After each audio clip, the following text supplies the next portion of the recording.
Hello and welcome to Unacademy. I welcome you all to the second part of our marathon, which is happening today. And we'll wait 2-3 minutes for everybody to join in. Good afternoon, good morning. So, last time when we met, we pushed in close to 8 hours and covered ancient, medieval, and parts of modern India with emphasis on early medieval also. And today we have to cover the two most important thematics,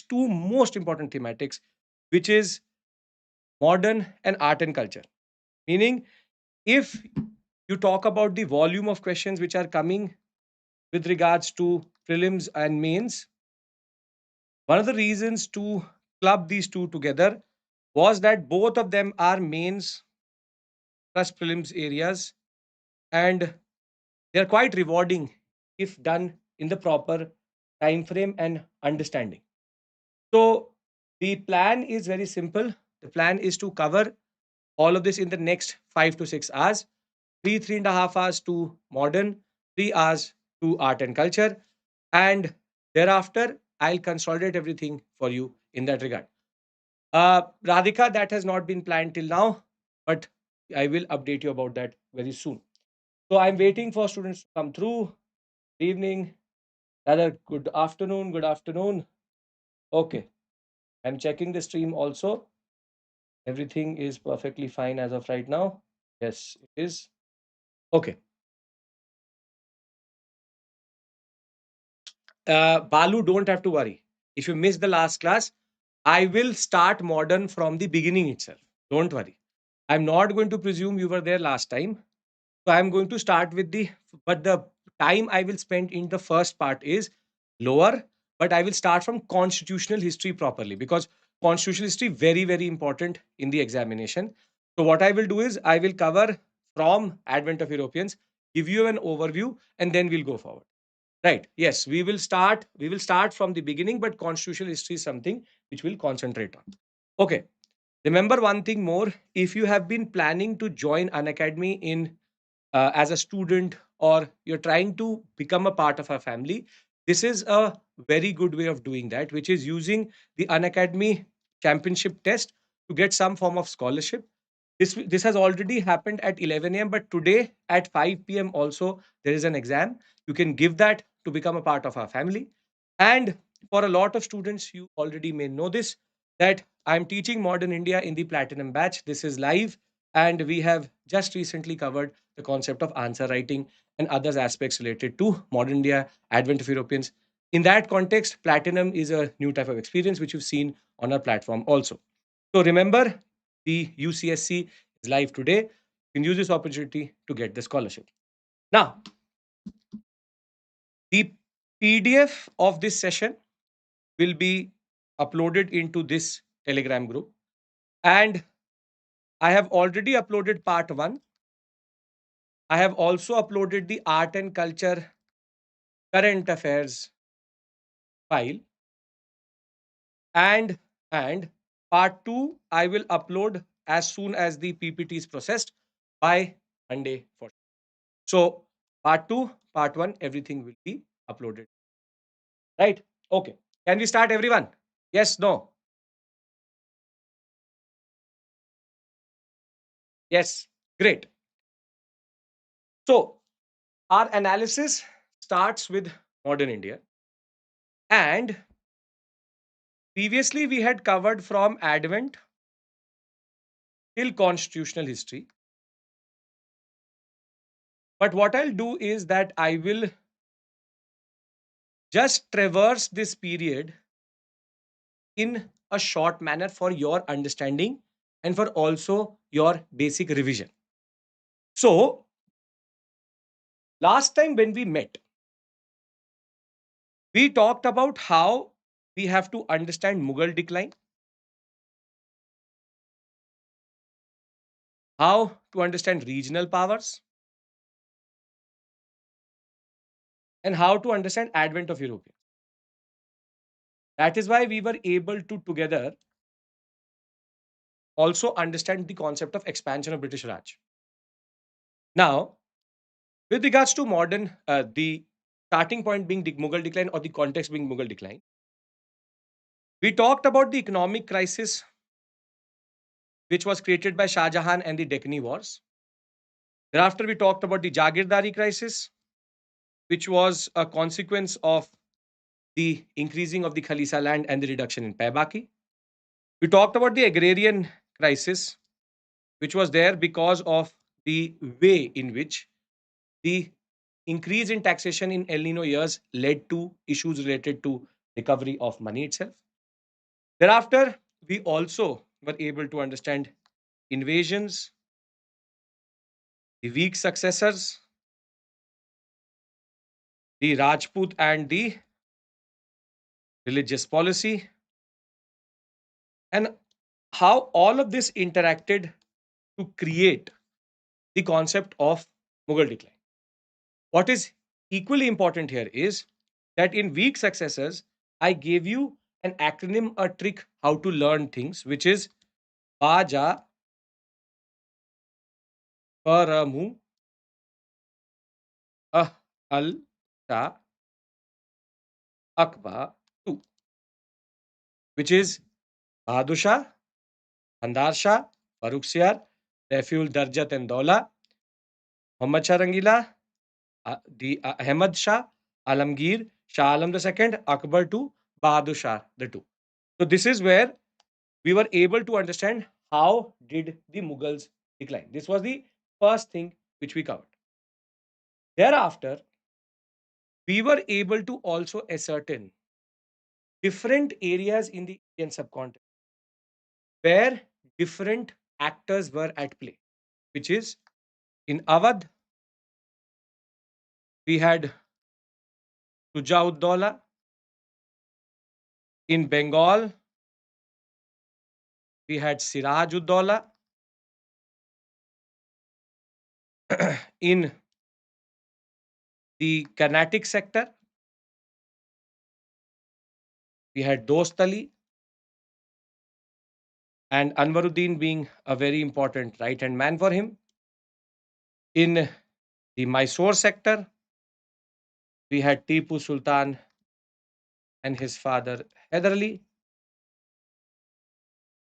In the Hyderabad sector, we had somebody called Chinkilij Khan who will take the title of Nizam ul Mulk Asaf Jah. And together, along with this, Surajmal, Raman, Madan Singh for the Jats, and Muhammad Ali or Bangash Pathan as he's called, or as they are called, for Rohilkhand. For Rohilkhand.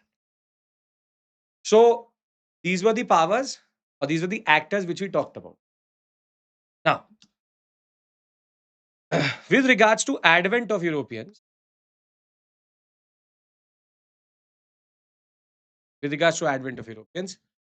we had the following dates as very important, you can say chronological based progression, which we need to understand and integrate. We have first the Portuguese timeline.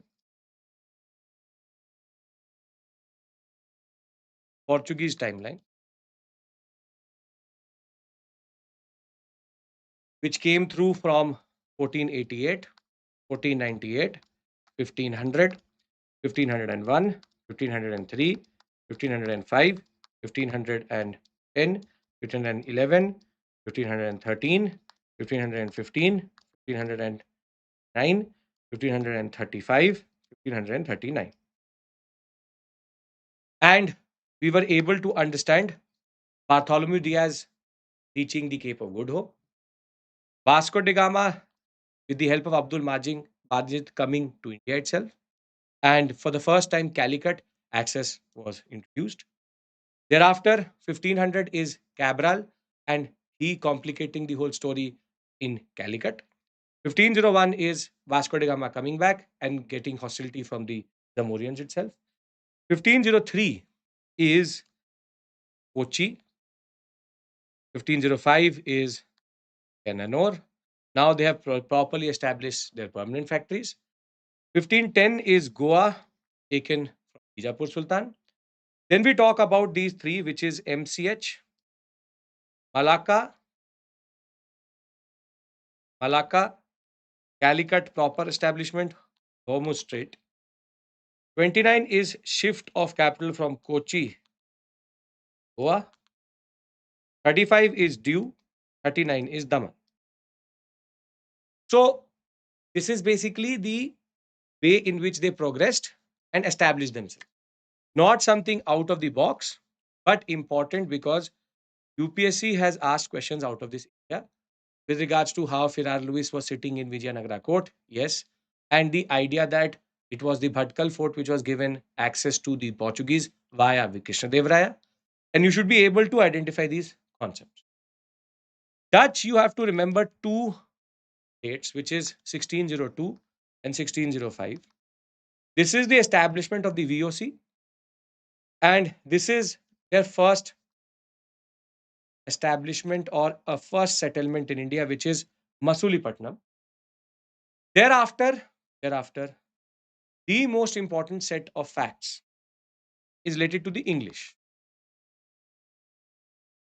because English timeline is extremely important. You can expect a mains question from here, and generally important in the larger scheme of things.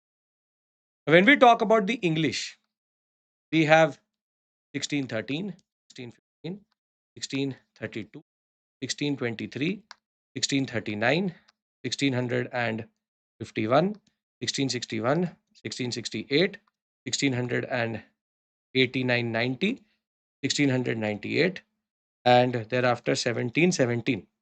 These are important dates for the English, wherein we have, this is Surat, first Jahangir Farman. 1615 is important because of the second Jahangir Farman, which is based on the concept of Masulipatnam, Agra, Ahmedabad, Broch, and Bengal trade rights. Thereafter, this is called the Eboyana massacre. This happens in the Indonesian sector. Thereafter, the British give up on the Indonesian sector, the Dutch sector, and concentrate on India. Then 32-39, Golden Farman. For 500 pagodas, they can trade for free. And this is called the Chandragiri concession. Chandragiri concession is for what? Chandragiri concession is to get Madras, a very important headquarters on the what we call as East Coast. Thereafter, this is called Shah Shuja Farman. Shah Shuja Farman is based on the concept of 3000 rupiah duty-free trade in Bengal. This was the Golconda sector. 1661 and 1668 are related. Marriage of Catherine Braganza with Charles, Bombay as dowry, and Bombay will become the headquarters in the West via this concept itself. Thereafter, 1689, 98, 1770. This is the period of Aurangzeb's, you can say, it's a certain type of conflict which they go into, where Aurangzeb is going to seize everything, and for 1.5 lakh rupees, is going to give everything back. And in 1698, they got Calcutta via the privileges. Last but not the least is Farooq Siyar Farman, out of which or through which India was sold off to the British. How? For 10,000 rupiah, Surat. For 3,000 rupiah, Bengal. Chandragiri, they can expand in and around Calcutta. But there comes the concept of Dastak. They can transfer their rights to others. But the biggest issue is, which is minting. Minting of coins at Bombay was allowed, which would have the same, you can say, power as the same legal tender aspect as a Mughal coin in that regard. So this is basically the concept. This is what we've done previously also. So if you look at the Mughal decline, regional power, and advent of Europeans, we already understand all of this. I hope you remember all of this. We've done this that night also between 10 to 12. But I'm repeating it for you so that you have some context in that regard. Right? Okay. Thereafter, we went into discussion of what is called as wars or expansion. And when we talked about expansion, just to give you a little bit of more context, we discussed the Carnatic Wars. First Carnatic War because of the Austrian War of Succession, ended with the Aix-la-Chapelle Treaty. Everybody goes back to their own position. Second Carnatic War was because of the War of Succession within Hyderabad and Carnatic. Nizamul Mulk was dead, Dost Ali was dead. Chand Sahib versus Anwaruddin, Nisasir Jung versus what we call as Muzaffar Jung. That will end with the Treaty of Pondicherry.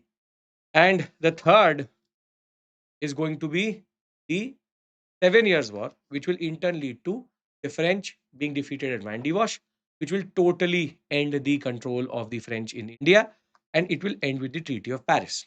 That is where it comes. It becomes IOPA. Three Carnatic Wars. Then we discussed Bengal, how fortifications led to the British then being attacked by Sirajudollah, which will in turn lead to the Black Hole incident, which will in turn lead to the conspiracy of Bengal, and will end with Plassey, which is not a battle per se, but just a skirmish in which everything was already planned in that regard. Then will come Jafar. Jafar will allow the first loot of Bengal. That will in turn lead to him going to the Dutch, which is Vedara and Chinsura will come into context. And then we have Qasim. Qasim will then try to undercut, go to Munger, thereafter also try to introduce his men, and in the end will remove duties for everyone, which will lead him to go to Suja plus Qasim plus Shah Alam, which is called in Indian history as Buxar. Buxar will end with Treaty of Allahabad. Treaty of Allahabad will, in a way, be the biggest and the most important entry point into the Indian subcontinent which the British will get, because they will get the Diwani rights. When they will get the Diwani rights, I will be discussing today what does Diwani rights actually mean, what is the implication of that, and it will also make Shah Alam a pensioner of the British, and thereafter the British will now start to expand in the Indian subcontinent between 1764 and 65. We discussed thereafter the Marathas. When we talked about the Marathas, we talked about how Shahuji was released after the death of Aurangzeb. In turn led to a civil war between Shahuji and Tarabai, which will in turn lead to what is called as Balaji Vishwanath's rise as a Peshwa. Peshwa rule will start with Balaji Vishwanath's consolidation of power. It will in turn lead to Bajirao, who will introduce the confederacy system. Then Balaji Bajirao will get embroiled into Abdali politics because of removing the governor in that sector, but also the idea, which is in 1752, they will go into an understanding. Great Nalini, great. I'll be talking about that very soon. So the concept of what we call as the agreement, which will put Balaji Bajirao into this context, where Balaji Bajirao will now send Vishwasrao and what is called as his most important deputy, which is Sadashiva Rao Bhau, into the Third Battle of Panipat. Third Battle of Panipat will end on a very dramatic but what is called as low-key note, because it will in turn lead to the death of both Vishwasrao and Sadashiva Rao Bhau. At the same point of time, the Maratha power will start to decline because Balaji Bajirao will also die. With Balaji Bajirao dead, what is going to happen is now there will be a war of succession. First, Madharao will come to power under regency of Raghunath Rao. He will remove Raghunath Rao. But then when Narayan Rao will come to power, Raghunath Rao will kill Narayan Rao, and he will become the Peshwa. Then the Bharbai conspiracy is going to go after Raghunath Rao, remove him, and appoint Madhav Rao II as the most important Peshwa at that point of time. But Raghunath Rao will now go to the British and sign what is called as the Treaty of Surat. Treaty of Surat means what? Treaty of Surat means that you are going to help me, I will give you basin and salset. However, when the British got to know that they were going to go against Nana Fadnavis, they are going to come back, or they will rather retract on this, and they will sign the Treaty of Purandar, in which they will say, we will not get involved, but we will give you pension for sure. And thereafter, from Purandar, they will go into an understanding with Nana Fadnavis. Nana Fadnavis will give a port to the French. And in 1777, there will be a battle between the British and Nana Fadnavis. He will defeat them comprehensively and sign what is called as the Treaty of Vadgaon. At the Treaty of Vadgaon, British sees a lot of things, even asked revenue of Bombay to be, in a way, uh, shared in that regard. Last, it is going to be Hastings coming back and taking what was theirs, and now Nana Fadnavis will be defeated by British, which will in turn lead to the Treaty of Salbai. And in the Treaty of Salbai, they will go into an understanding of mutual non-aggression and the idea that we will not fight one another, and we will, in a way, protect each other's interest. They will not touch the Marathas for a very long time, and this will end on a note where Marathas will become an ally of the English. But thereafter, Madhav Rao will die, and Baji Rao II will come into context. When Baji Rao II will come into context, he will be challenged by the Holkars. Yashwantrao Holkar is then going to defeat the alliance of Sindhyas and Baji Rao II, which will in turn lead to the Treaty of Basin. And what Baji Rao II will do is that he will go into a subsidiary alliance with the British and sell off the Maratha sector fully. Third battle is nothing but the Baji Rao II realizing his mistake. All come together, try to fight. Maratha sector is taken fully. This was what we discussed with regards to the Marathas. Then we went to Mysore. I'm giving you a very short but important summary of everything which we did that day for modern India. Mysore is 4 wars. Hyder Ali was important personality. Hyder Ali had French support. English did not like that. They check each other's power. Nothing comes out of that battle. That is called the First Anglo-Mysore War. Ends with the Treaty of Madras.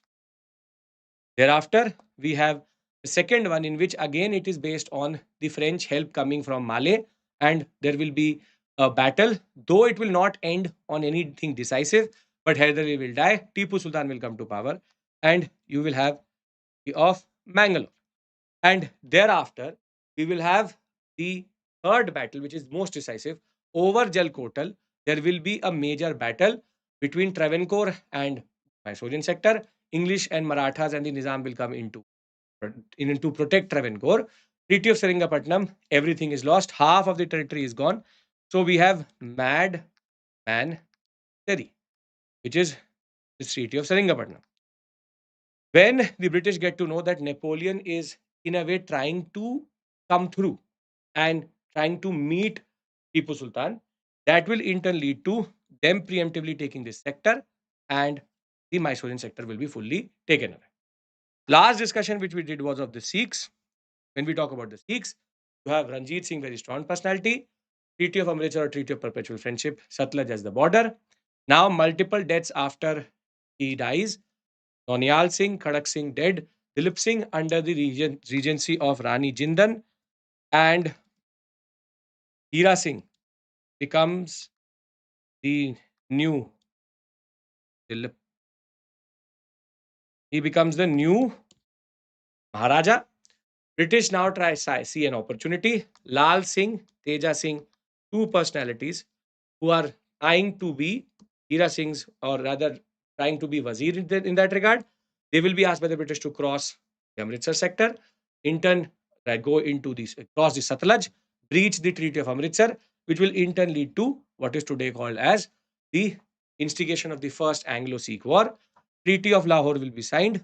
1 crore war indemnity, 1 to 3 crores, different sources will give you different understanding. Kohinoor is taken, and Jammu and Kashmir is sold to Gulab Singh, which will then in turn lead to another rebellion from the Sikhs, which is Treaty of Bhairawal. And now full control is taken away from Jindan and Lal Singh, and in turn the British now control everything. The second one is going to be based on Mulraj. When Mulraj, who was the governor of Multan, is removed, whenever he is removed, what will happen is he will rebel, Sikhs will rebel with him, in turn will lead to the annexation of the Punjab sector fully. So this is what we had covered comprehensively that day, right? Which is the expansion of the British Raj and advent, along with the concept of Mughal decline and along with the concept of regional powers. What we had discussed. And we had started constitutional history. And that is what I want to now emphasize upon. And in that regard, also discuss constitutional history. That is the most important thing which I want to discuss from this point. This is from where it becomes very important. So, in the past 26 minutes, I've given you close to 3 hours of content together just to revise everything. Now, before I start constitutional history, some of you may know it, some of you have been anticipating it, and it's been in making for now months. And in that regard, finally, this is here. Now it's available. And finally, one stop solution for all issues related to history is here. See, the problem with history as of right now is that there are too many sources, which is, it's not that history is difficult, it is a lot of sources, which is for ancient, you have 3 to 5 sources. For medieval, you have again 3 to 5 sources. On with regards to modern, you again have 3 to 5 sources. For art and culture, again you have 3 to 5 sources. And this is where when we started this project, the idea was that ancient, early medieval, medieval, modern art and culture has to be in one book. As of right now, if you will scan this QR code, you can pre-order it. It will show you a certain date for what is called as delivery, which it is showing 27th, but you will get it beforehand. It is just a projected date. But the idea is, it's not just a random book. I'll be very honest with you, because this for 2026, it is extremely important for all candidates who are preparing for 2026. This is one book which is going to solve your issue. You don't need Spectrum, you don't need R.S. Sharma, you don't need Bipin Chandra, you don't need your Satish Chandra, you don't need Nitin Singhani, you don't need multiple books now. You only need one. This is both prelims and mains together. And what is more interesting about it is that just content is not there. It has 55 videos embedded within the chapters, be it NCRT till the concept of mains level, everything is covered. This is, yeah, if you want to call it, is the Lakshmikant of history in that regard. The idea is, it's not just content, it has 55 plus videos which explain to you everything wherever mains level understanding is needed. It is only 672 pages for 5 thematics, including art and culture. And one of the most interesting things done is that the previous year questions for 12 years are chapter wise. And rather than giving you textual definitions and textual answers, all previous year questions are discussed through a video. So there are video explanations for all previous year questions. There are 55 videos explaining you Mansabdari, what is Ikta, what is the concept of the Quit India movement. Everything is here, sprinkled across 5 themes itself. Thereafter, thematic overview so that you understand what to do for ancient, what to do for early medieval, medieval, modern art and culture. And last is for 2025 mains, it is going to be important. And last is, I have 4 timeline videos also, which explain everything. So what you just have to do is, you have to scan this QR code, you'll be redirected to Amazon, and you can pre-order the book. Very soon it will be available for one-day delivery also. But for that, you just have to wait 2 to 3 days. But I would say pre-ordering it also makes sense. The point is, your one-stop companion, 5-in-1 is here. If this is not working, you can easily go on Amazon, write Indian history, or you can write courseware on Indian history and just write my name. It will automatically show. Don't have to worry about that.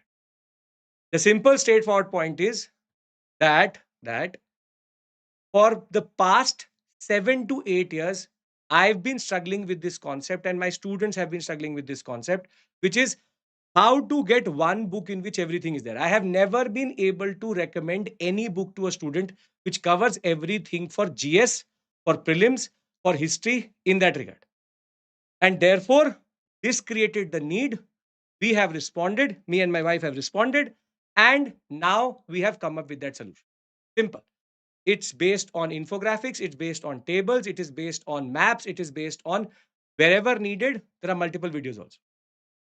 You try it once, look at it, and I would also love to know your feedback on it. And you can also give a certain feedback on Amazon also. That totally. This is, and for the first time I'm announcing it anywhere. I thought it made sense that today, for some of you who will be writing prelims and you would have to go to mains, you have a mains level book.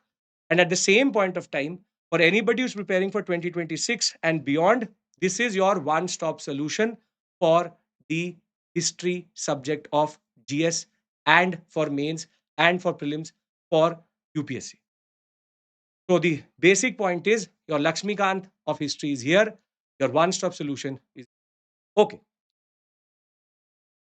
Coming back to what we have to do. See, I have been anticipating this. You've been anticipating this. I've been getting thousands of emails about this. Finally, I have the link which I can give you. It is available on both Amazon and Flipkart, but totally. See, for Ujjwal, for optional students, it can give basic level understanding. Historiography is not there. I'll be very honest with you. But be it UPSC prelims, NCRT, mains, everything is covered. So it starts at 0%, goes till 100%, and wherever needed, it has videos for your explanation. No, the difference between Yash, that and this is that is based on a different set of facts and depth because the need of the examination is different. There are no videos there. Here, everything is there, right? So I have in one stroke, this is the idea here. I have in one stroke removed the need to read the NCRTs per se for learning, rather for revision, you can still refer to the NCRTs. Plus, you don't have to do R.S. Sharma. You don't have to do Satish Chandra. You don't have to do Bipin Chandra, History of India. You don't have to do Nitin Singhania. You don't have to do Prunal Daya, be it ancient or medieval or modern, whatever combination. You don't have to now go to any other book in that regard. So it was a task, keep it under 1,000 pages for 5 themes itself. 672 pages for 5 themes: ancient, early medieval, modern, and art and culture. It is that 720 is the prelims added Islam. It is 672 pages of text. Okay, now coming back to what we have to do. I hope you will find it useful. It has taken a lot of, as you would rather believe, it has taken a lot of both the video and the content has taken a lot of effort. You will appreciate it. I hope so. Okay. Now, can we come back and discuss constitutionalism? It will be for pre-order right now, and very soon it will be for one-day delivery under Amazon also. Thank you for the response which I've got in the chat box. Thank you so much. That is what we are looking. That is what motivates us to go for these type of projects, which are Herculean in that regard, but at least comes out with some concept. So this is the book. I just got this yesterday night from the publisher itself in the form of hard copy. Only 3 copies. I have the first 3 copies were sent. One is with me, one is with ma'am, the other with the publisher. But by Monday, all stock will be there. So it is like this. So the idea is very simple. It has timelines. It has everything which you need for the examination. So yeah, we'll see. I will take your response. I will take your feedback once you have the book in your hand. So yeah, be it mains, be it prelims. See, for example, there are timelines like this. So it covers everything, ancient India timeline with everything else also covered. Okay, so I'll discuss that maybe the features sometime else. Okay, coming back to constitutional history. Now, if you go by the previous year questions of between 2012, or rather not 2012, why should we go to 2012? 2013 to 2024. with the 2024 answer key still not available. There is at least one or two questions there for sure. One or two questions for sure. Because this area UPSC likes, and because it has a lot of bearing on the Constitution of India also, it is important. And with regards to the book, it is, at the end of the day, there is no other resource which gives you video explanations for previous year questions. But here, I'm telling you that this area is very important. Now, we've done this previously also, last time also. But what I will do is that I'll repeat it again, because it makes more sense to do it right now again, because I'd covered it, but I'll do it again. Now, our story starts with the Regulating Act of 1773. And the reason for regulation was because East India Company was becoming too dangerous now. At the same point of time, it was taking revenue out of Bengal. It had applied for bankruptcy in Europe and in England, and therefore the parliament was now sanctioning a loan to the East India Company, whilst the East India Company was acquiring close to thousands, rather lakhs of rupiah silver coins in India. And that is why it is called Regulating Act. There was a need for regulation. And that is where we come up with this idea that the code for this act is 73 GGB plus 4 SCLC. This is something which my students would know. This is a way of learning. 1773 Act, Governor General of Bengal with 4-member council, legislative centralization, and the Supreme Court. Now, what does this legislative centralization mean? See, previously before this, you had Governor of Bengal, which now became Governor General of Bengal. And thereafter, you have Hastings as the first Governor General. Perfect, Karthik. And he was now going to be helped by four members who are going to help him. But what is the real problem with this act, larger constitutional history, is that when we talk about the powers of Madras and Bombay, and later when Bengal will become a separate jurisdiction, they have got subordinated. They have got subordinated to the main power, which is Governor General of Bengal. So, Governor General now has jurisdiction over the governors of Madras, Bengal, and Bombay. Yes, John, obviously. And thereafter, what you have to understand is that this process will peak in 1861, till 1861 rather, till 1858. And then from there, we will have legislative decentralization. The Supreme Court, which will later become the High Court of Calcutta, was established with one Chief Justice and 3 judges. And now there is more control over the servants of the East India Company. The East India Company, private trading was happening beyond exception. And that is where they wanted to control them in that. For the examination, this code may help you to summarize everything and have one space, one concept in your understanding in that regard. Now, one issue which was generated because of the 1773 Act was that the Supreme Court also had jurisdiction over the officer, as much as the Governor General and his council also had. And this is where conflict was coming through, where judiciary was also asking the executives to act. At the same point of time, the executives are also in a way controlling the executives. Unati LC means legislative centralization, the subordination.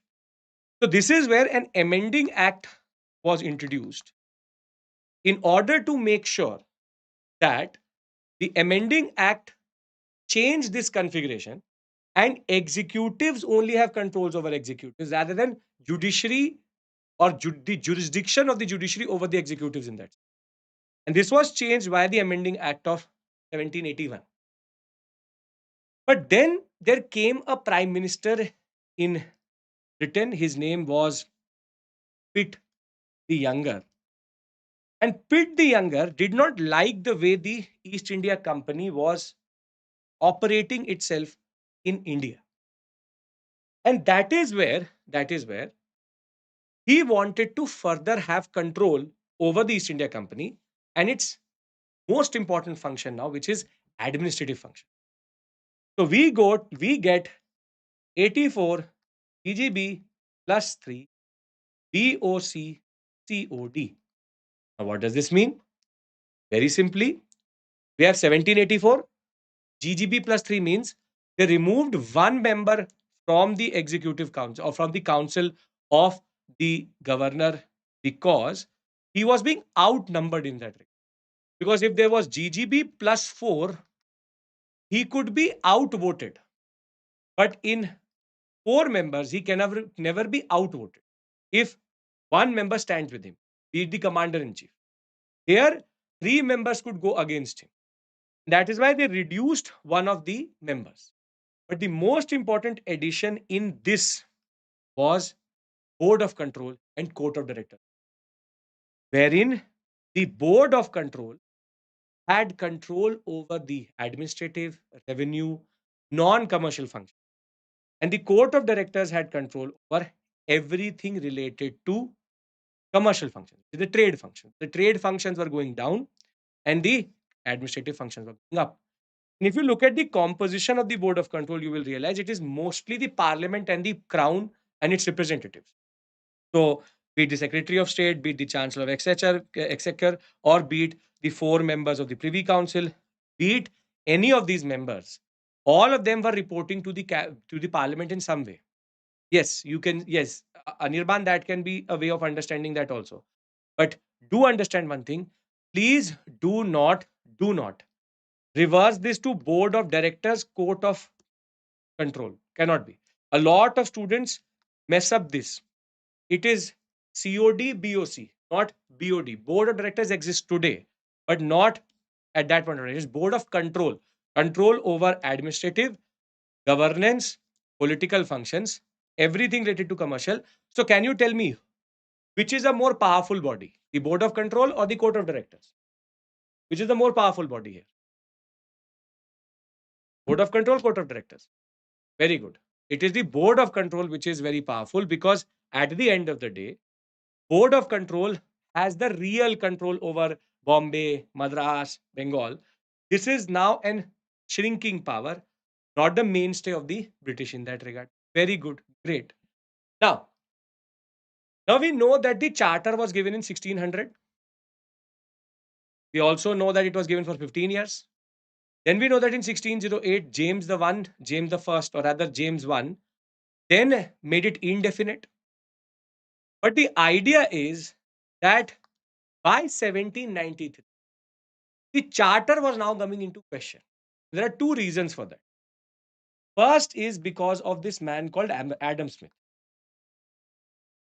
Adam Smith's understanding of wealth of nations and the idea that the role of the state in mercantilism or the role of the state in trade in the economy should be like an invisible hand.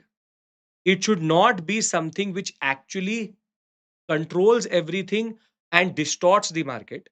The idea of laissez-faire, which is free trade, was becoming more and more common. But right now, they did not want to change too much. But Adam Smithian notions of economics are going to have a bearing on 1813 and 1833 for sure. This is a very interesting act. This is where the parliament like had a FOMO that if so much money is getting generated, then we should also get a piece of it. So get a piece of it. And that is where the company's commercial functions were quoted that you are getting the monopoly, the exclusive right for 20 years. So the 20 years concept comes through. But now appointment of governor general, commander in chief, council members, all done by the crown. If you leave India without taking permission, you are in a way signing. So you can see that there is a little bit of more control which the parliament is pushing. But this is a very interesting clause. 5 lakh pounds has to be transferred to the British government after paying off all expenses. This is a receipt to the parliament which is one-time transfer like a revenue receipt. And this was just to make sure that the profits of the East India Company also is taken by the Parliament. So you can see that there is further control. This is called the progressive increase in control of the East India Company by the Parliament. Some of you always ask me this question: why didn't the East India Company is this? They can't. They obviously can't, because if the crown is giving you the authority to exclusively trade in the East Indies, you can't say that now we don't want your charter. So they have to accept these concepts. Moving on, Charter Act of 1813 is the first time we see the impact of laissez-faire politics. But a lot of students don't know one more context for Charter Act of 1813, which is Napoleon and his continental blockade. See, Napoleon had actually, in a way, created, which was not that effective, but created a continental blockade in and around England. The idea was that he was not going to allow the European powers to trade with English in that regard. And now there is pressure on the British merchants. The East India Company was chilling, taking its goods to India. But all other merchants were not able to trade with the rest of the world. And this is where the parliament was under so much pressure of the Napoleonic blockade plus laissez-faire politics. The lobby of free trade had become much bigger also. Together, all of this will in turn lead you to come to the point where they will remove the Indian monopoly, but let the Chinese monopoly still be there. Meaning, East India Company ships can operate exclusively in China, which is South China Sea, but the Indian Ocean world is now open to any British trader other than the East India Company.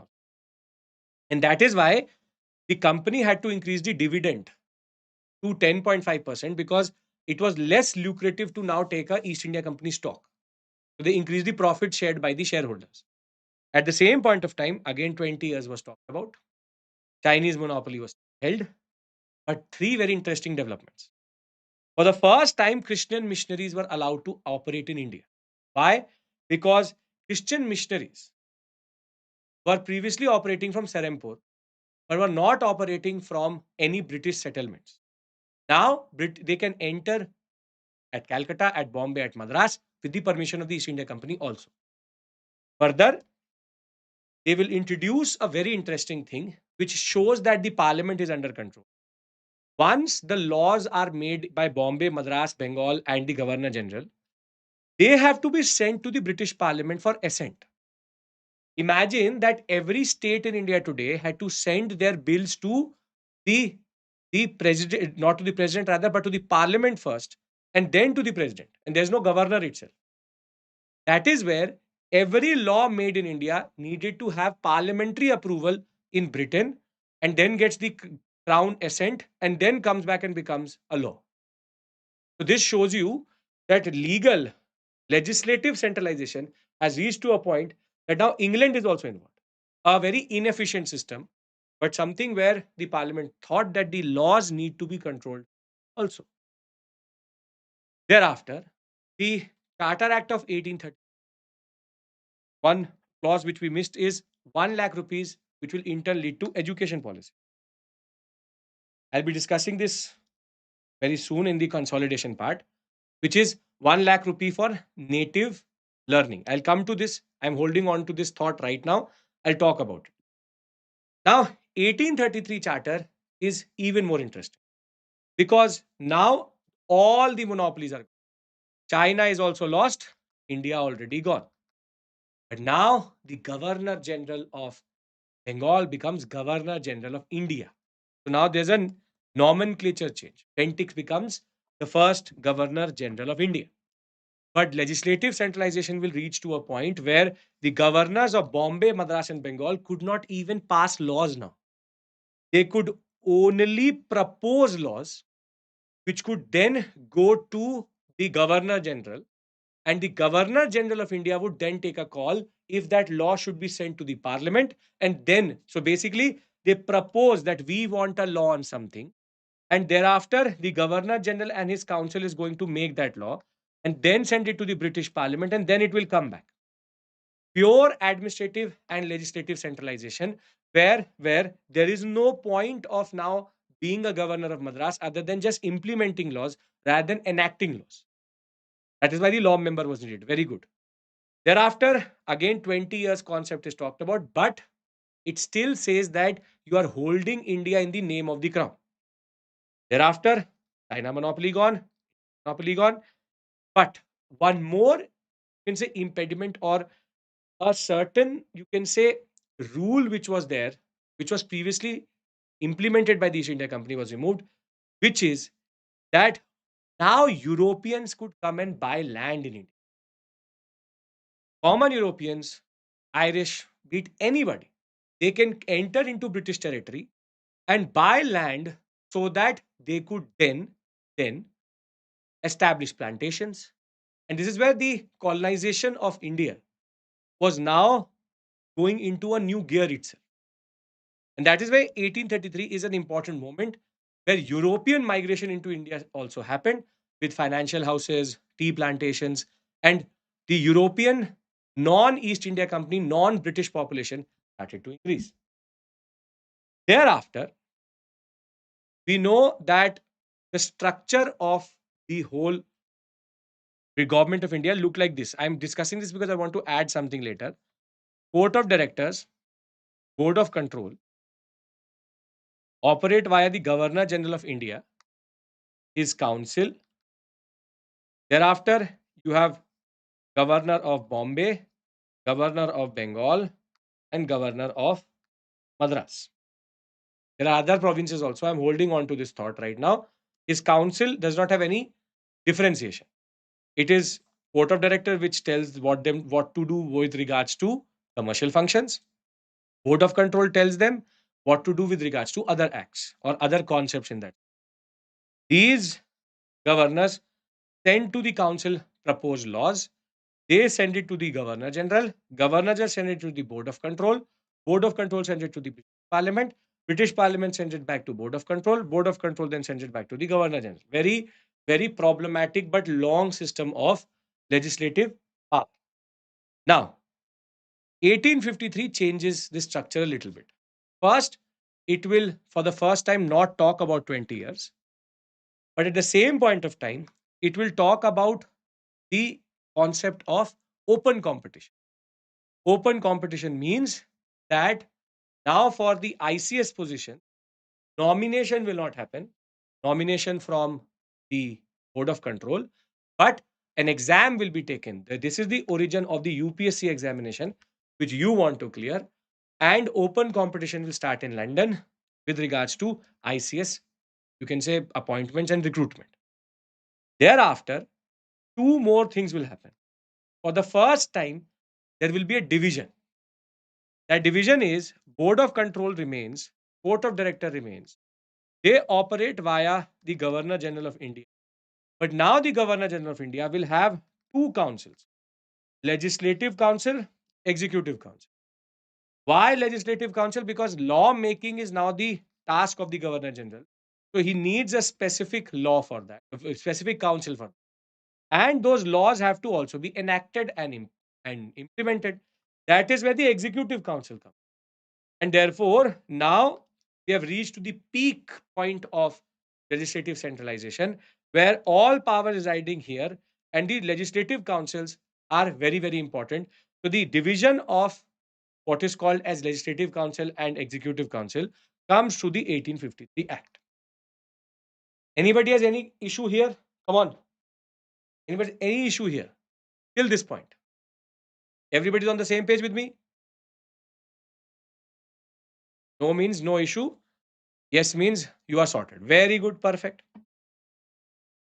Now we know one more thing, which is 1857 revolt will happen. I'm doing all constitutional history together so that there is little bit of, you can say, continuity in that regard.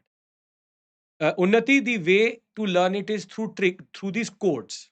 I'm not giving you codes because I want you to make your own, which you can make sense of. So a simple 84 GGB plus 3, for example, LC, what we call as BOD, COD is an example.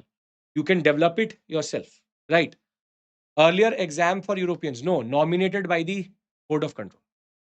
1857 revolt will in turn lead to the Government of India Act 1858 or the Act for Good Government in India 1858 will come through.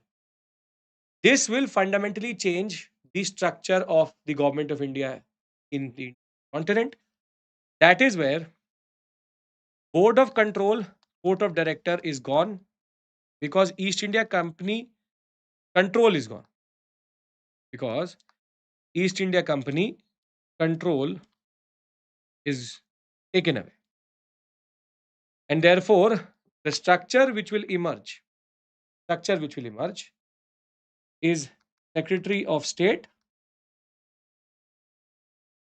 plus 15 members. They are called the India House. This is a new ministry. And Secretary of State is a cabinet minister who reports to the Prime Minister of Britain. He will then work via the Governor General of India and Viceroy. Viceroy and Governor General, same person. It is a title added to the Governor General. Thereafter, he will have his Executive Council, Legislative Council, and then the standard things remain, which is Governor, Governor, Governor of Bombay, of Madras, of Bengal. I am actually withholding certain concepts because there was something called Oudh also, Punjab also, and Northwestern Frontier Province or Northwestern Province also, but I'm holding on to that. The simple point is that this is the new structure which is put into place. Two major changes is this, which is Secretary of State, addition of Viceroy. ICS officers are now going to report to the Crown, and the Crown, in a way, becomes the ultimate executive in India. Now, the problem is that between 1858 and 1860, the Crown realizes the cumbersome nature of how power was centralized in the East India Company Board of Control. So, from 1861 onwards, they start to change the structure, and that process is called legislative decentralization. And that is introduced through the three council acts 61, 92, 1909, wherein 1861 Indian Council Act is known for portfolio system, known for provincial legislative councils, is known for three members or three Indian members in Legislative Council of Viceroy,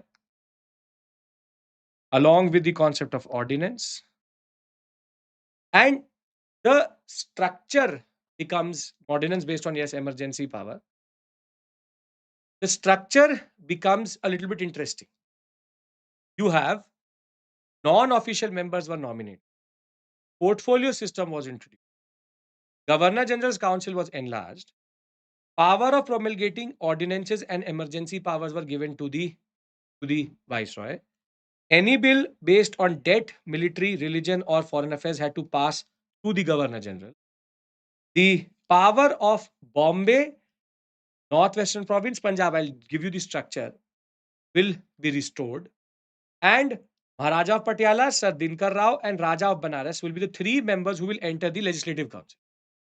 Now, the structure is as follows.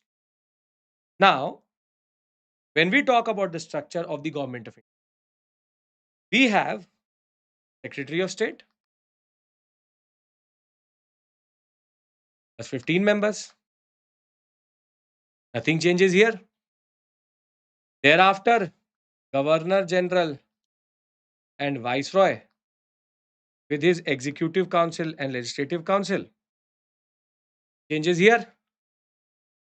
Thereafter, now there are five provinces: Governor of Bengal, of Madras, of Bombay, rather not five but six. You have Punjab as a new province, Northwestern Province, sometimes also called Northwestern Frontier Province, but in the archive, it is called Northwestern Province. Later, Northwestern Frontier Province will come through, and something called Oudh. Oudh is nothing but Awadh, and all of them are now given PLCs. PLC means what? Now they have Provincial Legislative Council. Provincial Legislative Council means that they can now make laws for their own provinces, and the governors can then give assent to it. This is the process which is now being reversed, or reversing the process of legislative centralization, which was happening previously to 1861.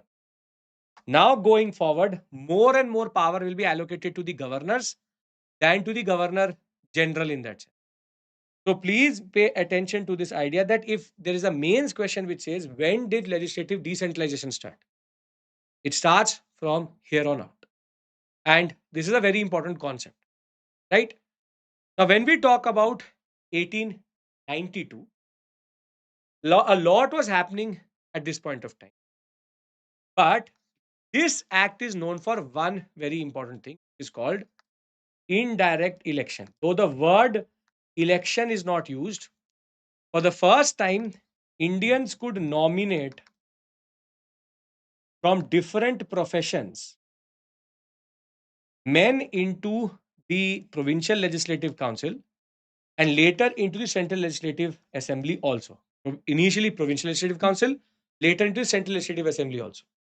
So therein, universities, district boards, municipalities, zamindars, trade bodies, chamber of commerce, all could recommend members to the provincial council. Principle of representation is introduced, but in a very limited manner, because there is no direct ballot based voting. It is just that the word election is avoided, the word indirect election is indicated. It is nomination, which is the right word. Nomination by different members.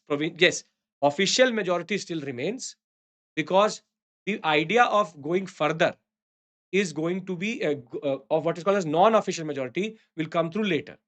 Election word is not mentioned, nomination is mentioned. If in the examination it says indirect election, you will say, yeah, indirect election did happen, indirect election was there. So now, the because Indians have now been added into the provincial legislative council, they had to enlarge these councils also. Central legislative council will become bigger. Don't learn this data. Northwestern Frontier Province, Oudh, Bombay, Madras, Bengal, all now had bigger councils. They could ask questions on financial and public matter, but do nothing further. Official majority maintained. Principal representation through nomination. Legislative council were empowered to make new laws and remove old laws which were introduced pre 1861. No word of use in elections. Limited functions are still there. It's all a gimmick, and you also know that. I hope you understand. It's all a gimmick. Written was problematic, Ripon came through, gimmick. Gimmick to show, oh, we are giving Indians power also. So you should see that there is power on the Indian subcontinent, and we are giving representative government. So it is all this idea that, see America, see China, we are giving representative government to India. And ask questions which were mostly ignored also. So do understand one thing, all of this is a drama. All of it. Because you tell me, universities filled with loyalists, district boards filled with loyalists, municipalities filled with loyalists, zamindars are loyal as it is, trade bodies again filled with loyalists, chambers of commerce filled with loyalists, or people who are pro-British. So you really think that these men are going to send nationalists into the council? No. So it's all creating this idea that, yes, we are giving Indians some form of representation. All people who are non-problematic are being sent through. Now, when we talk about Morley Minto or Indian Council Act 1909, the context is Swadeshi movement. Swadeshi movement had given a context where they saw a reaction. We'll talk about Swadeshi also. They saw a reaction which they had not expected, which is everybody coming together and a boycott based reaction. Now, Minto had to figure out something which 92 we just discussed, something which Curzon had started, which is divide and rule. And the cementing of the process of divide and rule happens through the Morley Minto reforms through what is called as separate electorate. Now, what does separate electorates mean? What does separate electorates mean? I'll give you the meaning of that. See, in democracy, you can have reserved seats, but you can have two types of configuration in them. Reserved seats, joint electorate, or you can have reserved seats, separate electorate. Now, reserved seats, joint electorate is what we follow today, which is we reserve a seat for ST community. But when you go into the constituency, the candidates have to be from this community, but everybody votes for them. The franchisee is not limited. Everybody votes. If the total number of votes in this constituency is 10,000, everybody will vote, though the candidates are reserved. Separate electorates is dangerous. Why? Because in the same scenario, the ABCD, if they come from ST community, now only the 2,000 people who are ST in this constituency can vote. Meaning the same community for which the reserve seat has been reserved, they can only vote for the candidate. So it creates disenfranchisement, takes away the power of the people who previously had voting rights. So the more you are going to ask for separate electorates, the more it is going to become complicated, because it creates conflict between the communities and everybody thinks that the only way we go forward is by getting separate electorates. Separate electorates for Muslims was introduced by the British through the Government of India Act 1909, and they were given more representation to their population, meaning based on population they should have got 10 seats, they were giving 20 seats. And the income qualification to vote was also lower for the Muslim community, which is the members of the Muslim community could vote. At the same income, Hindu community could not vote. Vote was given to every adult citizen. Yes, here it is not based on age, it is based on income. It is an income criteria which is used. Anybody from BC? No. A, B, C, D are four candidates from the same community. Only if it is reserved for Muslims, only Muslims will vote. Buddhists, Jains, Hindus, Sikhs, Christians cannot vote. So therefore, most of the elected members were elected indirectly. Provincial legislative councils were not uniform in number. Central Legislative Council was expanded. Don't need to remember these numbers. But separate electorates was introduced. Muslims were given more representation to their strength. And the income qualification of Muslim voters was also lower than that of Hindus. Pure divide and rule politics, engineering of communalism. Now, we've done 73, 84, 93, 13, 33, 53, 58, 61, 92, 1909. Anybody has any issue here? Two major laws or two major what we call as constitutional history parts, very important in the larger scheme of things. Anybody? No issues. Okay. Now, the Montagu Chelmsford reforms come in the context of Jallianwala Bagh, come in the context of the Rowlatt Satyagraha, come in the context of the Rowlatt Act itself. And therefore, this was the carrot, the stick which was given in Jallianwala Bagh. Now, what Montagu Chelmsford reforms is remembered for is two very major changes. Now pay attention.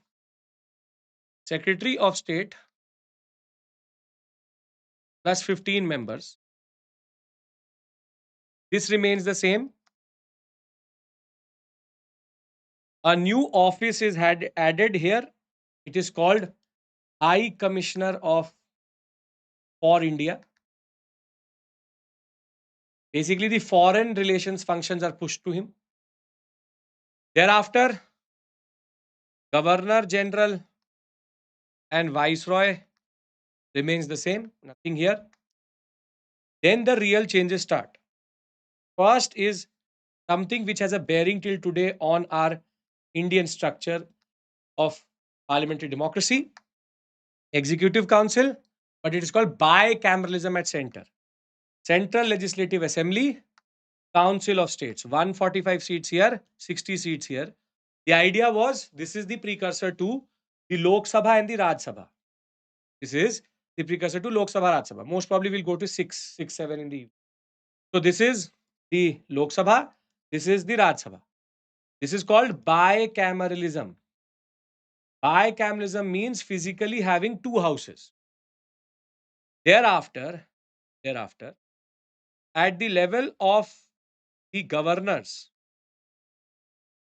we have Bombay, we have Bengal, we have Madras, we have now Punjab, we have now Northwestern Province, but now Awadh has been renamed to United Provinces, and you also have Central Provinces as a certain you can say uh, a certain province, and there's one more which is Assam, and in a way Assam and Bengal and one more which is Bihar. Bihar had been taken out with Odisha after the annulment of the partition of Bengal in the Delhi Darbar. Assam will interim remain, and there will be changes further. The number of provinces as of right now is more. It will stabilize to 11 when we'll go to the Government of India Act 1935. We have 1, 2, 3, 4, 5, 6, 7, 8, 9. The reorganization in 35 is going to make it 9, but it will change a lot of configurations also, which I will discuss with you. What is the last set we have? So, central provinces at this point of time was in limbo, but will come into existence also. These are happening in and around the act, so we really didn't need to worry about the specificities. But what is important is that all of these governors will now get an executive council and a legislative council. This is necessary because hierarchy had to be introduced at the provincial level. Hierarchy cannot work if there is no executive council. What is the concept of hierarchy? See, hierarchy means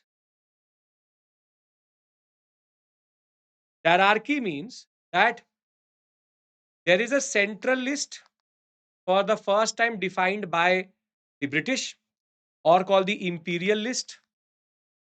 Imperial list, the Governor General of India and Viceroy, along with his Council of State and the Central Legislative Assembly, they will make laws on. There is now a provincial list. Residual power as of right now remains with the Viceroy. Under this, they created what is called as a reserved list and a transferred list. Yes, this is called legislative jurisdiction. Called legislative jurisdiction. This concept is applied here. Reserved list, they will make laws. Transferred list, they will make laws. Principle being, because there are more Indians in the provincial legislative council, they don't want important subjects of the provincial list to go to Indians. So they keep all important things, and this is an anomaly because legislative functions are now being also done by the Executive Council. So if somebody says, give me 5 major features of the Government of India Act 1919, it is what?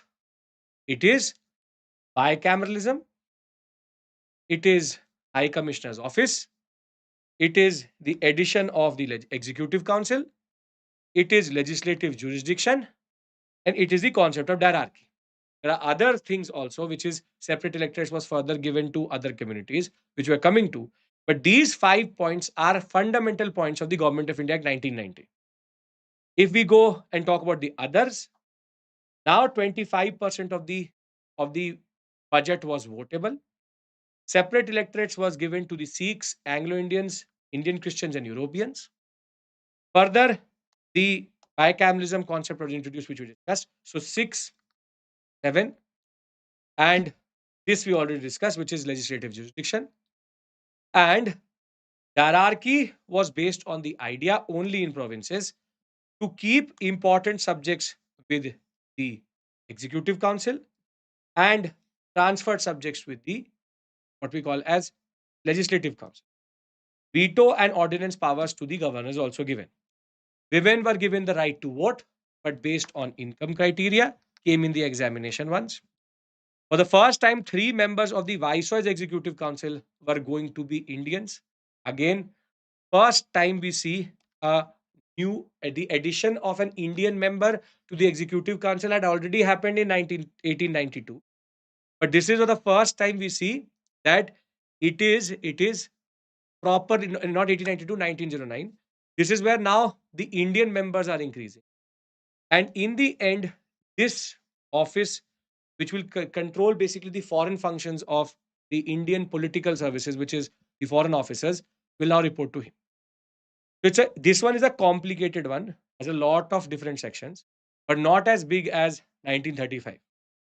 So let's talk about the mini constitution on which the whole concept of the Indian constitution is based on.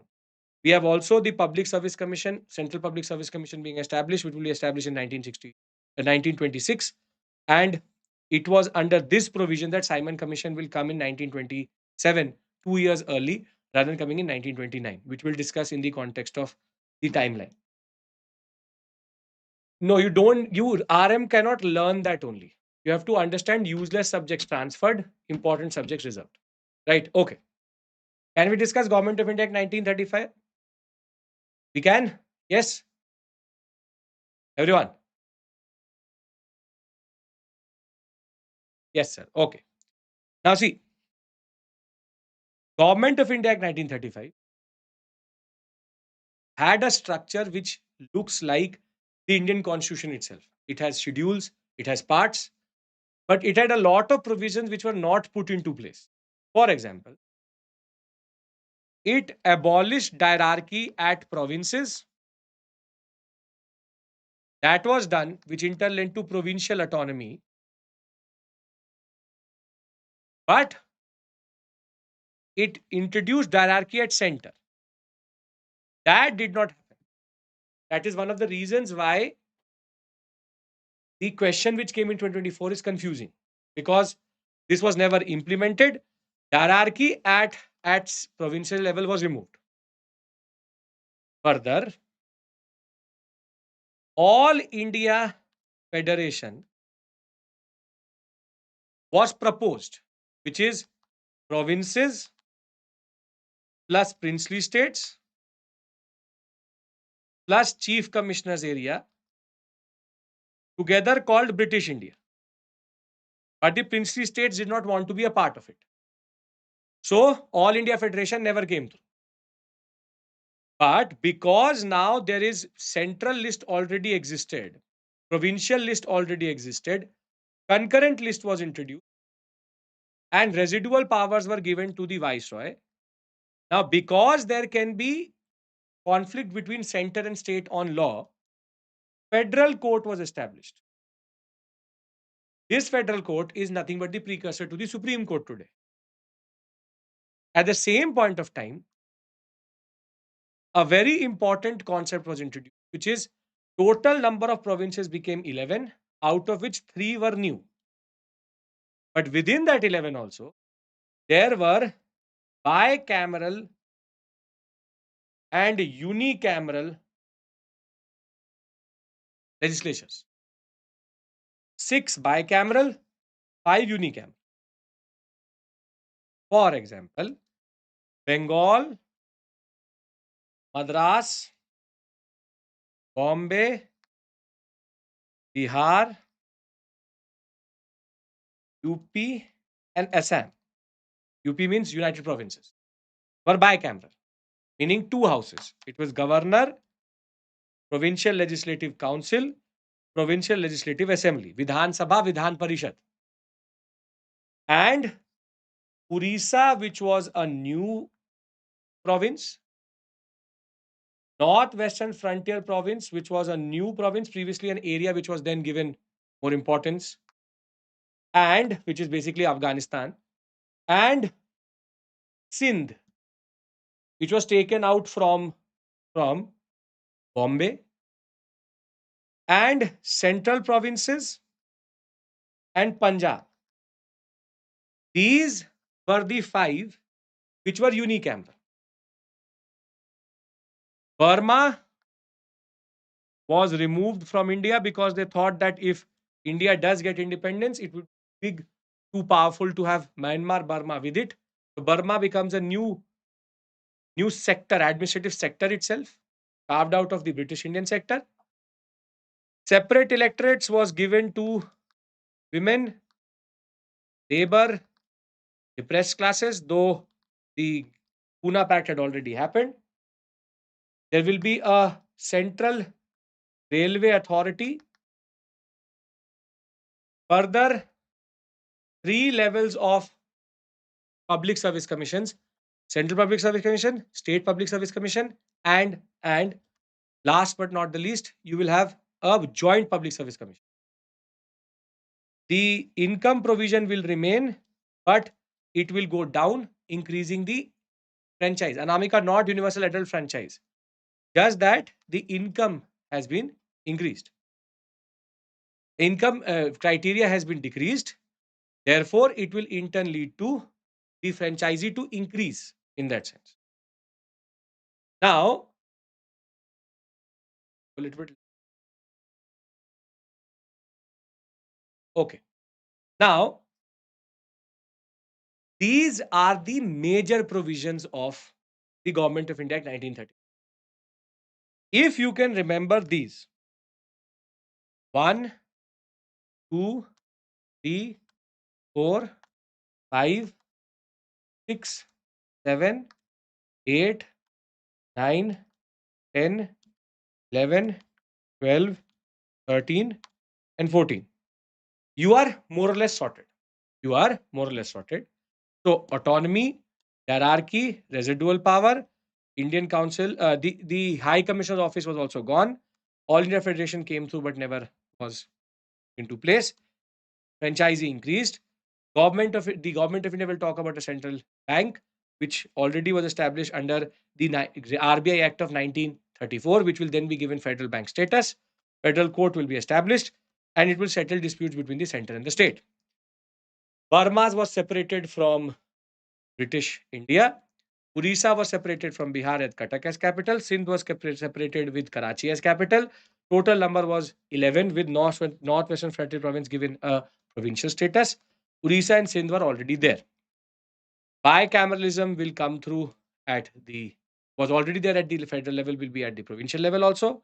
Railway authority will be there. And together, this completes our constitutional history. Anybody has any issue here? Concurrent list had been added. This completes our constitutional history fully, which is from 73 to 1935.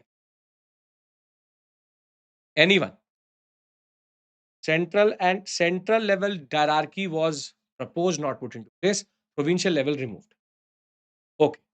Word election is going to be used properly in 1909 for the first. Right. Okay. Now, before I talk about economic policy, I would reserved subjects are the ones which are important subjects which the UPSC or UPSC, which the British would not want the Indians to have, but rather have only Europeans taking a call on that. Okay. Before I talk about economic policy, I want to discuss Orientalist and utilitarian, and also discuss one snapshot of the concept of Ayush. Have already answered 1909. One snapshot of education policy. Uhura sad her sir. Right. So, who are the Orientalists? Orientalists are officers who did not want to fundamentally change the Indian subcontinent. They wanted to use the old institutions, revive them, so as to argue that we are reviving old institutions which had fell into disuse. They were going to then avoid rebellion by not fundamentally changing anything. And in that regard, Orientalism was based on the idea that just use old institutions, respect them, try to give this idea wheel colonialism, and avoid rebellion by not doing anything really big. Be it William Jones, be it Warren Hastings, be it Jonathan Duncan, be it any of these personalities, from Colebrook to Holt Mackenzie, or be it Colin Mackenzie, all of them are Orientalists. At the same point of time, utilitarians emerged in response to the Orientalists, saying, your model is not working. Effective exploitation of the Indian subcontinent is not happening. Old institutions are useless. We need to introduce institutions which are more efficient. And that is where the Benthamite utilitarian aspect will come through. That we need to introduce English education and English institutions. We need to indoctrinate Indians that British colonialism is good, and we need to efficiently drain the money from the Indian subcontinent because the old model is not working.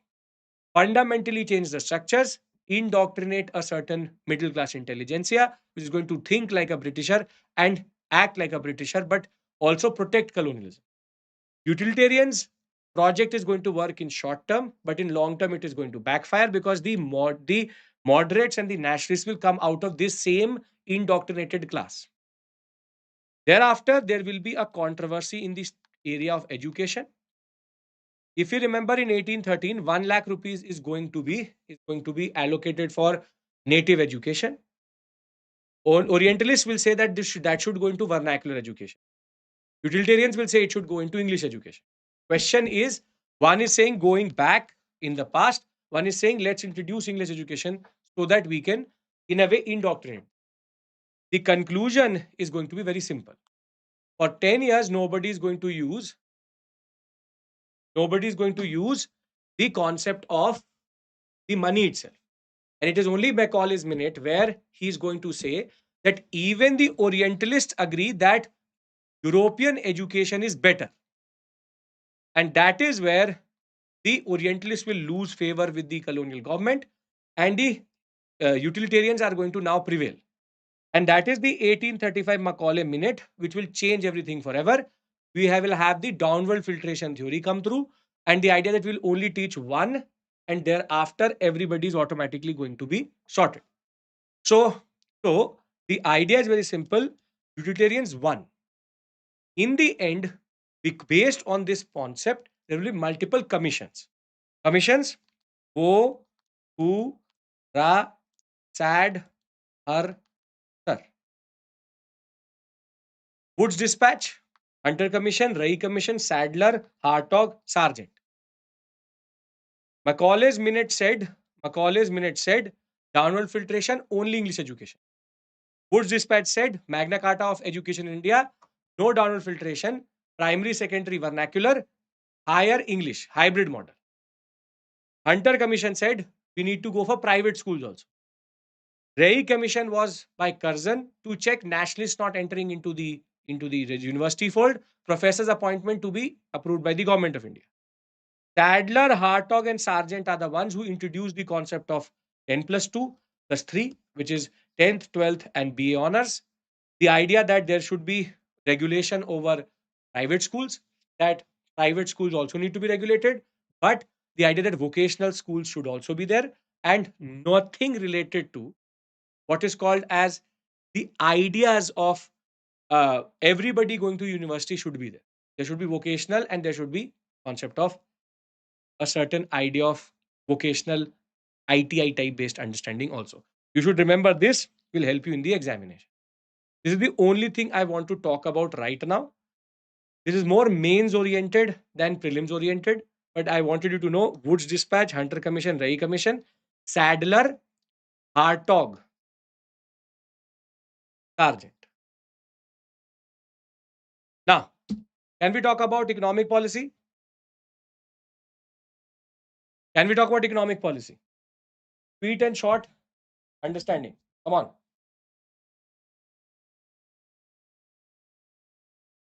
Yes.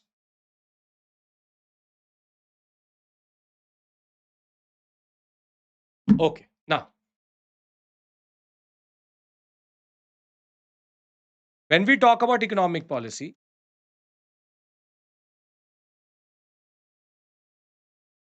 when we have economic policy in context, you need to understand one thing. What is the implication of Diwani rights? We'll most probably take a break around 3 o'clock. Then we'll finish all of modern India. And then we'll go into art and culture. That will again take us 3 hours. That is the idea here. Just to keep you informed. We'll take a break around 3.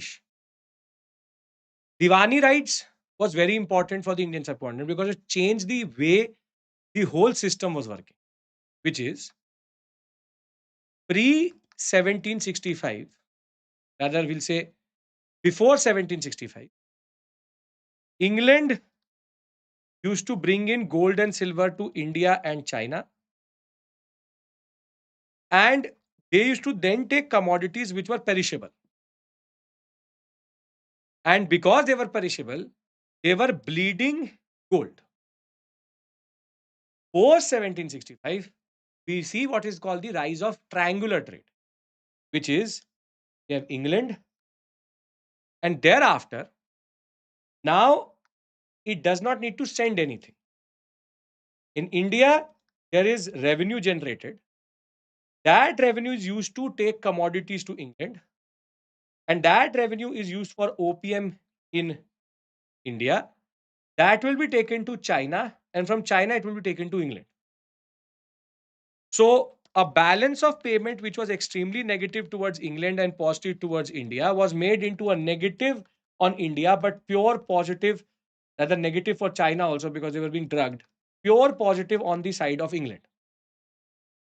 The outflow of bullion was now negated, and the items were now flowing because of the use of the revenue in India itself. And this is where a drain channel was introduced, which I'm going to discuss what it means. But the implication of the Diwani rights is the trade profile of India totally changed. From a net exporter of finished items, we became a net exporter of raw material. And the outflow of this revenue is extremely important because it allows for Indian commodities to also outflow, but the opium to also outflow towards China into England. Now, what is important here is if all of this is fine, all of this is perfect, how to generate this revenue? How to generate this revenue? We generate this revenue via certain models. First is called Clivian model. Clivian model was very simple. European supervisor over the Amin and the Amil, who then extract revenue from the peasants and the zamindars. But the problem with this is that it leads to pure bleed of the rural economy, will lead to 1769 and 70 famines, and also the Clivian fiscal bubble, where the revenue was overestimated, which in turn led to the stock price of the East India Company to get inflated. So this was very quickly abandoned. In place of this came the Hastings model. It's called farming out or ijardari system. Here you have for the first time the office which you want to hold, the district collector's office introduced. The right to collect revenue plus ownership is given to the highest bidder who can say we can take out as much as revenue as possible. He is going to be called a ijardar. If you give the money at the right time, your right and your ownership will be with you. But if you don't do it, your right and your ownership will be transferred to the next highest bidder. So it basically becomes like a certain, you can say, concept where it's just auctioning of right and ownership one after the other, one after the other, one after the other. Destroys the rural economy, too much over exploitation. It's an auction based system. Yes, very good. Both these systems cannot introduce predictability, consistency. There was a need to change it. Change will come through permanent settlement introduced by Cornwallis. Bengal has zamindars. They are powerful, less in number. Cornwallis is a zamindar himself. So, district collector gives the right to revenue plus ownership to the zamindar. Zamindar, if he gets it, automatically peasants who used to own their lands become tenants. It's called tenantization of the peasants of Bengal. They are now going to be exploitative. But a lot of them did not sit in Bengal. That is why there was called something called absentee landlordism, which is they used to go and sit in Calcutta, leaving it to their men to collect the revenue. If the zamindar pays the revenue, which is considered to be divided like this, 10/11 and 1/11, the revenue demand is fixed forever. That's why it's called permanent settlement. And if it is fixed at, for example, 11,000 rupees, 10,000 will go to the state, 1,000 to the zamindar, but any increase in 1/11th will go to the zamindar itself. That is why they're incentivizing the zamindars. Sub-infutation means that because through sunset laws, there will be more and more people losing out. There will be more and more intermediaries getting created. So, zamindar, if he pays the revenue in this process, everything is fine. But if he does not pay it on a given day, which came in 2024 examination, sunset law, his right plus ownership will be auctioned off. So the idea of auction still remains. And this is where sub-infeudation comes. Sub-infeudation is the process of creation of intermediaries. Absentee landlords did not know when the sunset laws came through, they did not give money. So their own retainers and own officers took it. Then they were not able to pay. So there was a class of intermediaries who were displaced through this. 51% of all zamindars in Bengal had lost their land because of this. But the biggest, you can say, victim of this system is the peasant. Peasants who had land became tenants. Landlessness overassessment is going to be standard concept. Landlessness, overassessment, tenantization, standard concept. This system can work in Bengal but cannot work in South because zamindars don't exist properly. We have polygars or what we have misradars, but they're not properly what we call as zamindars. So, Rayatwari settlement, overassessment means whatever was, if the land can give 100 rupees, they had assessed it to be more than 1,000 rupees. So, it was too much revenue being exploited. Now, this is based on Monroe and Reed, Alexander Reed and Monroe. Idea was zamindari is too exploitative. District collector will give ownership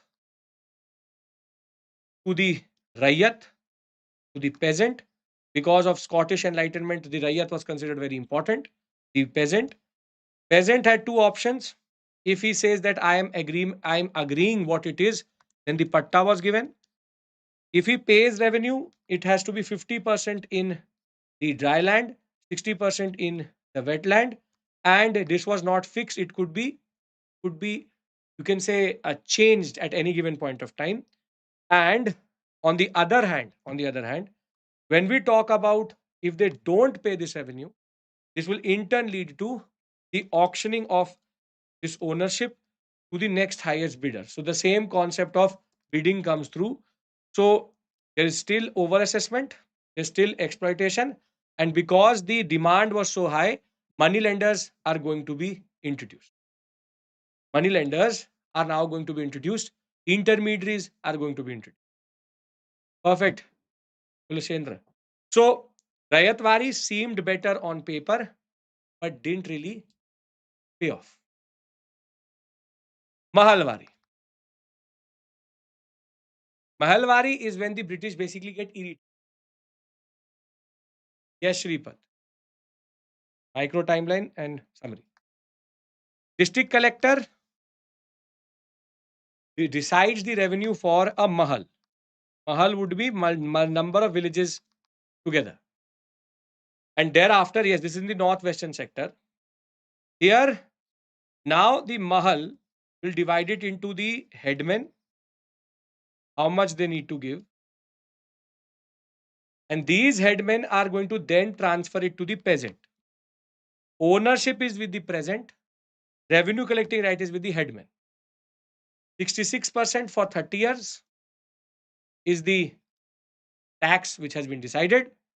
But the problem is the headman, how he decides to give this revenue burden on the peasant is totally on the headman itself. That is why it is called modified zamindari system. Ownership with the peasant, but the power with the headman. And this system did not really properly work out because the peasants again were being over assessed, were being made into tenants, and they were being exploited. So everywhere it is individual peasant, be it permanent, be it Rayatwari or be it Mahalwari, be it Ijdari or be it Clivian system. One thing is very common, which is overassessment, tenantization, rise of intermediaries, rise of money lenders, rural distress. I think we all can agree to that. Permanently fixed can be changed 50 to 60%, 66 for 30%, 30 years. Okay, now a direct impact of land revenue settlements was forced commercialization of India.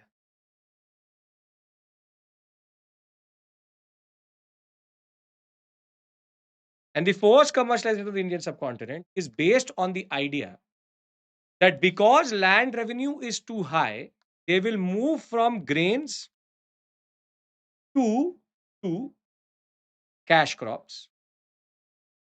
When grains will go down, there will be famines.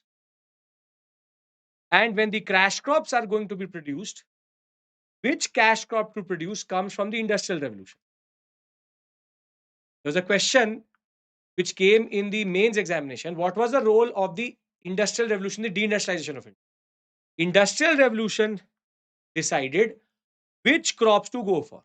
For example, cotton, indigo, opium, pepper, silk, all things which where they wanted to, in a way, wanted to substitute the imports from the rest of the world, commercial crops.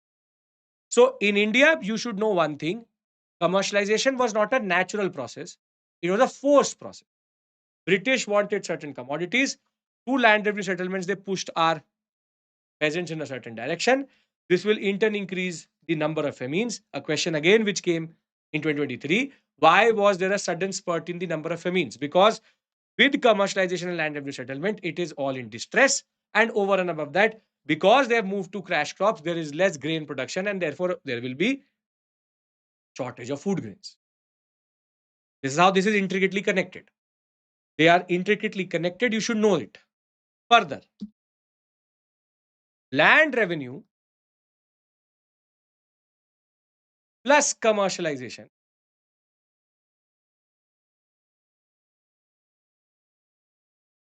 land revenue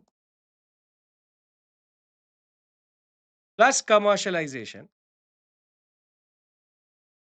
will together lead to deindustrialization. You will say, how, sir? A weaver previously used to be an agriculturalist also. Land revenue settlement is going to remove his agriculture part. Either he's a peasant or he's a weaver. He cannot be both. So additional income be gone. A weaver was able to sell his cloth at a price which was competitive in the world because his real income was very high. Because even if he gets 1 rupee, he can buy 10 kgs of grains, but a 1 pound would not give you 10 kgs of grains. So what commercialization does is, commercialization increases the grain prices. Now, if the grain price is high, grain wage is low, which means that the input cost of the weaver has increased. So there's no additional income and the input cost of the weaver has gone up. Now, with input cost up, no additional income, he will increase the prices. But at the same point of time, industrial revolution will flood the market with cheap commodities and cheap machine made cloth. So the weaver will not be able to compete. So either he goes into a Dadni system based understanding where he's going to take some money from the British itself, or he is going to become an agriculturalist and then go into the of pedantization. This I teach this in 3 hours in a very interconnected way. Land revenue things, all economic policies are connected to one another. Land revenue leads to commercialization. Commercialization and land revenue lead to deindustrialization because additional income is gone, real income is gone, there is grain prices are going up, his competitive prices is going down, and his competitive advantage is gone, which was his price, and therefore there is no way for him to compete with the machine made cloth itself. The same type of explanation I've given in the book through flowcharts. Now, all of this leads to drain. Leads to drain. Meaning the Indian subcontinent was not drained by just taking all the money and putting it into the pocket and going to Europe, but in a very sophisticated manner. And that sophistication is we were drained in multiple channels. First drain is in the process of commodities itself. Then the value of the commodity is also gone because who is buying and selling the commodity is a European. The commodity itself is going out of India and it is being sold and taken at a very or extracted at a very low cost. So commodities were the first means of transfer. Further, the company officers looted India in the first loot of Bengal, the second loot of Bengal, or be it Carnatic or be it Hyderabad. Therefore, this is not poverty and British rule in India. Talking about just drain channel, not drain theory. The simple point is this is how India got looted. Commodities, the bribes, illegal transfers, the profits, the private trading. At the same point of time, the 5% guaranteed interest on railways. Any income which goes into the pocket of a Britisher is drained. So, dividend and interest, anything which gets added into the GDP or what is called as the gross national product is something with a fiscal root. It will become a drain. Further, you have two big drain channels: home charges and store purchases. 40% of all drain happened through home charges. We paid for our own colonization. $64 trillion has now been, Oxfam tells us $64 trillion was taken out of India in through these channels. $64 trillion, 3 times bigger the GDP of the US as of right now. Further, they did not buy even pen and pencil in India. Every store, stationery store purchase or anything needed for the concept of military or civil administration was purchased in England. Home charge, dividend, interest, store purchases, the pensions, the pay, the cost of training, everything was borne by us. We paid for our own colonization. If you have ever thought of the British in positive light, you should know we were looted of everything, but we were paying for our own exploitation. And these channels are intricate. Don't, it's not like they took all the money, put it onto a ship and took it to England. No, it is a process which happened between 1765 to 1947, bit by bit, drop by drop. The ocean of wealth which is there in England is because of this only. So, what we've understood is that from foreign capital investment to the credit which was taken to the interest which was taken to anything and everything, all of it is leading to one thing, which is land revenue plus commercialization plus deindustrialization plus drain of wealth equals to famines, and the number of famines is beyond acceptance. This happened during company phase, this happened during crown phase.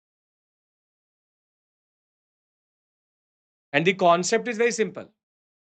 Company used to say that crown was better, crown used to say crown company was better. Both were equally bad. 3 to 5 crore men and women in India died because of hunger.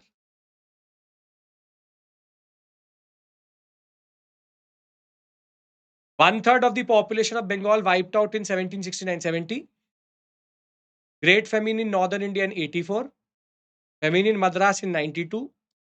Northwestern province and Awadh in 1803. 1833, 5 lakh people died just in Guntur. Famines in Upper India, which again killed 10 lakh people. Famines in Delhi and Agra. 1866, 13 lakh people died in Orissa alone, with Orissa, Madras, Bihar, and northern Bengal. Famines in central India. And the biggest famine, which is between 1850 to 1900, 2.8 crore men and women died, and children died because of hunger. And the 1943 to 45 Bengal famine, which killed alone 2 crore people because all the food was diverted towards the war effort. So, if you have ever had a positive relationship or a positive outlook of the British, you should know one thing, that what is the true reality of the British in India is only famines, destruction, death, tenantization, and the loot of India. The railway is not a good cost for something like this. Not worth it. We don't want the railways. And the railways actually expedited this and accelerated this process. Railway telegraph postage was not for you and me, it was for the British. It was for the British. And railways only accelerated the pace of loot, accelerated the pace of deindustrialization, accelerated the pace of drain, accelerated the pace of famines. And if you go by the three commissions which are established, SLM, they are called Strachey, Lyell, and MacDonald. All of them are saying we should do something about something. We should have famine code. Who will give the money for this? All of it is all bureaucratic discourse, that we should have a fund, we should have a response concept. The way we create committees after major disasters, same way the committees are created after famines here. So, just for your reference, I've given you these three, but the basic point is that you should know that the overall outlook of the British economically was negative. Now, I have to cover two thematics with you. Thereafter, our pace is going to increase, which is social reform movement, peasant tribal 1857. And then I will go into a timeline based understanding, which is the timeline of the national movement itself. So as to revise everything with you. Now, when you talk about socialist reform movement, I have done one thing for you. I have given you certain tables here. I've given you certain tables here so that you can quickly revise what is the most important concept in that sense. Meaning what you can do right now on 18th May for 25th of May. For any student who is preparing for 2026, you have time to go into details. But for anybody who's preparing for the next Sunday, just go through what I'm going to give you here. I will give you this PDF in the Telegram group. And by the time you are going to write mains as it is, you will have the book in your hand that has everything as it is. So, for example, with regards to the reformists, you should know Atmiya Sabha, Raja Ram Mohan Roy. Brahmo Samaj, Debendranath Tagore, Keshav Chandra Sen, Raja Ram Mohan Roy. Further, Brahmo Samaj, Keshav Chandra Sen, and Adi Brahmo Samaj, Debendranath Tagore. Sadharan Brahmo Samaj, Anand Mohan Bose. And Young Bengal Movement, Derozio. Now, you will say, sir, but this is not enough for mains, but you're writing prelims, right? So, if they go beyond this, as it is, you will not be able to answer. So, why not learn the founder and the organization? And I've given you concise tablets which you can consume here without actually vomiting in the examination. Because if you are going to try to learn social reform movement at this point of time, you will faint. 150%. 150. Either you have a concise table based understanding, or if you are going to go into the fundamentals of this area, you will die. I guarantee to you. So rather, just concentrate here with me, and you have to bring everything together in a way. Just revise this with me, right? So, Pratna Samaj, Atmanam Pandurang, Sadharkar. It also had M.G. Ranade, Gopal Bhandarkar, R.G. Bhandarkar, Narayan Chandavarkar, and it never split up because it was very, very, can say, very, very conservative. Never became like Brahmo Samaj where K.C. Sen destroyed it. Further, Ramakrishna Mission, Ramakrishna Paramhans, service to man is service to God. His very important disciple Swami Vivekanand, Neo-Vedantic philosophy. He went against Hindu, what we call as ritual and ceremonies. He talked about action, not just thought. What will he do? He will coming after coming back from the World Parliament of Religion in Chicago in 1893. He is going to then come back and establish Belur Mutt, which is Ramakrishna Mission. Other details are here, but I'm pointing the main points out to you. Thereafter, Deva Samaj, Shiv Narayan Agnihotri starts as a theist, becomes an atheist. Indian Social Conference, M.G. Rande and Raghunath Rao, different Raghunath Rao from the Raghunath Rao of Anglo-Maratha Wars. Seva Sadan, Malabari and Gidumal. Thereafter, Servants of India Society, Gopal Krishna Gokhale. Social Service League, Narayan N.M. Joshi rather. Manav Dharma Samaj, just remember Durgaram Pancharam. I have again compiled everything for you. It has one more section which I have omitted because you cannot learn it right now. You only can learn this much as of 7 days before the examination. Ishwar Chandra Vidyasagar is an important personality. Women's education, as government inspector, ran his own schools. He was also the one who was the secretary of the Bethune school.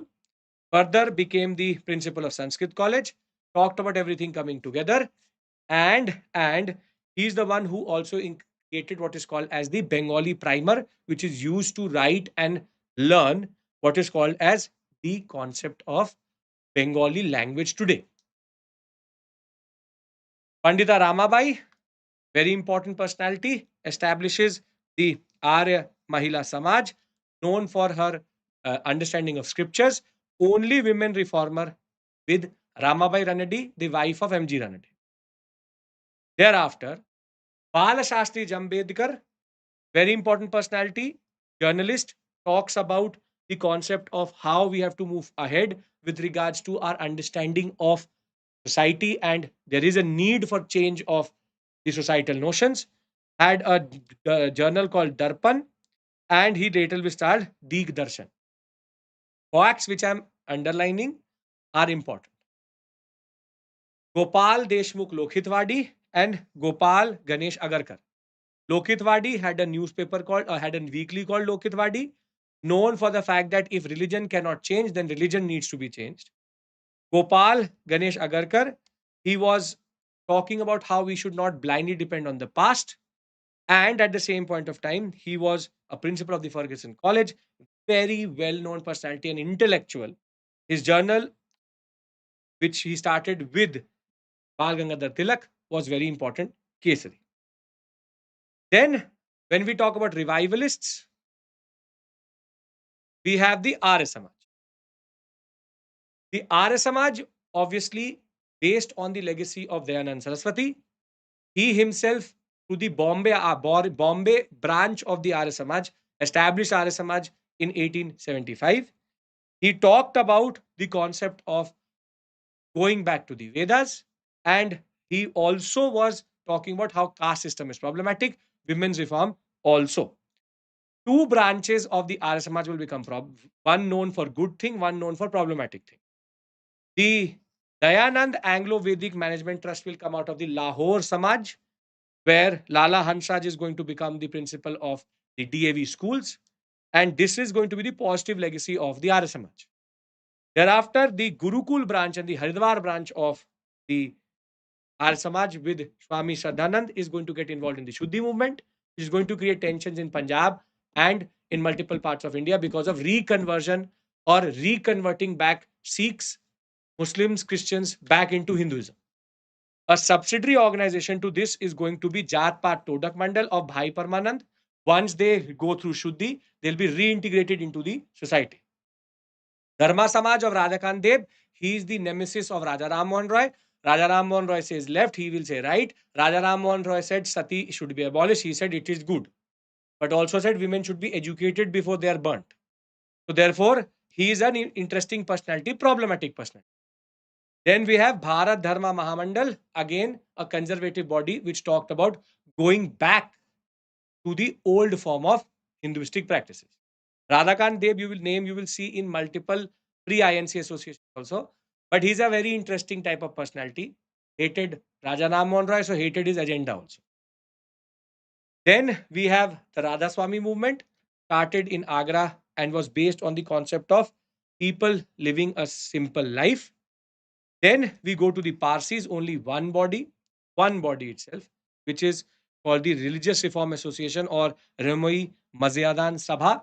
We have K.N. Kama and Dadabai Naroji related to it. Ras Goftar is the thereafter. When we talk about Muslim reform, the only Muslim reformist body is Aligarh movement. Sayyid Ahmad Khan or Sir Sayyid Ahmad Khan. Aligarh movement talked about reconciling Islam with Western education, and they were more about being loyalists than actually trying to do anything because they thought, rather the British thought that 1857 was a Muslim conspiracy. They wanted to change that notion. Then come the revivalists and the biggest issue for the British. Wahhabi, the reason why we had the IPC 8, the sedition law was because of the Wahhabis.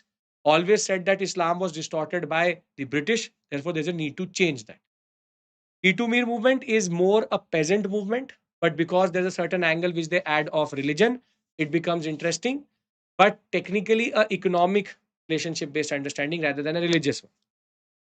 Parisi movement is again based on the idea of peasant movement, but there is a certain idea of revivalism of original form of Islam. Then come Devband, again a controversial one, emerges at this point of time saying that European knowledge has distorted Islam. We need to go to the original form. And they will talk about removing all forms of impurity from Shariat. But they will also later talk about English education and modernization of Islam in that regard.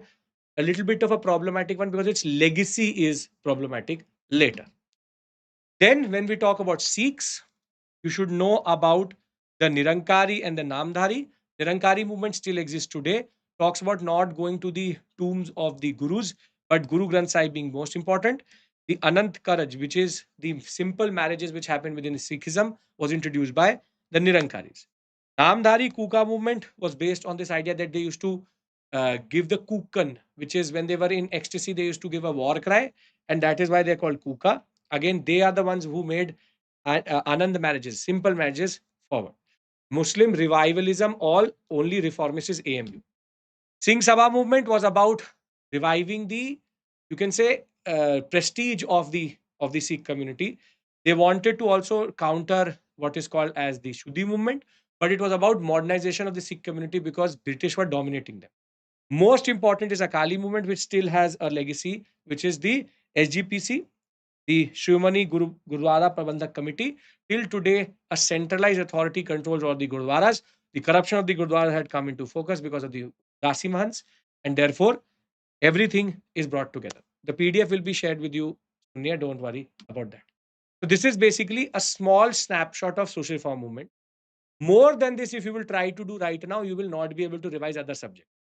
And that is where I don't want to really that selfish that I tell you that you put all your effort here. But I've given it to you.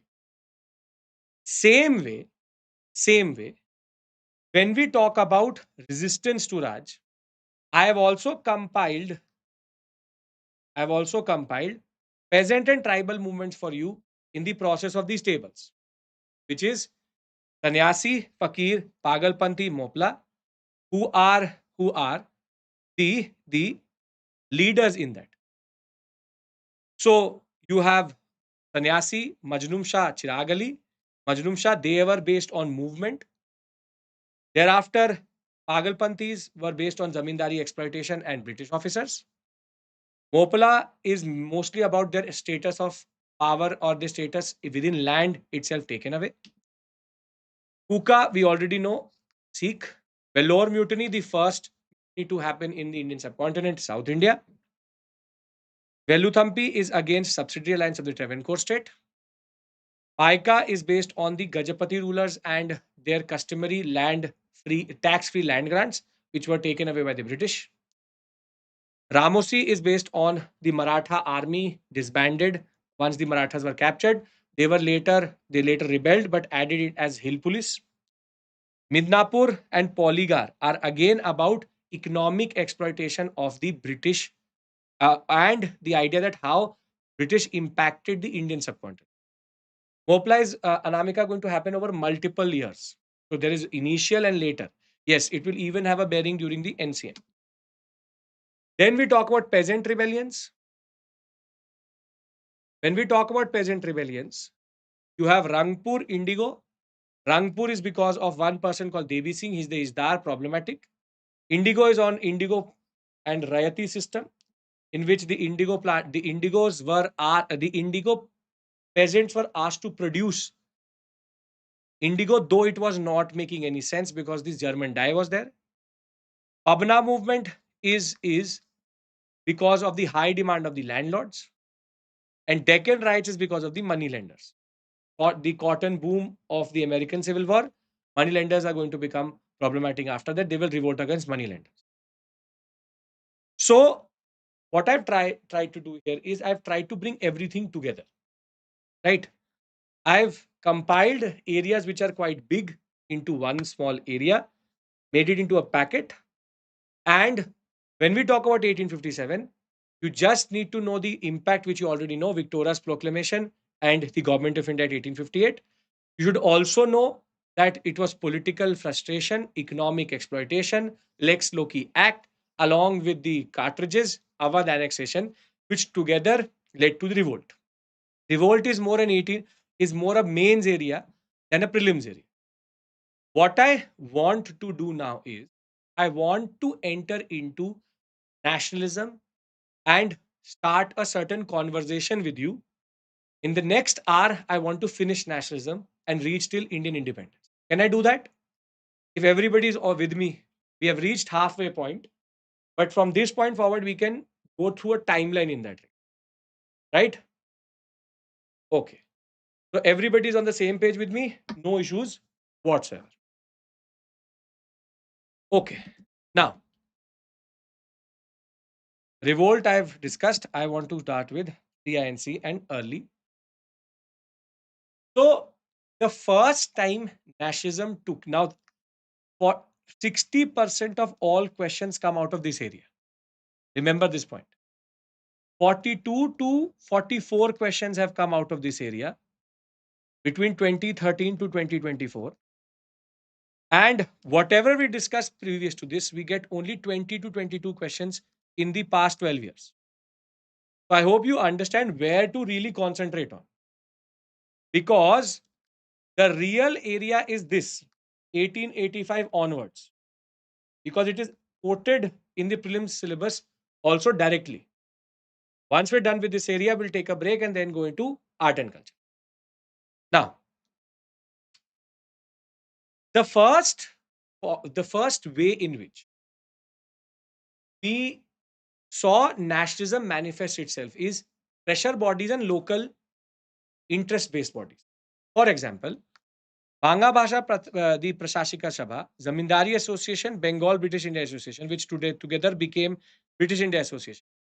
Pre 1857, all these bodies are narrow, based on the Bengali middle class, Bhadralok Bengali, based on Zamindari interest. And you can see that they're using the word British quite a lot because they don't want to give up their identity of being a British India. 1857 changed this dynamics and therefore introduced a new set of pre-INC associations, which will become a logical need for the formation of the INC.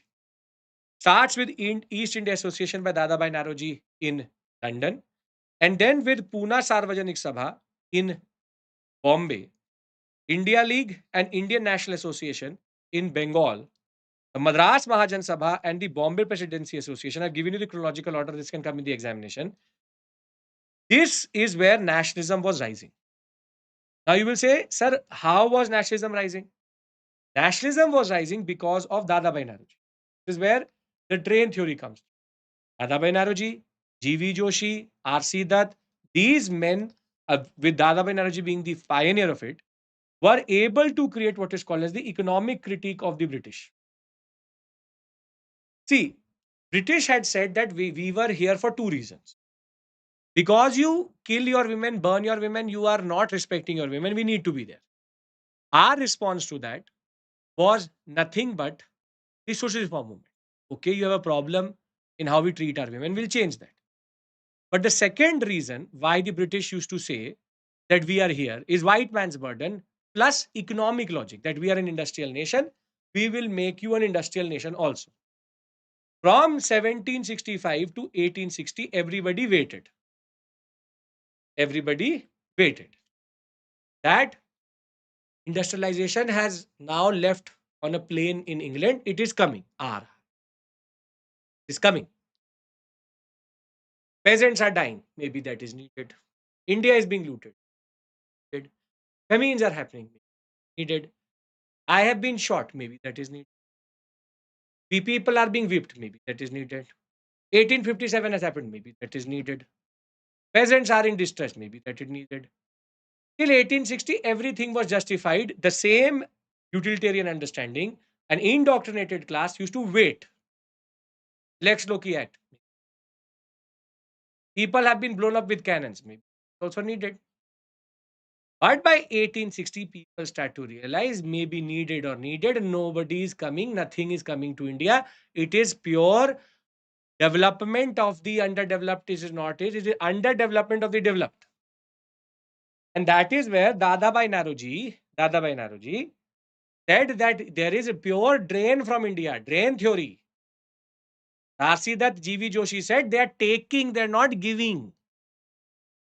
And that is where nationalism will rise with this understanding that there is need for contextualization. There's need for an all India level body which goes and says to the British, where is that development? When will the good times come? When? And that is where the idea was we need to go for an all India level body. That is where the need for the INC comes through. See, with regards to the rise of the INC, there's a lot of understanding. We know 1885 Indian National Congress met in Bombay. We know that there is one theory that it was created by the British, which is called the safety valve theory, that it was the conspiracy of Hume and Dufferin to create the INC so as to slow down nationalism. The response to that from Gopal Krishna Gokhale is that we used AOUM, AOUM did not use us. That is called lightning conductor theory. But in the end, we know that the 7 volumes which AOUM is talking about never existed. So, how should the INC be seen as? It should be seen as a logical culmination of a process of political awakening, which started with these organizations and ended with an all India level body, which is called the INC.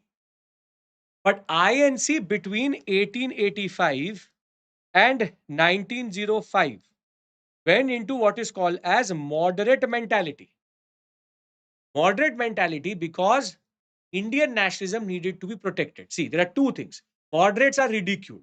Surendranath Banerjee, Firoz Shah Mehta, Ras Bihari Ghosh. You have AOU, Vedderburn. You have MG Rande. There are multiple personalities. Dadabhai Naroji. They are said they had a model called PPP: protest, prayer, and petition. Please. The idea was, their understanding was that the British don't know what they're doing. Two-pronged approach. Political awakening of Indians, but at the same point of time, the idea that British को पता ही नहीं that deindustrialization is happening, drain is happening, that commercialization is happening, forced commercialization is happening. A lot of things are happening. पता ही नहीं. Don't know. So let's do one thing. Let's send a petition. See, you have destroyed Indian subcontinent. Let's do a constitutional protest in front of the office gate of the district collector. And thereafter, if that is not going to happen, we will go and say to him, please do something. This was the idea of please politics. Please give us ICS. Please give us some form of representation in the legislative councils. Please, Indianization of the ICS. Please reduce the taxes. See, I can ridicule the moderates as much as I want to. As much as I want. But the idea is very simple. That was the need of the hour. That was the need of the hour. Which is, if Indian nationalism had become too aggressive, without moderates, extremists cannot exist. The INC still thought that they were a factory of sedition and they still did not want the moderates to exist. Moderates protected Indian nationalism in the phase of its infancy, and therefore, as much as there is a certain understanding that their methodology was useless, they were necessary. If you want an iPhone from your father and your mother, from your parents, you can't go and slap them and say, give me an iPhone. You cannot go to the extremist methodology automatically. You first will also do moderate mentality. Please, my phone is not working. I cannot see the videos. It is this, it is that. Battery is not working. Please. When this please is not going to work, then you will start to throw things in your house. Everybody has to go from a moderate mentality, then into an extremist mentality. So don't think that a Lal Bal Pal can exist without these personalities in that regard. So therefore, moderates are to be ridiculed as much as you want to, but are extremely important in the story of Indian nationalism because they create the context for the rise of the extremists, which will come in this period of 1890s to 1905 period. Now, from this point forward, we have a timeline to follow. I'll now talk about that timeline, and I'm going to also now give you an understanding. But for that, we all have to be on the same page. Now I'm going to go into a series of events, and now when I will stop, I would have reached Indian independence 15th August 1947. I can do that? Yes, now we are entering the master timeline. Very good point. Very good point. Great. Okay. Now, let me write the dates first.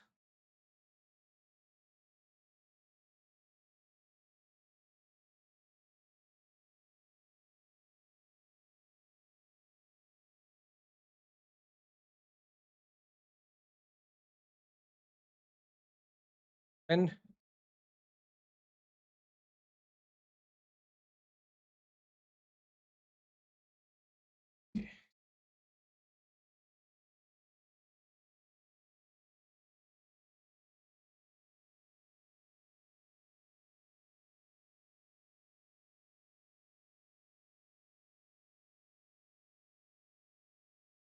Okay.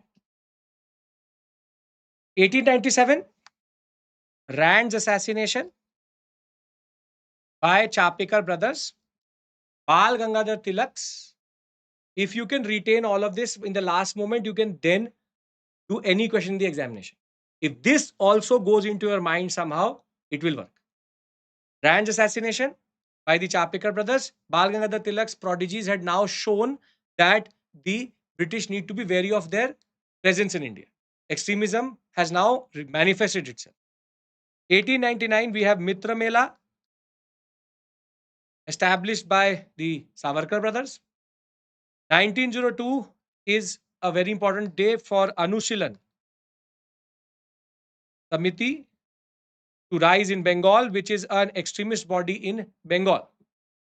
1903 is the partition of Bengal is announced for the first time.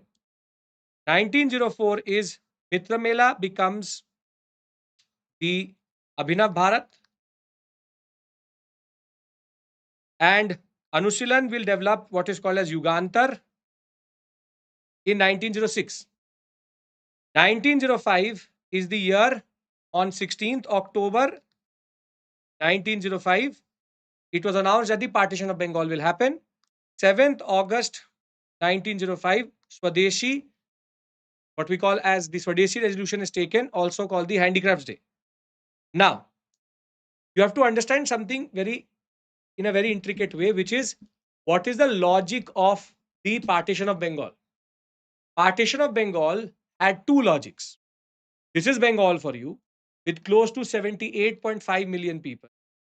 The reason why you need to know that partition of Bengal is interesting is because it happened on two principles.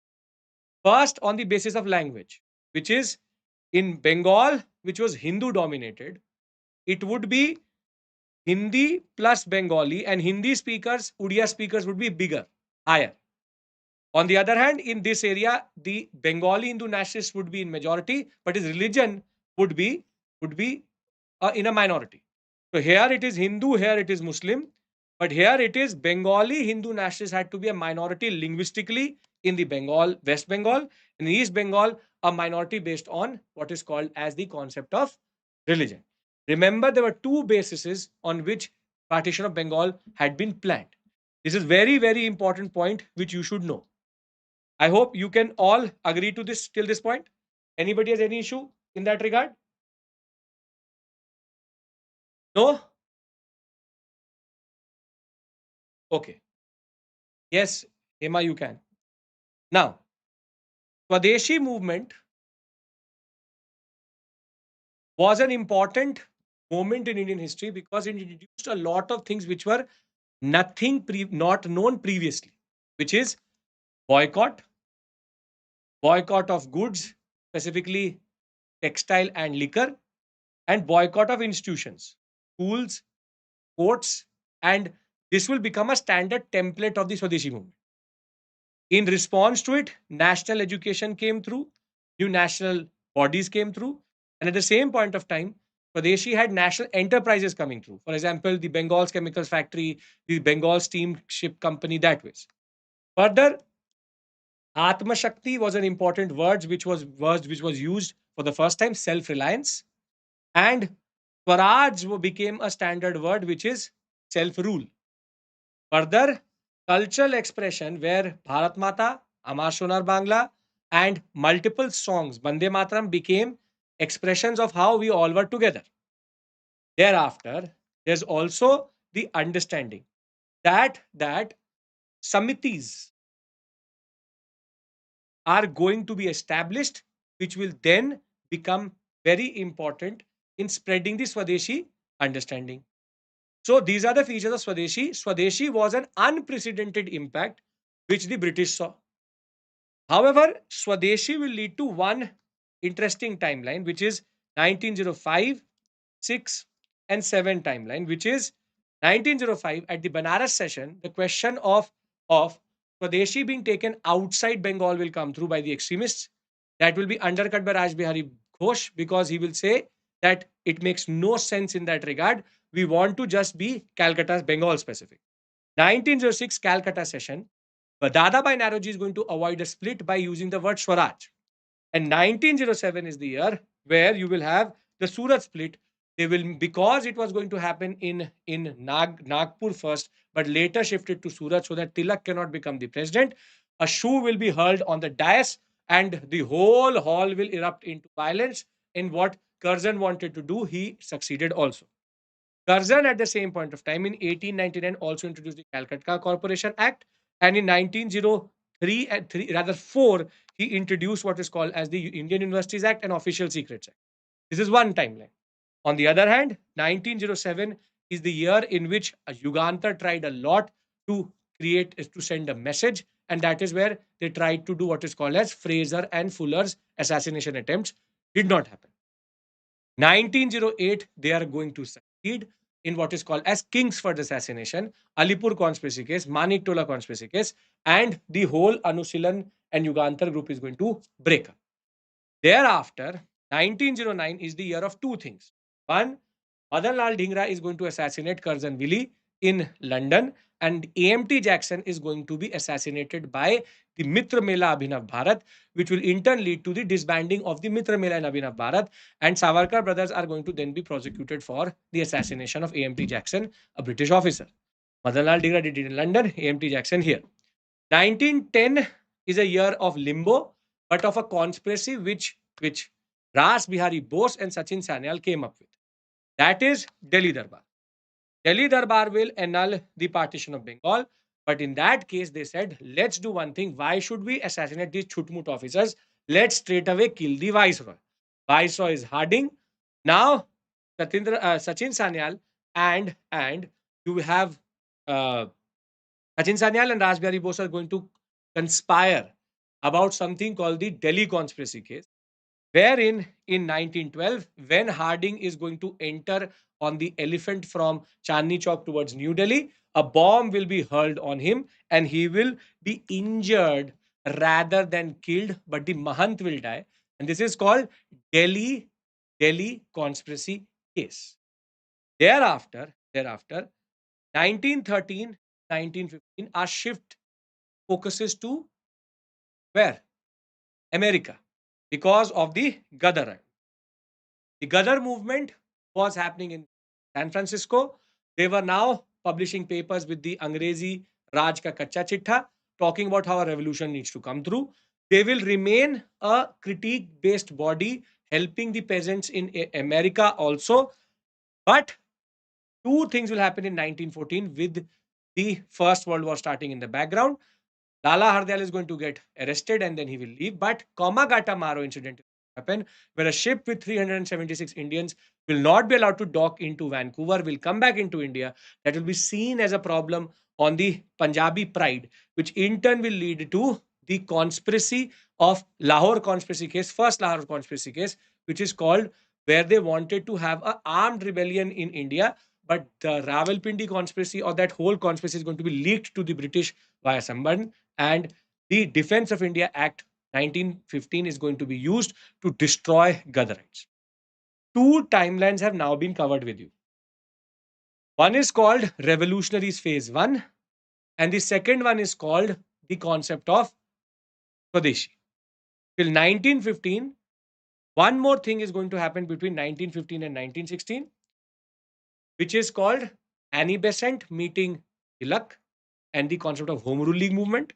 Home Rule League movement will manifest itself in two Home Rule Leagues in 1916, where there will be Tilak's Home Rule League, which is going to be in the central parts of India except Bombay City. And because men, obviously, Tilak supporters are not going to trust a white woman, there is going to be the other Home Rule League, which is in the rest parts of India, 200 branches, Annie Besant's Home Rule League or All India Home Rule League. And in 1916, we also have what is called as Lucknow Pact.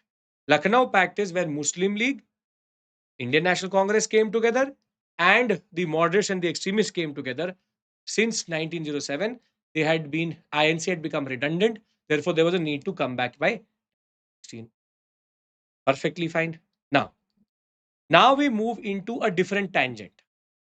And that tangent starts with, again, 1915, 1916, 1917. Everybody's on the same page with me.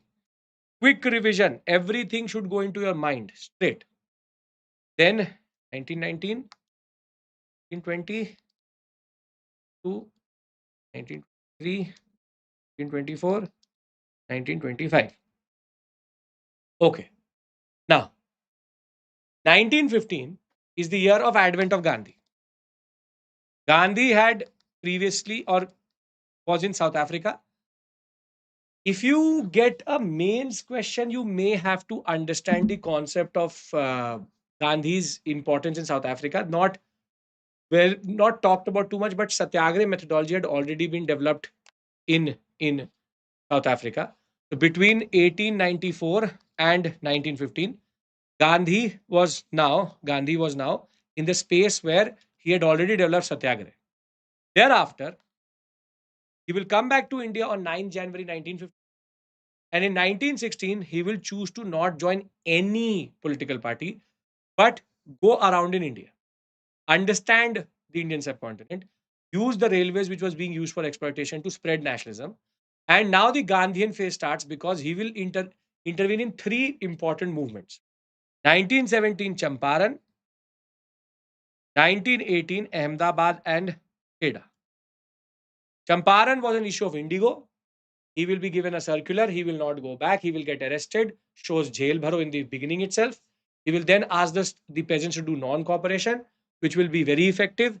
A committee will be established. 25% compensation will be given back. For the first time in Indian subcontinent, the British had given somebody money back. So therefore, Champaran was the peasant in awe. Gandhi was already now Gandhi Baba. Ahmedabad is rather Kheda first, then Ahmedabad. Kheda is when the remission of taxes should have happened because of a famine and because of a drought, but remission was not happening, which is reduction in the taxes. Gandhi will get involved. He will say, let them confiscate as much as land as possible. They will start to now confiscate, but you can't confiscate the whole province. And that is where the peasant non-cooperation is again going to work. And Kheda, they will return back the land, and Gandhi will then withdraw the movement. Ahmedabad is fasting and what is called as the concept of 35% compensation. Ahmedabad was a city which was competing with Surat, 50% plague bonus. Plague was not there. They wanted to make it 20%, but the mill owners wanted 20%, workers wanted 50. There will be a certain clash. Gandhi will get involved because of Anusuya Sarabhai. He will sit on a fast saying that 20 is too less, 50 is too much, 35% is fine. 35% will be decided. When the mill owners will say we are going to open the mills without your consent, he will sit on a fast. You can't let Gandhi die over 15%.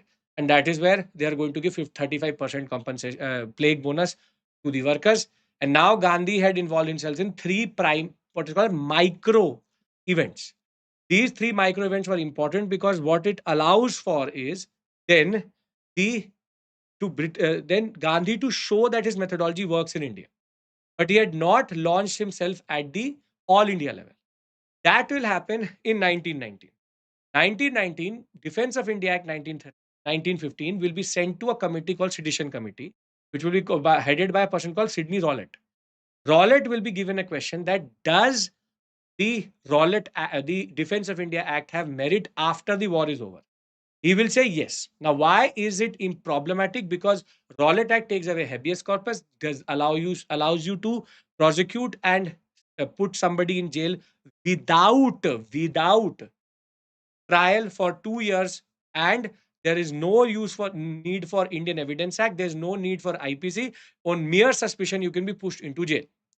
As soon as Rowlett's Act is passed by the Central Legislative Assembly, Gandhi will see it as an opportunity to launch an all India level movement. He will choose 6th April as the date of the All India Hartal. It will go well.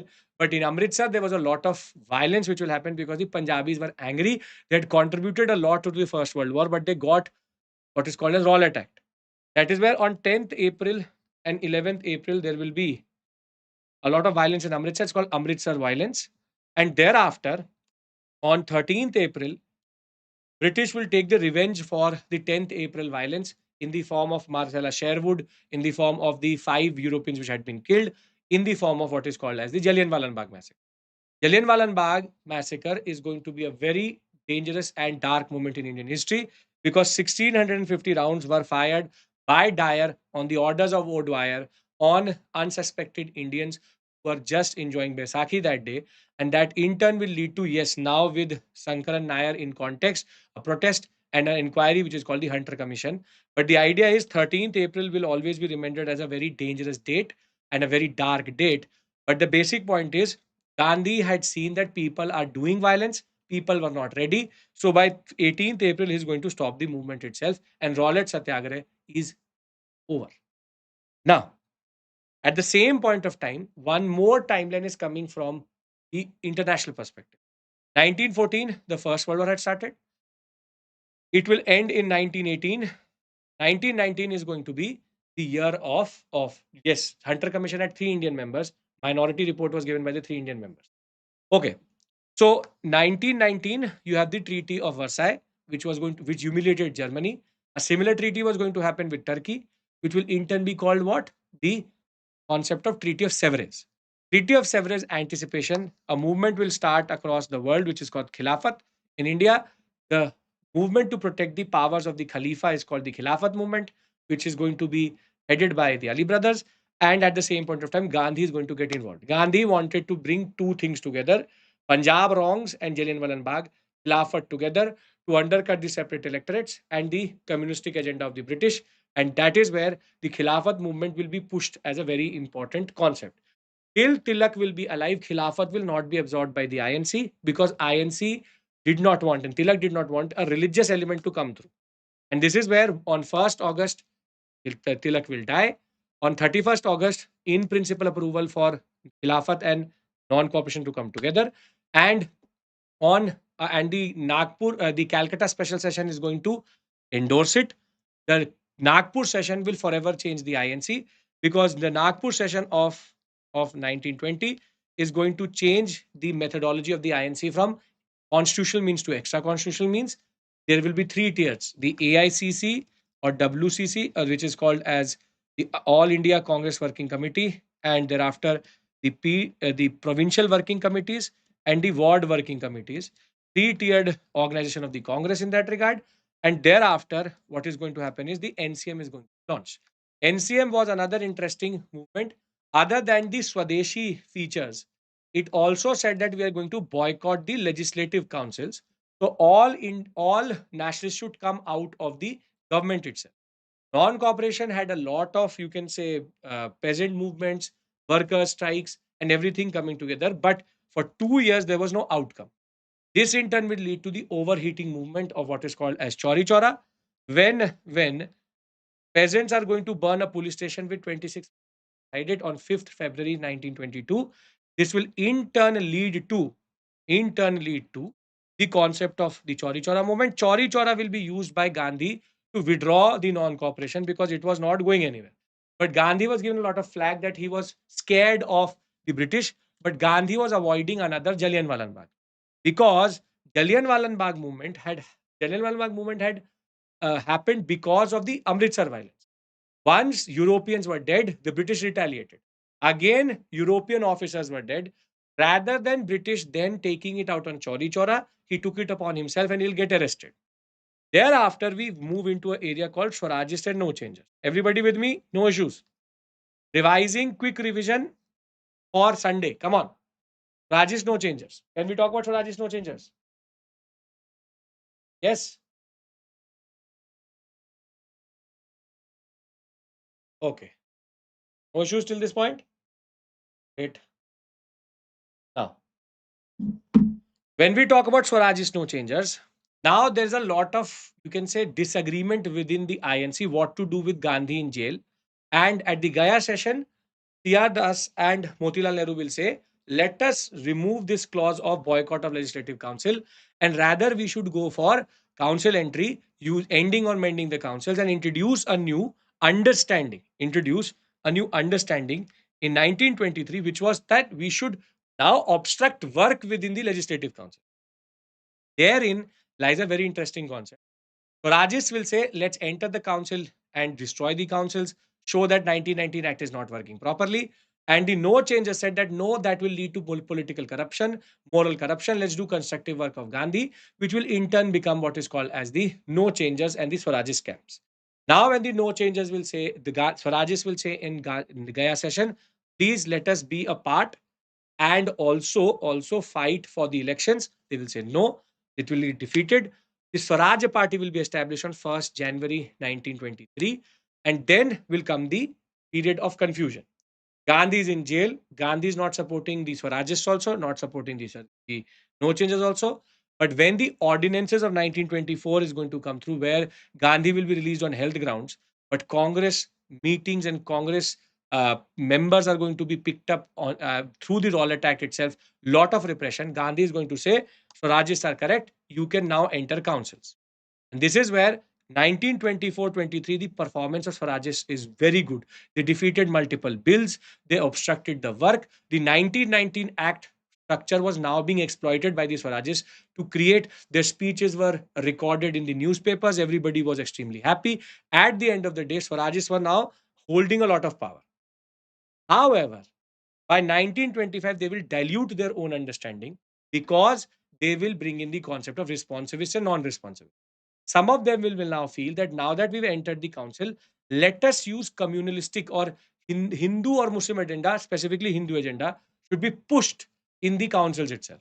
And this is where, when the communalistic understanding comes through, C.R. Das is going to die. Motilal Nehru is going to say we should not absorb communalism.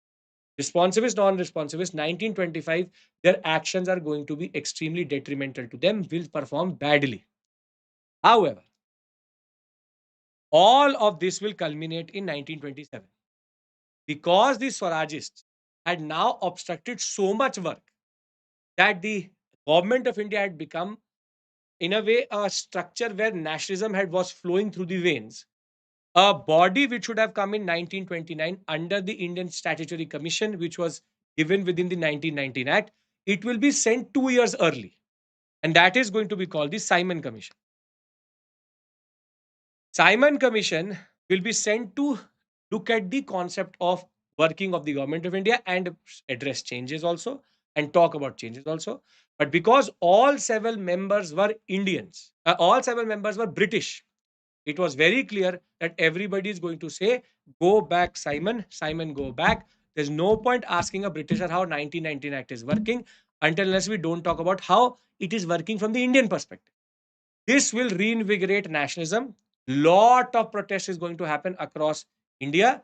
And in that protest, one thing will happen, which is Lala Lajpat Rai will die.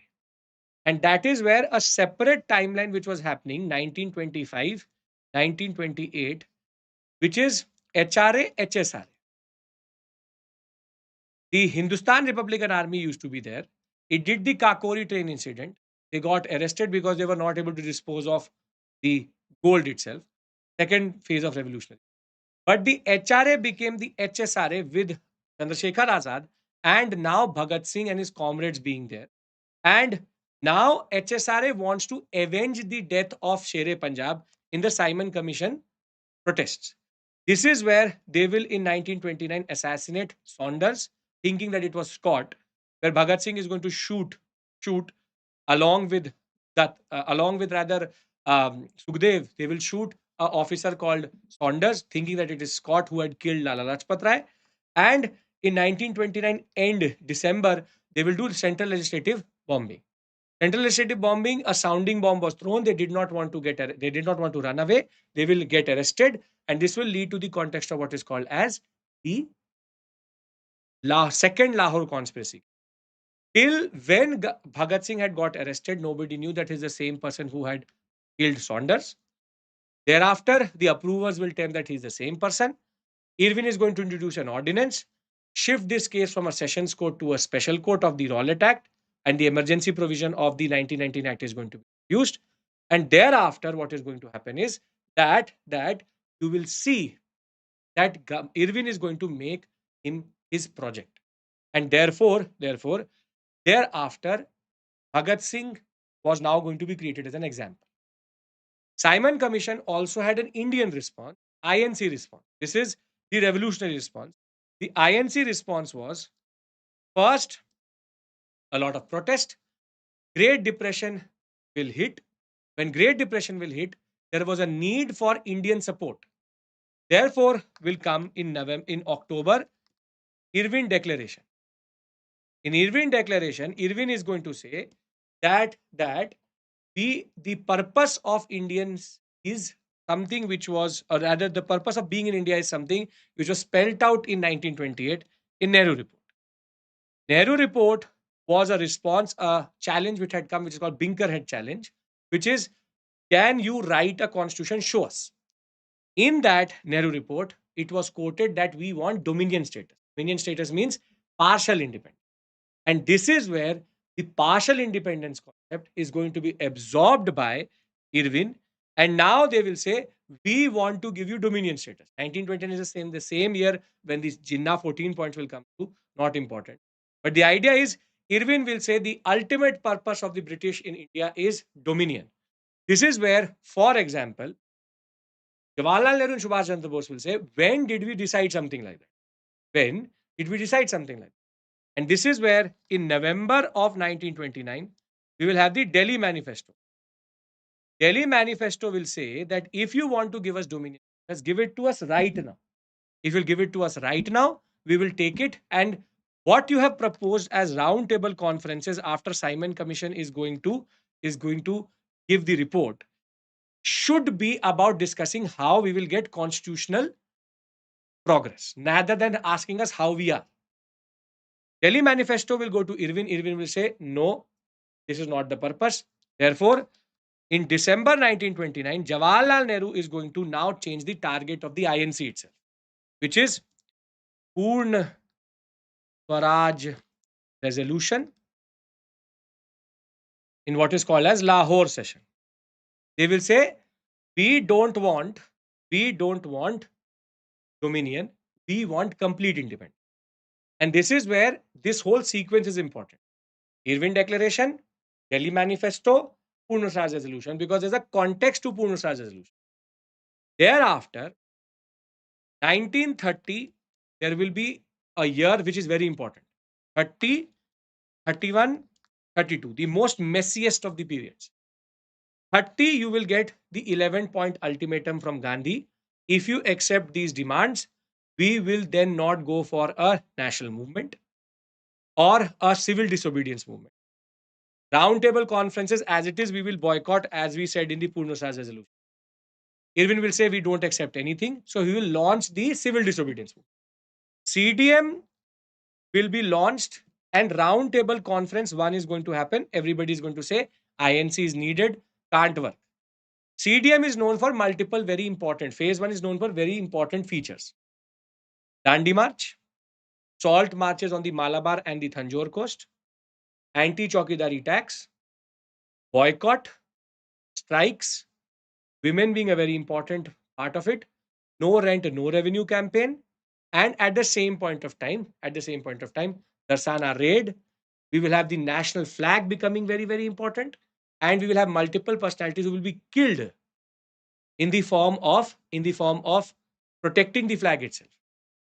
So therefore, CDM, understand this point. CDM is a movement which starts at a very big high, but starts to overheat because there's no real outcome which is coming. This will lead to what is called as the Gandhi-Irwin Pact. Gandhi-Irwin Pact is convergence.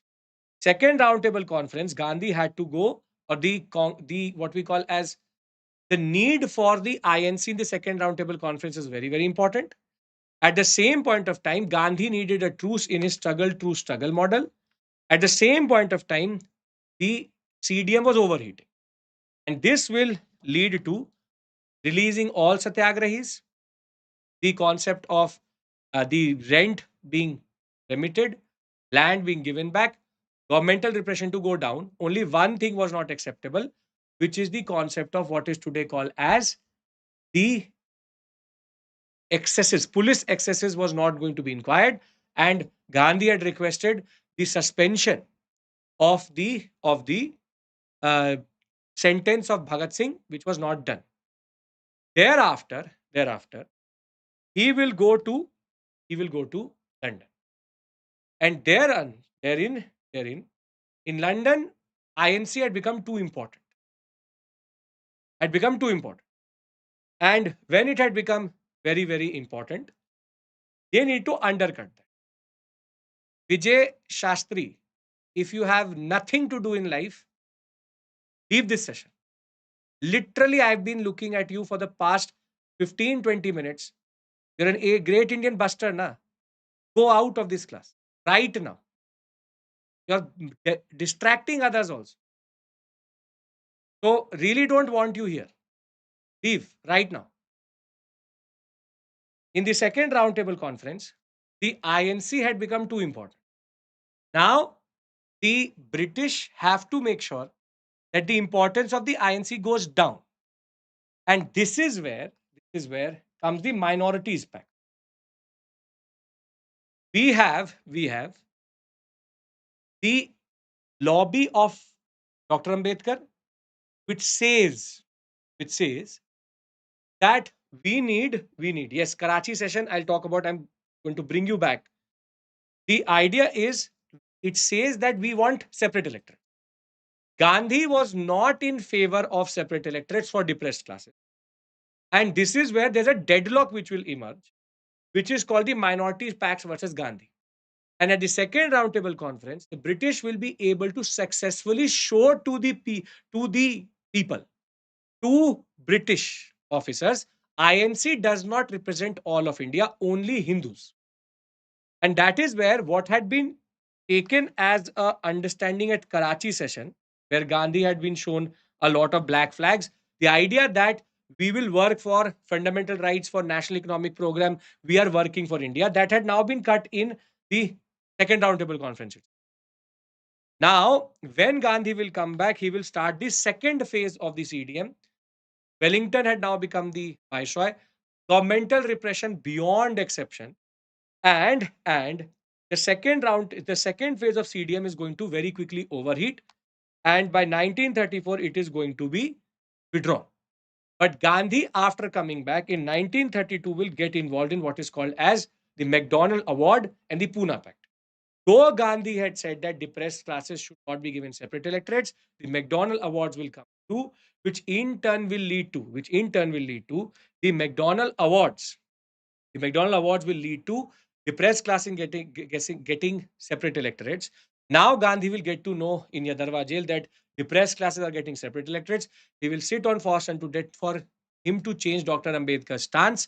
Dr. Ambedkar realized that separate electorates is going to further divide, and therefore he's going to change his stance to reserve seats, joint electorates. The number of seats is going to increase. But the basic point is 1932 will make Gandhi realize that the Harijan or depressed classes integration has to happen properly. And that is why Gandhi from 1933 onwards will go into Harijan campaign, a political hiatus till 1938. But meanwhile, the Dr. Ambedkar is going to become a very important part of the INC conversation. So 1930-34, things have become properly overheated, and now will come the impetus. The Government of India Act 1935. We've already discussed this. When we talk about Government of India 1935, it talked about a election, which will then happen in 1936. This election was decisive because the Congress did well, obviously, but the Muslim League did really badly. And that gave them the perspective that there is now a need to go for militant communalism.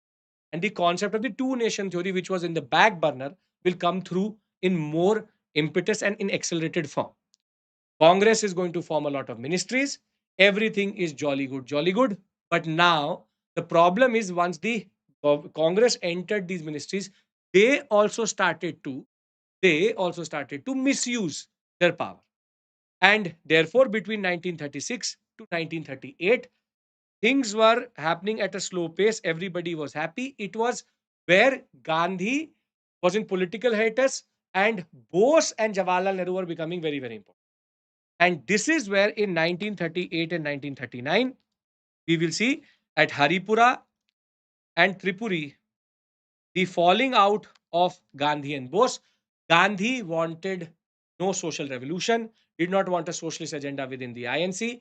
Bose wanted a national movement just before the Second World War would start. He did not want to embarrass the British. He wanted to give unconditional support. Gandhi wanted to give unconditional support to the British.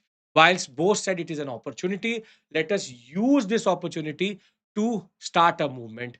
This will lead to an episode where once the AICC is accused of being loyalists by Bose, they will resign, and thereafter Bose will say, "Please form the All India Congress Working Committee."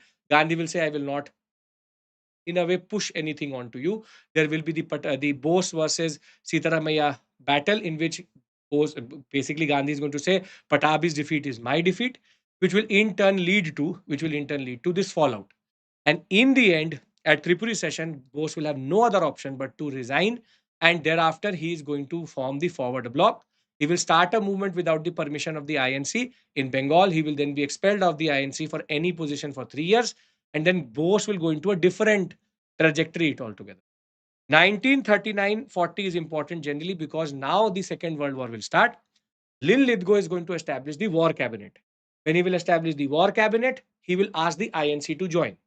Muslim League will join, INC will not join based on the Wardha resolution and the Ramgarh session, where they said, if you want us to cooperate with you in the war, you have to give us concessions. But if you are not going to give us concessions, this is Jawaharlal Nehru's stance. If you will not give us concessions, we will not join the war cabinet. This is where Jinnah will become the second wife on Lithgow. Jin Lithgow is going to start. And thereafter, Muslim League is now going to become very close to the British government. And from this point forward, Muslim League's power is going to increase. Then 1940 is a very significant year because the Axis powers were winning. Hitler was winning. And Indian support was needed.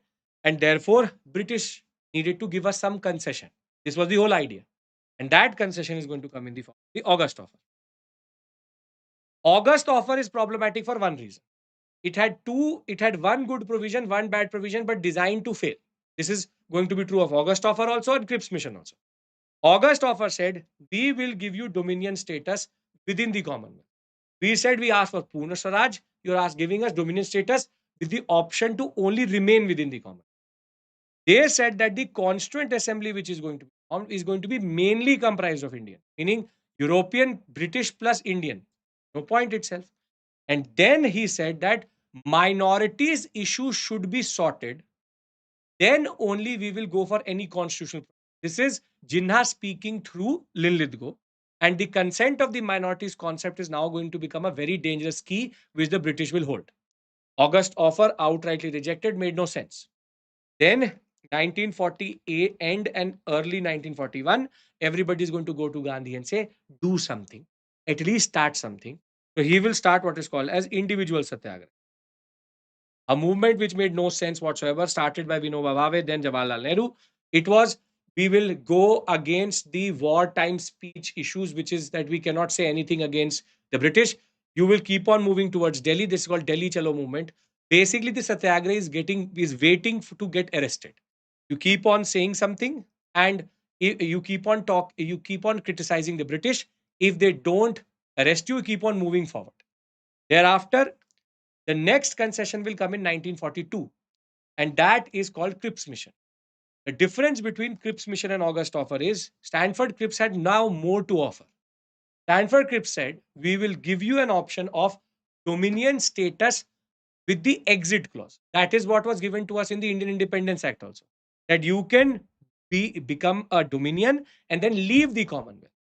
Second, he said that we will create a constituent assembly in which it will be all Indian, nominated from the princely state, proportional representation from the what we today call as the provinces, 11 provinces. These are two good clauses, but two bad clauses. One, if any province wants to be not part of the union, they can leave the union. This is called the partition clause, asked in the examination directly. And the fourth is minority issues has to be sorted before any form of constitutional progress. This is again a very problematic aspect. Cripps Mission and August offer both were designed to fail. Both were designed to fail.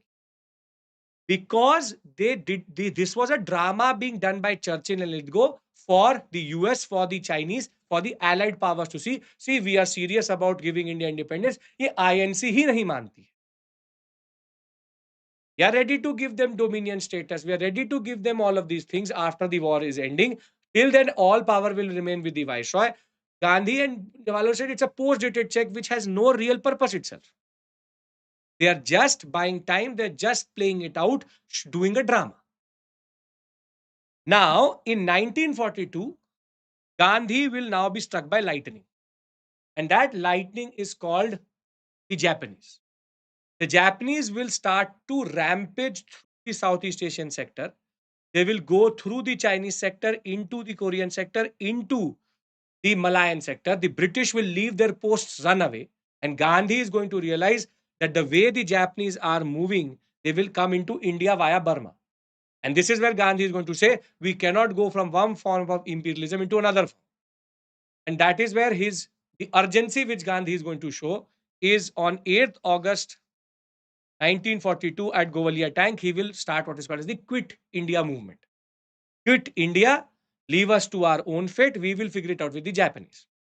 But the problem is on 9th August 1942, everybody is going to get arrested. And that is why Quit India movement very quickly became a leaderless movement initially. So it is known for governmental repression beyond exception. It is known for the leaders being arrested, all traditional leadership gone. Alternative leadership in the form of Sucheta Kriplani, in the form of Usha Mehta, in the form of Aruna Asaf Ali, and other important men will come through. Acharya Narendra Dev, GB Pant will become very, very important. Lot of violence. Violence on the part of the British, violence on the part of the people, because leaders were gone. So it meant anything which represented the union was burnt. We have underground radio, we have underground activities, we have parallel governments, peasant movement, strikes. Did Gandhi sanction this violence? No, because Gandhi is not in the scene itself. He says it on 8th August, 9th August is gone. Gandhian movements were now over. Gandhi's movement ends in 1940 itself. Gandhi's role was done. He had taught Indians how to respond when there is a form of what is called as governmental repression. So please be very clear. 40 to 47 is the phase of popular nationalism, not Gandhian nationalism. Because Gandhi's control over the national movement will be gone. He done his job from Rowlatt to non-cooperation to CDM, taught the people how to respond to people, respond to British rule, and to make sure that nationalism percolates till the lowest point itself. And thereafter, Quit India movement was that sense of urgency. Now, I will stop here because I want to bring in one more timeline, which we've not talked about, which is the INA timeline. INA timeline, we have to go back to 1941, 1942, 1943, 1944, and then we'll come back to 1945 together. INA was conceived by a person called Mohan Singh, who was an officer of the British in the Malayan sector. Once everybody was retreating, he did not want to retreat. He wanted to engage with the Japanese. He will engage with General Fujiwara through a person called Gyani Pritam Singh. And thereafter, they will be able to understand.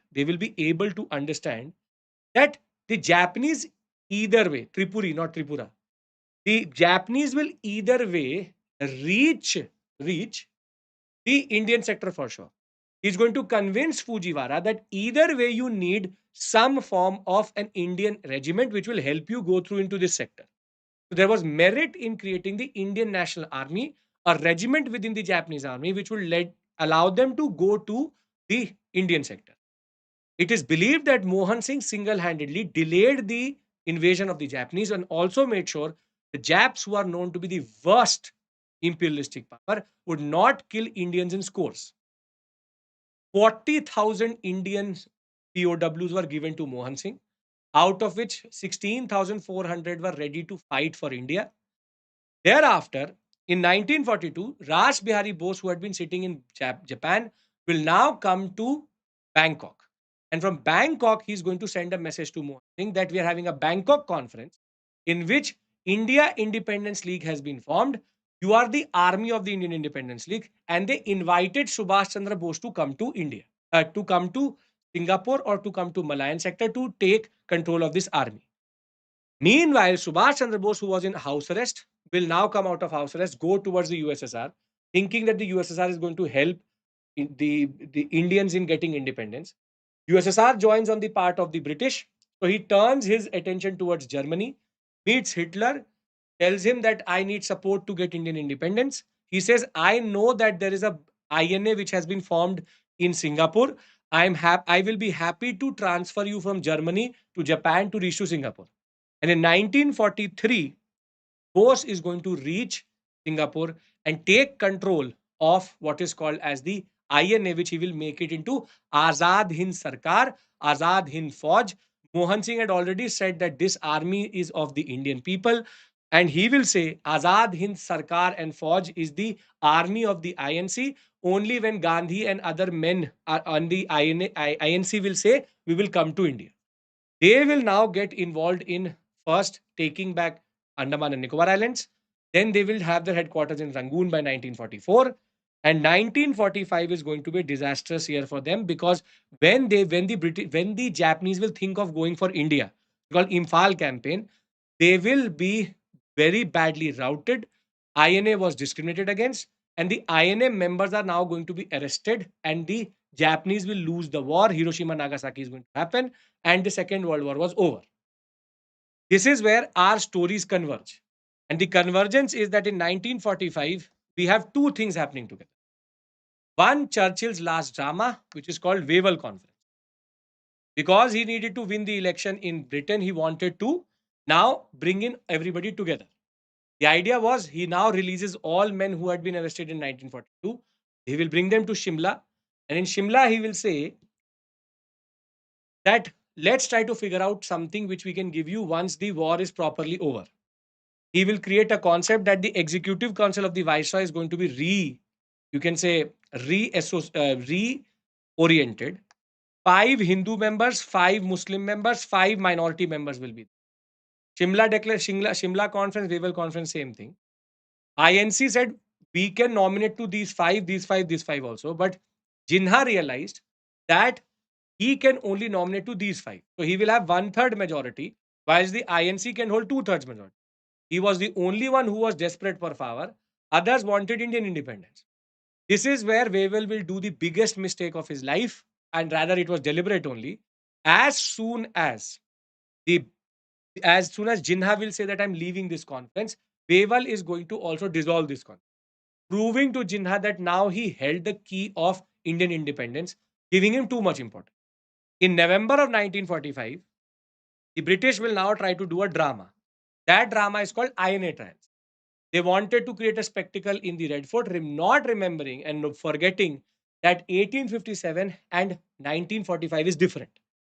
Gandhi had made everybody conscious of the British being the problem. When the INA trials will happen, it will backfire badly on the British because they were initially given death sentence. People considered INA men and women as heroes. They had to acquit all of them. 5 to 6 different councils or defense had reached to protect Shahnawaz Khan, Prem Singh Dhillon, and the what we call as Shahnawaz Khan, Sehgal, and Dhillon, representing all 3 major religions of India. And this is where it will prove to the British that their grip over India was going. And the next shock or the last nail in the coffin will come on February of 1946, which is called the RIN mutiny. RIN mutiny will show to the British that the most important pillar of their rule in India, which is the military, cannot be trusted. There was HMIS Talwar, which was docked in Bombay. It had been in Indonesia fighting in the Second World War. They were given very bad food, racial discrimination. Some rating sailor had written "Quit India" on the walls of it also. And this is where the RIN, that ship itself has a lot of you can say resentment. When a rating is prosecuted and shot upon, the whole ship is going to rebel. That is called RIN mutiny. Start in Bombay, will spread across all Indian ratings in the Indian Ocean world from Arabian Sea towards the Bay of Bengal. And this is where now the British understood they never listened to the British. Only when Jinnah and Patel went and said to them, because it could be a military coup which would become. So therefore, they said that don't worry, nobody is going to prosecute you, but you stop this, and the RI mutiny will stop. It was clear that the British will have to do something about India now. Now, will the Clement Attlee is going to win the elections against Churchill, a good friend of Jawaharlal Nehru. He will now send the cabinet mission. Cabinet mission will first call Jinnah. He'll say, Jinnah, come here. Tell us, where is this Pakistan you're asking for? You've been asking for Pakistan now for a very long time. Tell us where it is. He will take the Indian map like a child coloring book. He will just color everything. Sri Lanka, Indonesia. He will color Andaman and Nicobar Islands. He will color Lakshadweep. He will color northwestern sector, whole of east, whole of west, somewhere in India. So Stanford Cripps, Alexander, A.V. Alexander, they will say that what are you drinking and smoking when before we asked you to do something like they said, have you lost your mind? It's a moth-eaten Pakistan. You tell us where is Pakistan? You are just coloring every part. Some parts in UP, some in MP, some parts in Karnataka, whole of Hyderabad sector, whole of East, whole of West. Everywhere there is Pakistan. So cabinet mission, first recommendation which the cabinet mission was, we outrightly reject the concept of Pakistan because it is untenable in the way Jinnah is asking for. So Jinnah, as it is, became like this is not right, and he left the cabinet mission concept. Cabinet mission only did this one good thing, which is tell Jinnah that Pakistan is not possible. Rather, they will give four recommendations. The first recommendation is going to be no Pakistan.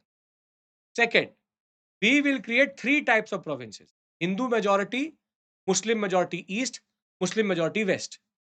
Once these three entities will write three constitutions with one, and the main constitution, the federal constitution, will be a mixture of all these three.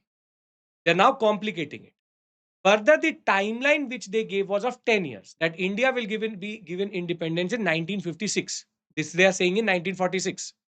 Thereafter, they said the provinces can reconsider the constitution of their presence in that, you can say, group at the first general election and after 10 years from that general election, meaning two times there will be a chance for a province to secede out of India, or partition clauses were added into the constitution itself.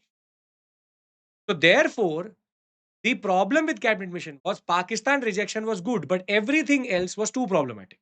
But the British said, we are going to now hold elections to now create the interim government and the Constituent Assembly, which is now going to be transferred power later after 10 years, but will give them some experience. 1946 elections are going to happen, and INC obviously did very well. But to the surprise of everyone, the Muslim League did even better. All reserve seats at the center were captured by Muslim League. From 5.4% vote share, they were now sitting at 96% vote share. Linlithgow and the British had successfully created Jinnah and his power, and now it was very clear that independence is going to happen with partition. Initially, Jinnah is going to say, we will not join the interim government. He will do 1 month, 3 months do drama, direct action day, Pakistan day, Ladke Lenge Pakistan, this and that. And in October of on 2nd September 1946, when the interim government is going to be formed, for 1 month he will not do anything. But in October of 1946, he will join back the interim government, not himself, but by other members. Thereafter, in 1947, February, Attlee is going to be told that 10 years timeline is too anti. So we will say that, okay, we will give India independence in June of 1948, which is called Attlee Declaration of 1947, February. Then in March of 1947, no one else but Mountbatten will be sent to India, grandson of the Queen itself. When he will be sent to India, he'll be given one task: figure out a plan to create India and Pakistan. As soon as Mountbatten will come in March of 1947, he will say that the cabinet mission plan pre-configuration is untenable, not possible. Too much violence is happening. Too much communal tension is there. June of 1948 is also not possible. We have to figure out something quickly. So this is where he will give this plan, this idea to two fools, one named Ismay, the other one called Dicky Bird. Dicky Bird and Ismay will be given this idea that you need to figure out how to give India independence in the next 3 months. They will come up with this idea, which is called Plal Balkan. Both of these fools said, give each province independence separately and then let them come together as a federation. As soon as Nehru will hear what Ismay and Dicky Bird had to say, he said, you all have lost your mind. You really think that 11 provinces, 565 princely states, all will become first independent and then they will ever try to come together? He said, I outrightly reject Dicky Bird and Ismay. Mountbatten, you're smart enough, figure something out. And this is where on 3rd June 1947, what will be introduced is Mountbatten Plan. And Mountbatten Plan, he will come up with the idea of two dominions, India and Pakistan. And the idea was a plebiscite will be held in Northwestern Frontier Province and Sindh if they want to be part of Pakistan or India. That plebiscite will be never held, but the Radcliffe Commission was envisaged here. Thereafter, this act will be then introduced in July of 1947 in the British Parliament. And when it will be passed, it will be implemented on 15th August 1947 as the Indian Independence Act. And the transfer will be, and the power will be transferred to an interim government, which will later become the Constituent Assembly. And India will get independence with partition. Two dominions will be created, India and Pakistan. The 1935 Act will remain till the new constitutions are not written. And at the same point of time, there was a clause that if you want, you can have Mountbatten as a Governor General. We said that we really don't want to deal with this person called Jinha. India chose Mountbatten as the Governor General only. That let him be the Governor General. वो पागल से वही बात कर सकता है. And Jinha, as it is desperate for power, said, first position I want to hold, Governor General of Pakistan. Later I will become President of Pakistan, this and that. The idea was that India got independence with a problematic neighbor. And this is where Indian independence thereafter got complicated by other issues which are called post-independence based consolidation. But what have we done in the past 1 hour, 1.5 hours? We have gone through the ebbs and flows of Indian nationalism. You must have realized this, that I have not gone in detail which is unnecessary. If you are preparing for 25th, if you can remember this whole sequence of events, you are sorted for the examination. And if you can remember the details related to it, which you may have learned from the books, even better.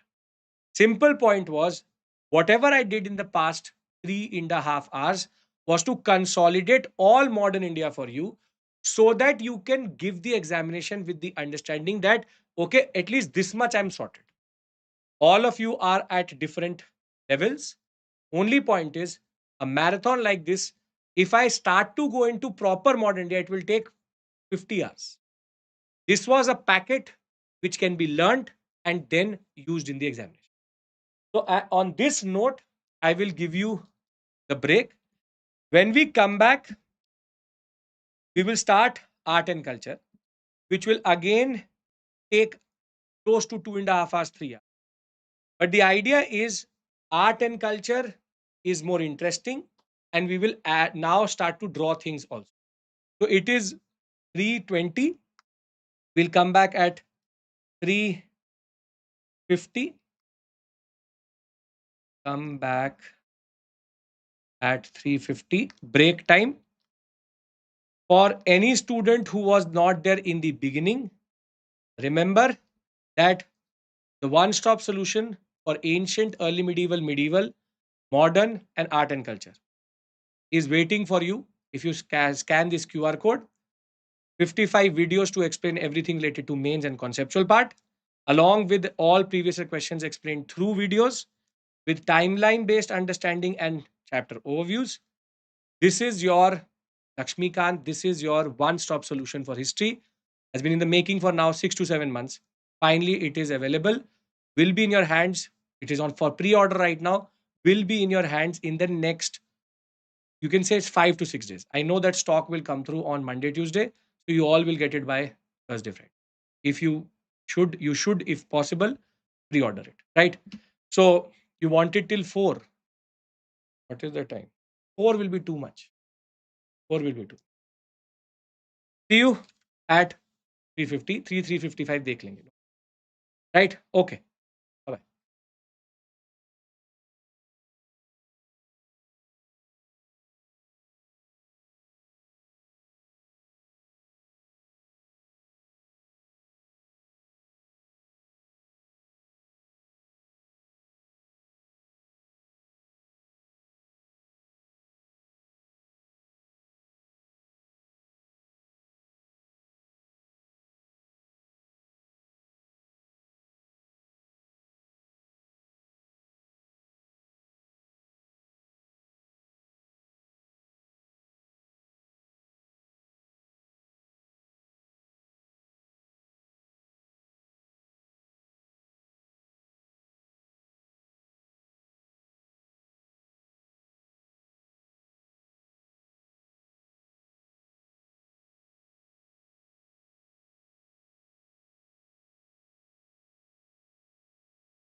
Okay, welcome back.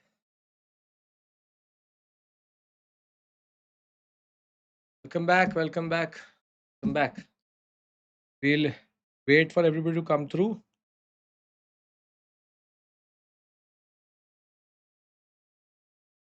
Welcome back. Welcome back. Wait 2 minutes.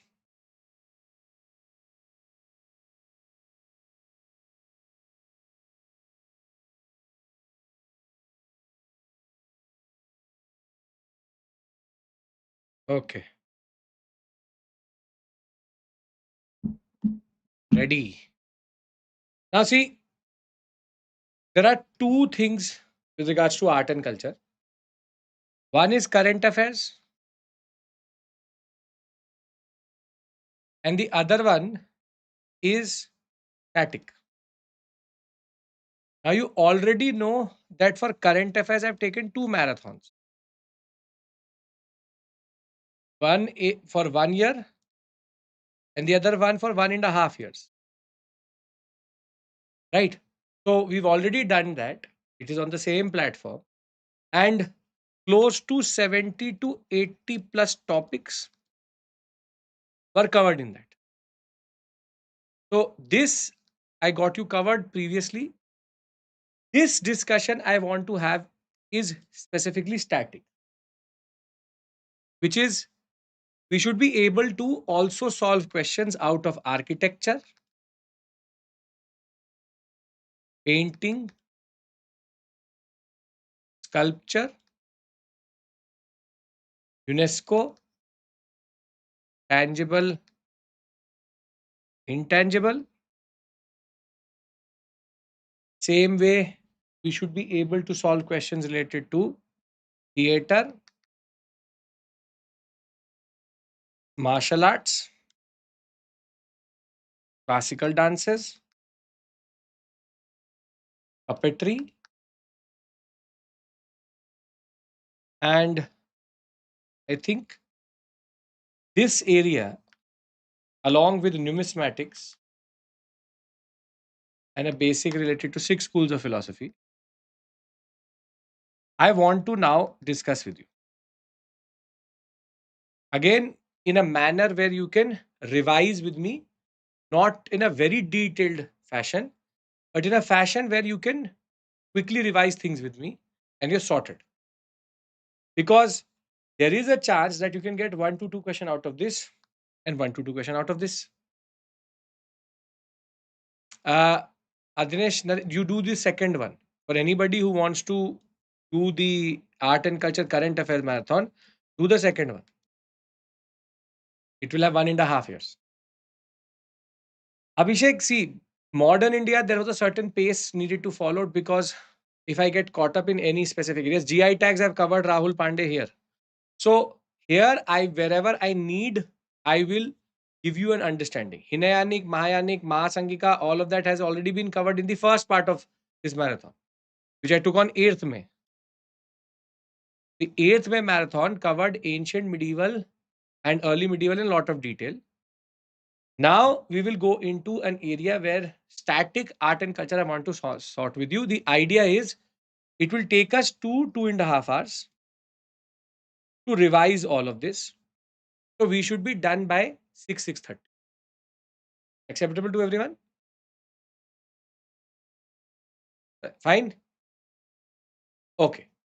Now, remember art and culture current affairs in PDF form, along with static, along with period specific. All covered here, 14 chapters on statics, period specific, integrated into the chapter itself. And this is there in the Edge platform.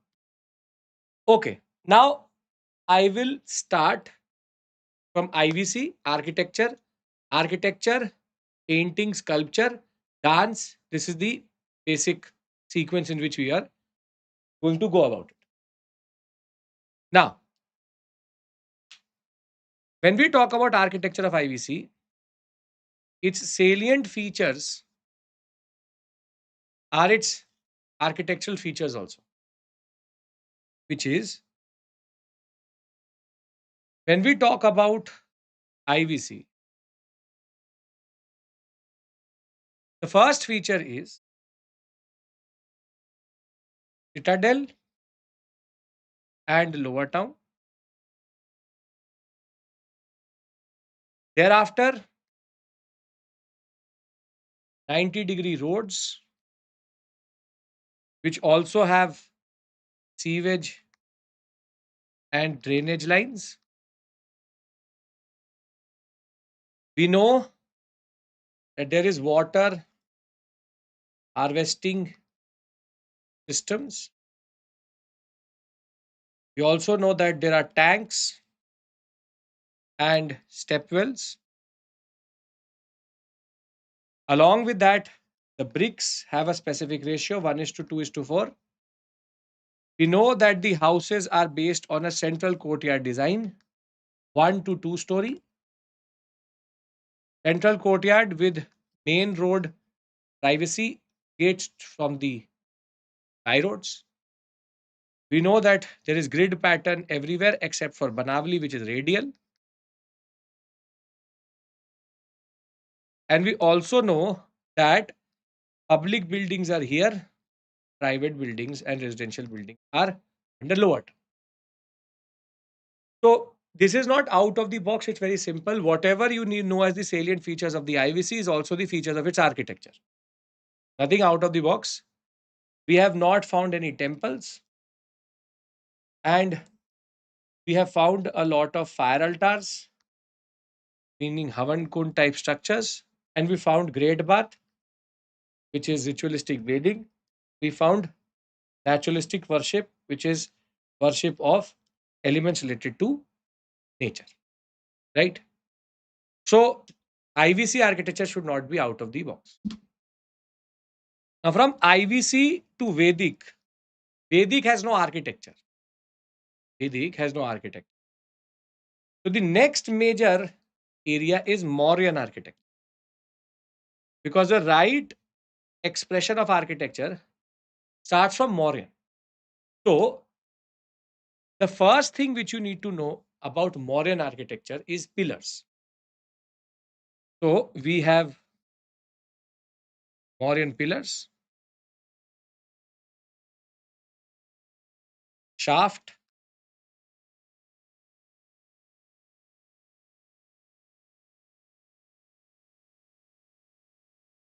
L or inverted lotus,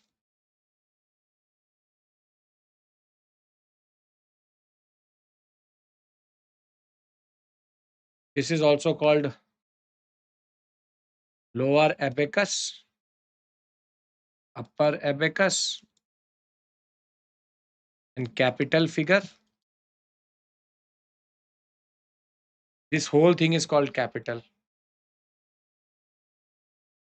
We obviously also know, one second, that this is a monolith.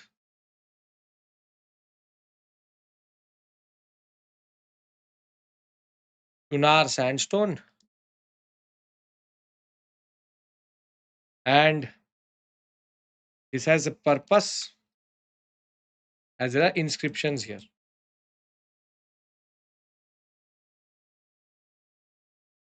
Taken from the concept, or the inspiration is taken from the Achaemenian pillars, which are non-monolithic, only aesthetic, basic elements of larger complexes. So this is the first expression of what we call as rock cut architecture.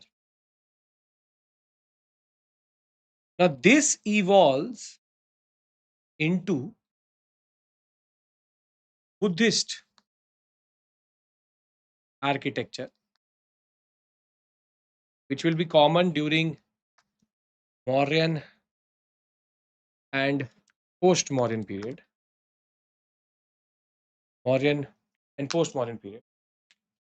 And here we have stupa. Stupa. Now, stupa is again an interesting structure. I am also teaching you terminologies through these images.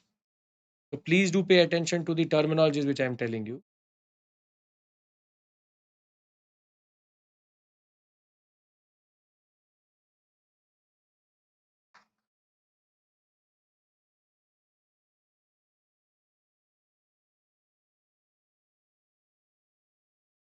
And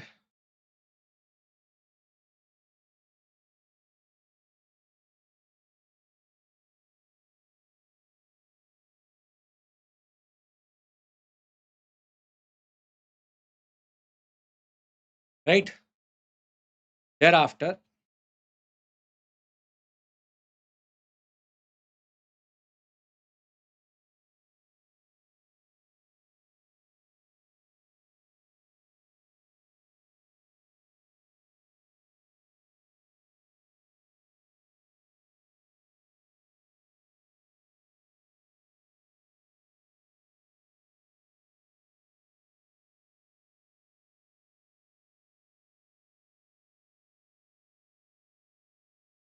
so this is called Torana. Is the it is the entry gate of a stupa. Then you have this is called Vedika and this is called Suchi. So the horizontal and the vertical have different horizontal and vertical have two different names. So the vertical ones have Vedika and the horizontal railings are called Suchi. Interchangeably also sometimes used. This is called Medhi. Is the base. This path you see is called Pardakshina Patha, meaning Parikrama, Pradakshin Path. Then this is called Anda. This is called Harmika. This is the central is called Yashti. And this is called Chhatra. And you can go up into this body and you can go around it. This is non-hollow solid structure. And the idea is very simple. Toranas have a lot of Jataka stories on them. So that stupas initially used to have relics inside them. Later, they did not have relics, so they still made stupas, thinking that it has a relic. So, be it relic or non-relic, it is a stupa representing Buddha. It is a commemoration site, but it is also a site to propagate Buddhism. And it basically is a pilgrimage. All stupas would not have it, but all generic stupas have it, which is you can go around the anda as a form of your homage. There are a lot of words which I'm not talking about, but these are the words which you should know. Torana, Vedika, Ti, Medhi, Pradakshinpat, Anda, Harmika, Yashti, and Chhatra. So, not some stupas are also not semicircular. They are also like, for example, Dhamek Stupa, Sarnath is cylindrical. But the idea is if they will play with any of these words, this is the set you need to know. This is called a stupa. Anybody has any issue here in a stupa or the pillar? No? Okay. Now the second expression of Buddhism, Jainism is called Chaitya Vihara.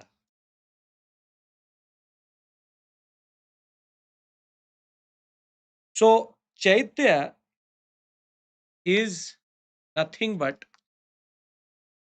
the prayer hall of Buddhist caves, and Vihara is the Yeah, so you would say the monastery, we'll say residence of the monks, meaning where they stay, the residence of the monks. Now, Chaitya can be of four types: first, second, third, fourth. First type of Chaitya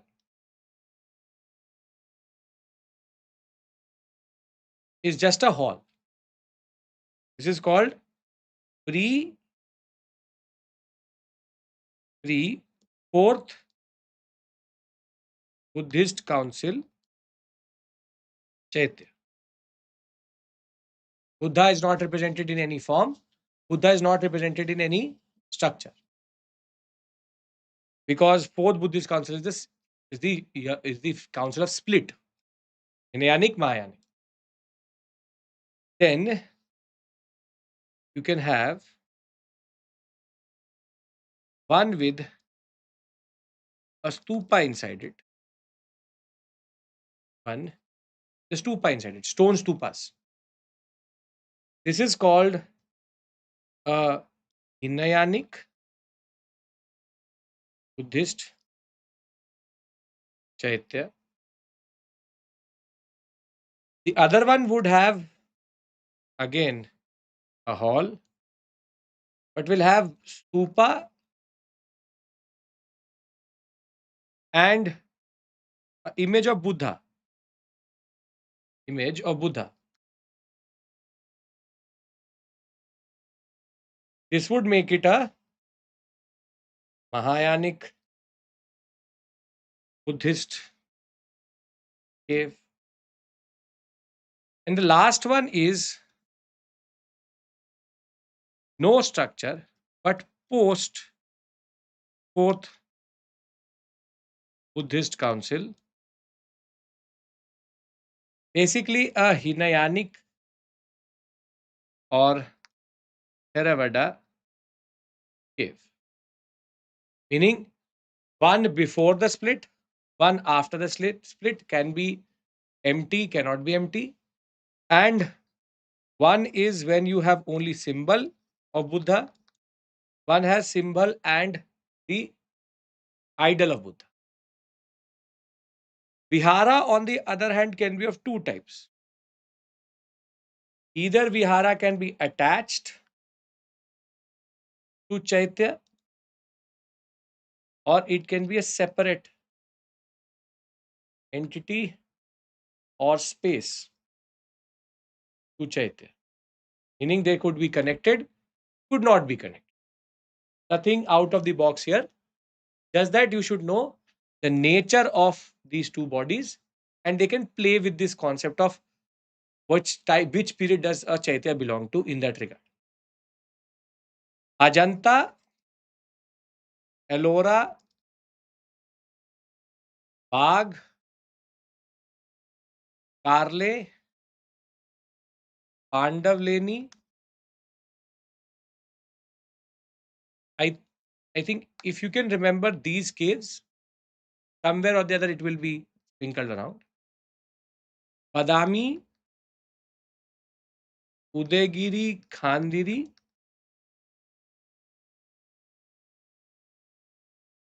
will also be some caves which can come in the examination. Just remember these names. When they're asking you these names, most probably, along with Elephanta, which is a cave of Hinduism, you basically have these names which can be sprinkled across. Not the right time to learn the names of these caves, but simply I'm introducing it to you so that you are maybe you have some memory of this session rather than anything. So now from Mauryan pillars to stupa to caves, our next expression is temples. Is temples. Gupta period. Now when we talk about temple, Temple, you have to understand 5 stages, generic features, Nagara, Dravida, Vesara, and within Nagara, Dravida, Vesara, within Nagara, the subform. Vihara structure would be, Rahul Pandey, it would be like rooms. One cannot make it. It is like rooms. It could be just a cave with rooms. That's it. Now, first stage, second stage, third stage, fourth stage, fifth stage. A first stage of a temple is when it only has a Garbhagriha, which is Sanctum Sanctorum,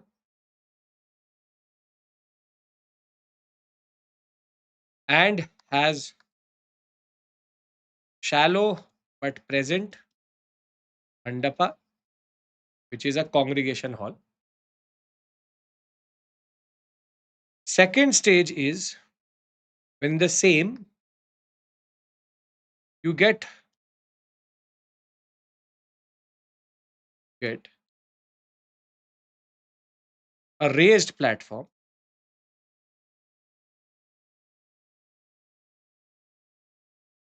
You have a raised platform. Third is the most important, where you have the Garbhagriha, which also is on a raised platform. It also has mandapa, but you start to get a shikhara emerges. Third is also the one in which Panchayatan, which is more than one subsidiary, more than one shrine or more than one Garbhagriha comes through. When you have subsidiary shrines attached to the same temple, it is called Panchayatan. Fourth is when you start to get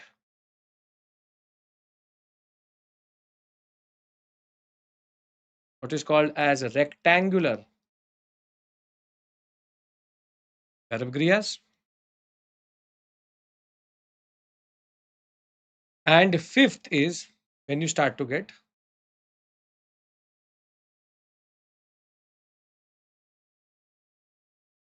circular Garbhagrihas.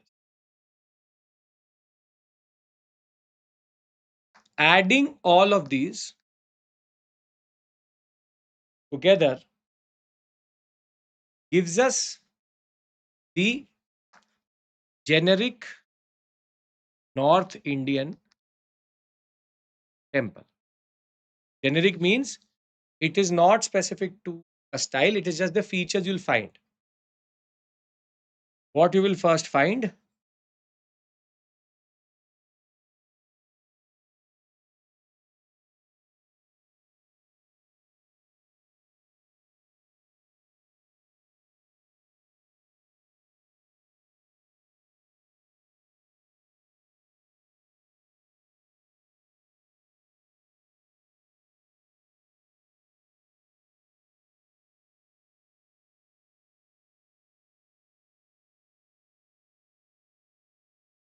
What you will find is the following features.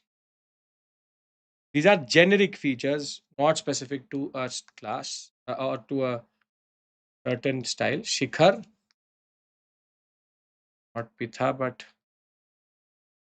raised platform. Amlaka, Kalash, Mandapa, concept of Ardhamandap, and Garbhagriha.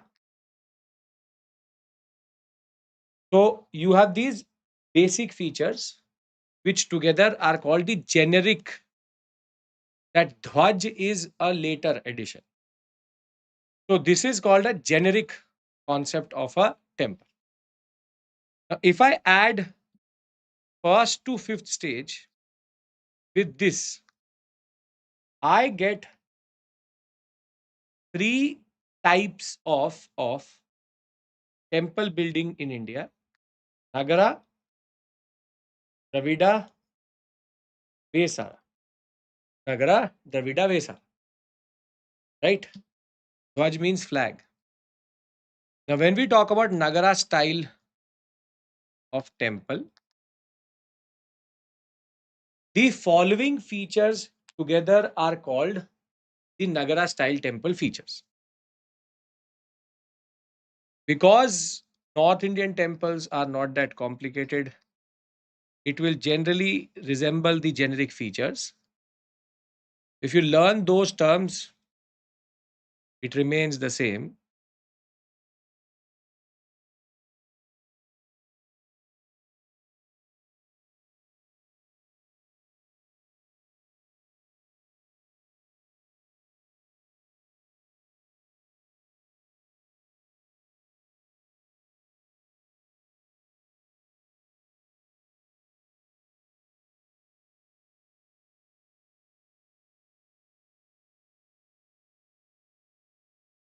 So the only change here is going to be in terminology. Race platform is called Pitha or Jagati. Garbhagriha remains the same. Shikhar same remains the same. Amlaka, Kalash. The initial part is called Ardhamandap. This is called Mandap, where the Mandap meets the Garbhagriha. It is called Antartala. And you always have certain steps in order to enter into the temple itself. Now, when were Amlak Kalash added? They are part of a certain process of, you can say, evolution in the Shikhar design after the fifth stage in that regard. No specific time period. Now, 1, 2, 3, 4, 5, 6, 7, 8. Now,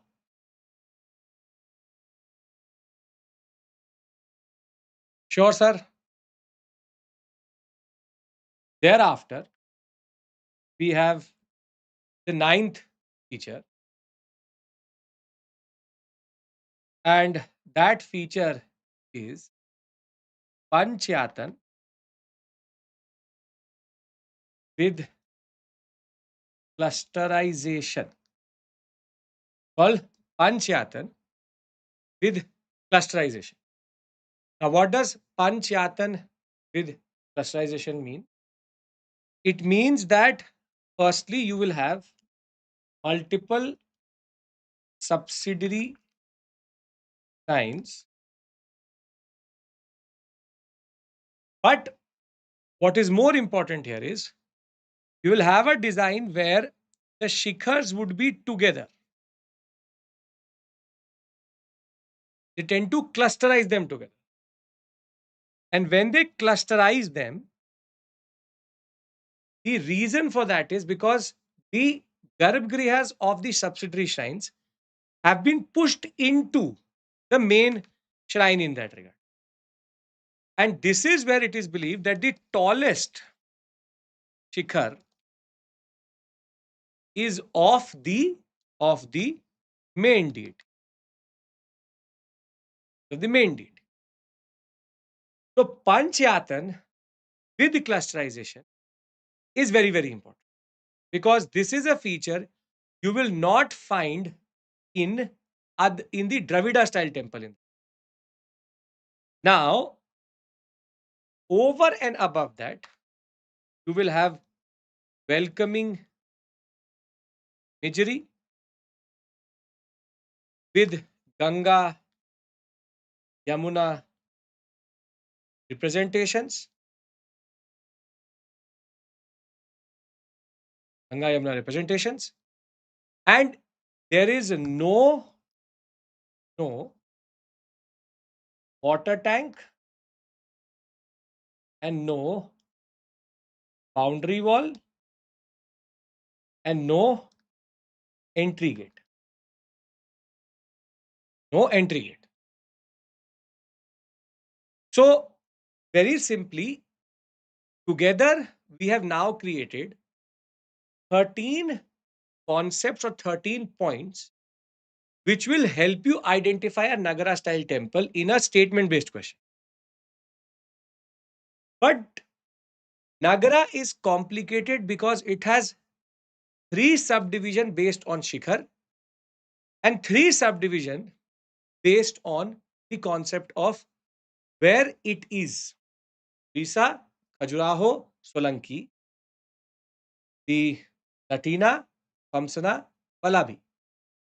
So, therefore, if you understand this, I would now like to further complicate it with regards to how shikhars are seen as. Can we do that? Anybody has any issue with regards to, you can get statement based questions where they can give you statements on which are or what are the types of what we call as they can give you a statement where they can give you features and check if you know if it is correct or not. Right. Now, as I said, Nagara style can be divided into three styles based on the concept of shikhar, and that is the Valabi, also called as Prasada. Now, what is the difference between the three? When the walls are parallel to one another and they meet sharply at the top, it is Latina, which is they will run parallel to one another and they very quickly meet at the top.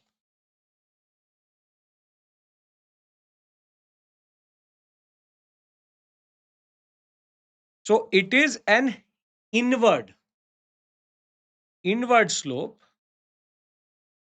and from this perspective it is convex. It's convex, right? Now you have Pamsana. Pamsana is gradual.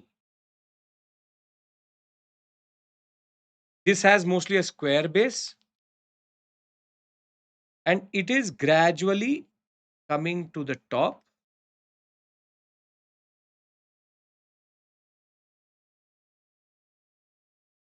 and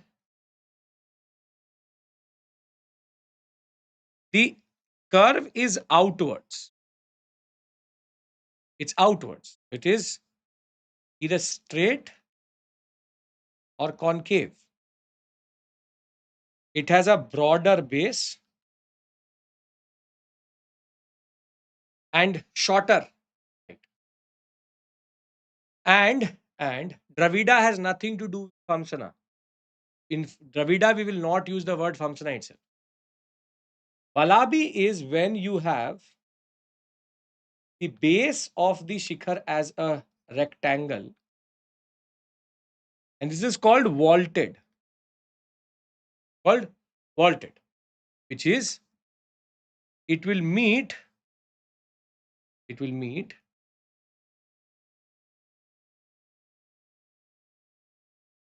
at the top point like this.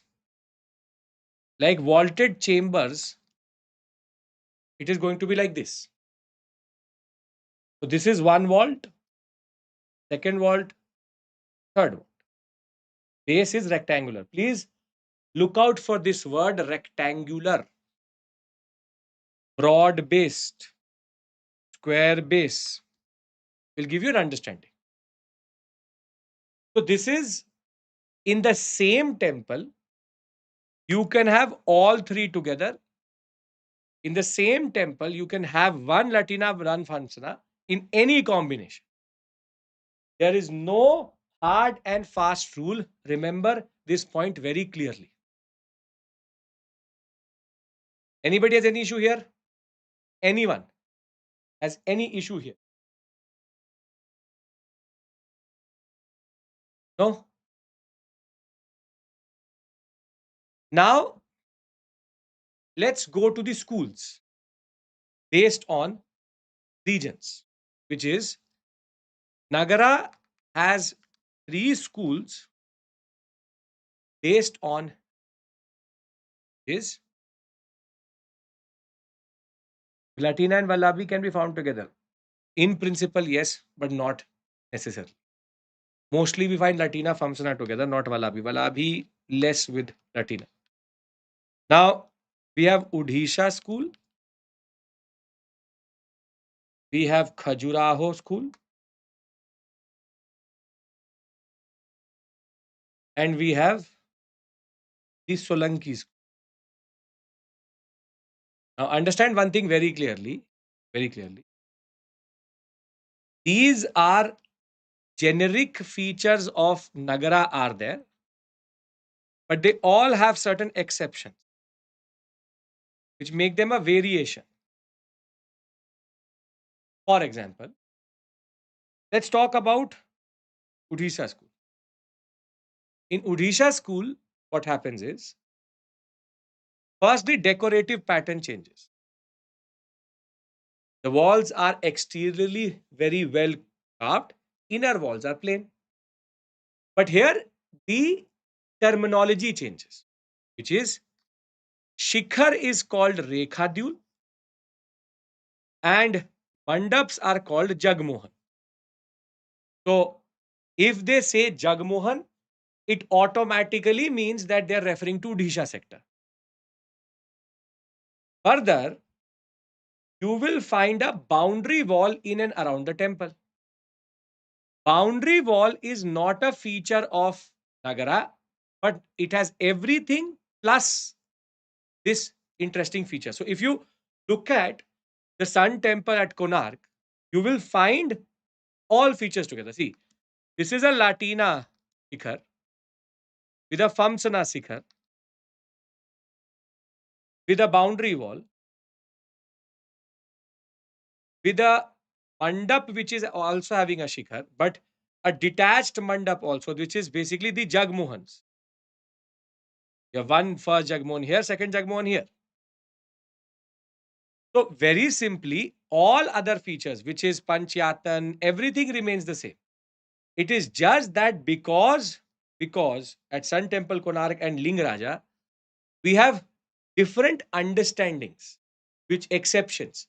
They are not Dravida per se, but they are Nagara variations.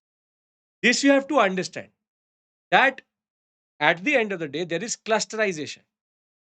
At the end of the day, they have the basic features of a Nagara only with variations. This is a thing which you have to inculcate and understand that there is a difference. There is a difference. And that difference is that you just because they are have 2 to 3 exceptions does not mean that they are not Nagara. Thereafter, we have second Khajuraho. Now, Khajuraho is considered to be the best example of Nagara. Best example of Nagara. Why? Because it has all the features, only one difference here, and that is thematic. These temples are based on Vatsalya's Kama Sutra, and when made by the Chandelas, they had a separate purpose altogether as a way of an erotic expression of architecture. They have clusterization, they have Ardha Mandap, the clusterization of shikhars, tallest shikhar having the DT itself. You can see Panchayatan 1, 2, 3, 4, 5, and the stairs, the Pitha. All features are there. Only the thematic is different. Only the thematic is different. And the most extreme in this variation is Solanki. Why is it Solanki? Because it has more than 2 to 3 exceptions. First is it has a Torana, which means it has an entry gate, a word they have taken from Buddhism. They also have what are called as step wells. This is called a step well, Rani Diva. Or we have multiple other structures, but Moderna Temple and Rani Diva are two very important examples of this. This is Sun Temple, rather this is Moderna temple only. And these are called Surya Kunds. Surya Kunds. Because they tend to these temples actually are dedicated to sun god, and that's why Surya Namaskar needs water, so there's an aspect of water tanks. One, and the fact that we have temples and we also have boundary wall. We don't have a boundary wall though. Now, one more interesting feature is that its decorative pattern is also very interesting. Thematic means what is the theme of, or what is the topic on which that temple has been made. So it is very intricately carved inwards and outwards, meaning both outside wall and inside walls. The only point which you should know is sun temples have a certain direction in which they face, so that the first ray of light falls on the garbhagriha.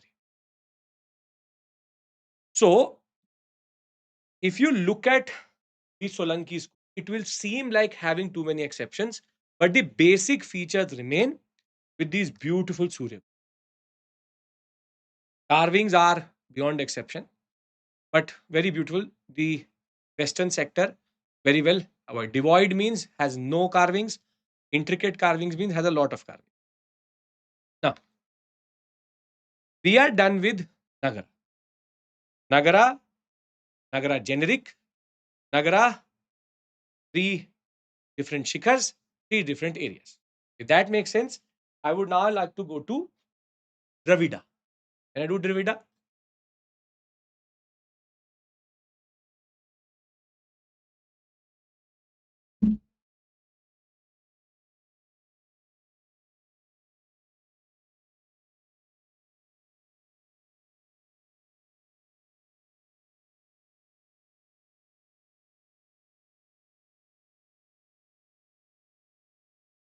Okay. Now, moving southward,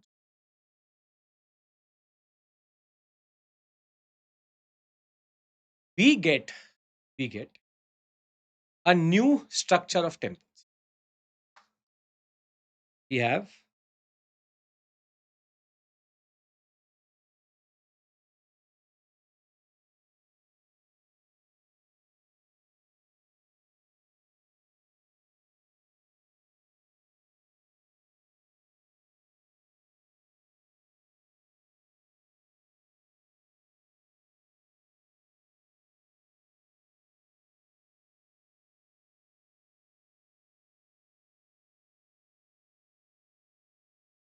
1 second, just me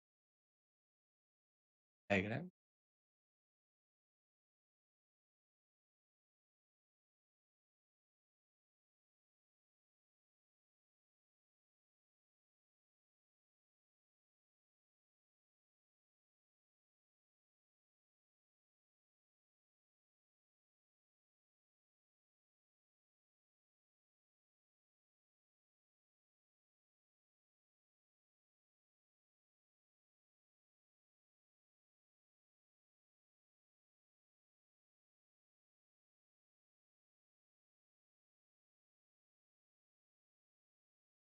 Okay. Now, South Indian temples or Dravida temples are much more intricate, much more, you can say, planned. You have Gopurams, there are entry gates.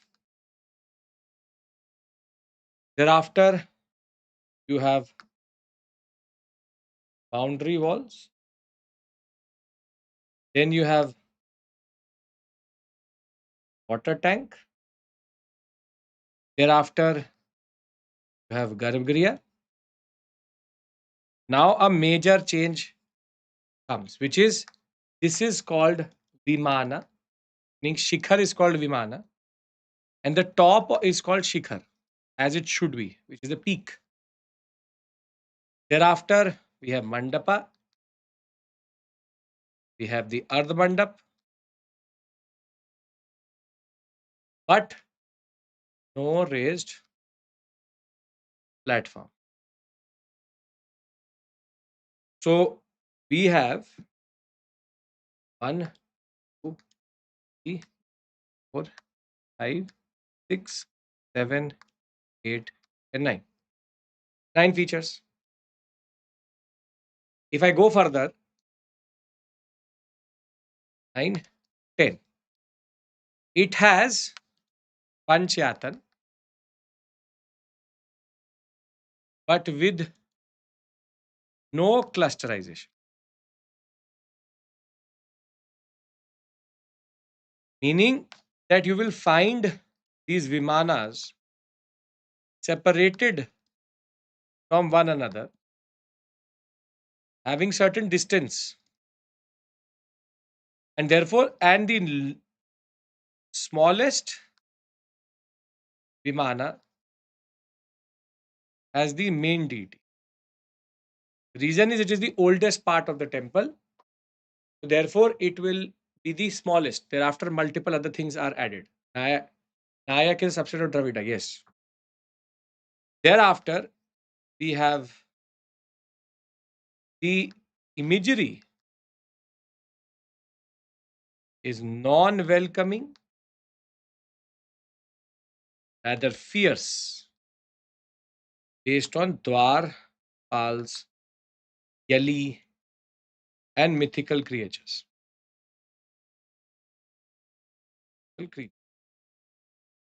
So, because South Indian temples project power, they tend to have this type of understanding where they will project this type of power to fierce imagery. It is political, it is social, economic space, therefore, it has to project power. So, this is a Dravida style temple. Dravida, for the purpose of UPSC, does not have a lot of variations. Though, if you will go into the fine arts NCERT, you will find based on Pallavi, it has multiple differentiation. But that is of no purpose to you because that is a fine arts book and that is too high level for you to actually understand or even learn. So this is your Dravida. Again, Dravida, nobody really has any doubts because it's simple, straightforward in that regard. Gopurams in all 4 directions is Vijayanagara along with Kalyan Mandap. Right? Now, before we talk about Indo-Islamic, which is our last, we have to talk about Vesara. Now, Vesara style temples have Dravida imagery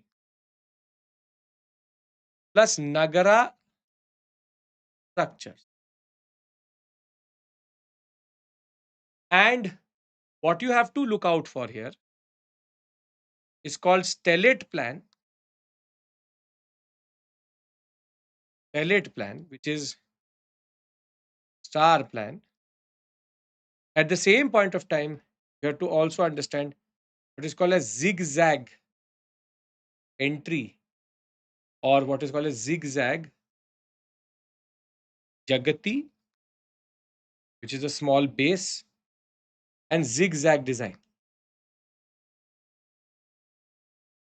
They're also known for their black basaltic rock sculpture. And Vesara, in a way, is a culmination of Nagara and Dravida with hybrid understanding. If you want to know more about this, you have to refer to the current affairs PPT or current affairs class, where I've discussed the Hoysaleshwara, the Hoysala temples under UNESCO. That will give you a lot of understanding. That will give you an understanding of how they are, which is called as upturned, what is called as the polished pillars and all of that you can use. Simple point is, this is temple architecture for you. As of 1 week before the examination, this should be enough to answer any question. Sandbox technique is used in Ramappa temple. That's a separate issue altogether. Again, current affairs. Can I say that I can close Mauryan, IVC, Tupa along with Davida, Vesara and Nagara? That is again Nagara, Rahul with a lot of features of Vesara. Okay. We enter into a zone called Indo-Islamic architecture. And here we have two major contributions. Delhi Sultanate and the Mughals. Now, when we talk about Delhi Sultanate rulers had the following, or Delhi Sultans had the following contribution. First is called true arch, true dome, which is a dome which is on its own weight, and arches which have keystones which are not held by pillars. This is called true arch, true dome.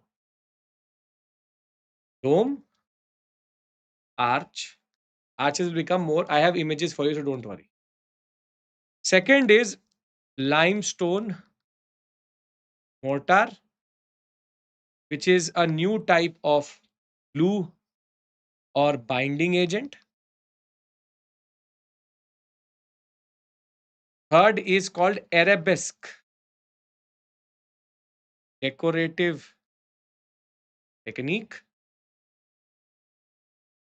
Fourth is called accurate structures, meaning pillarless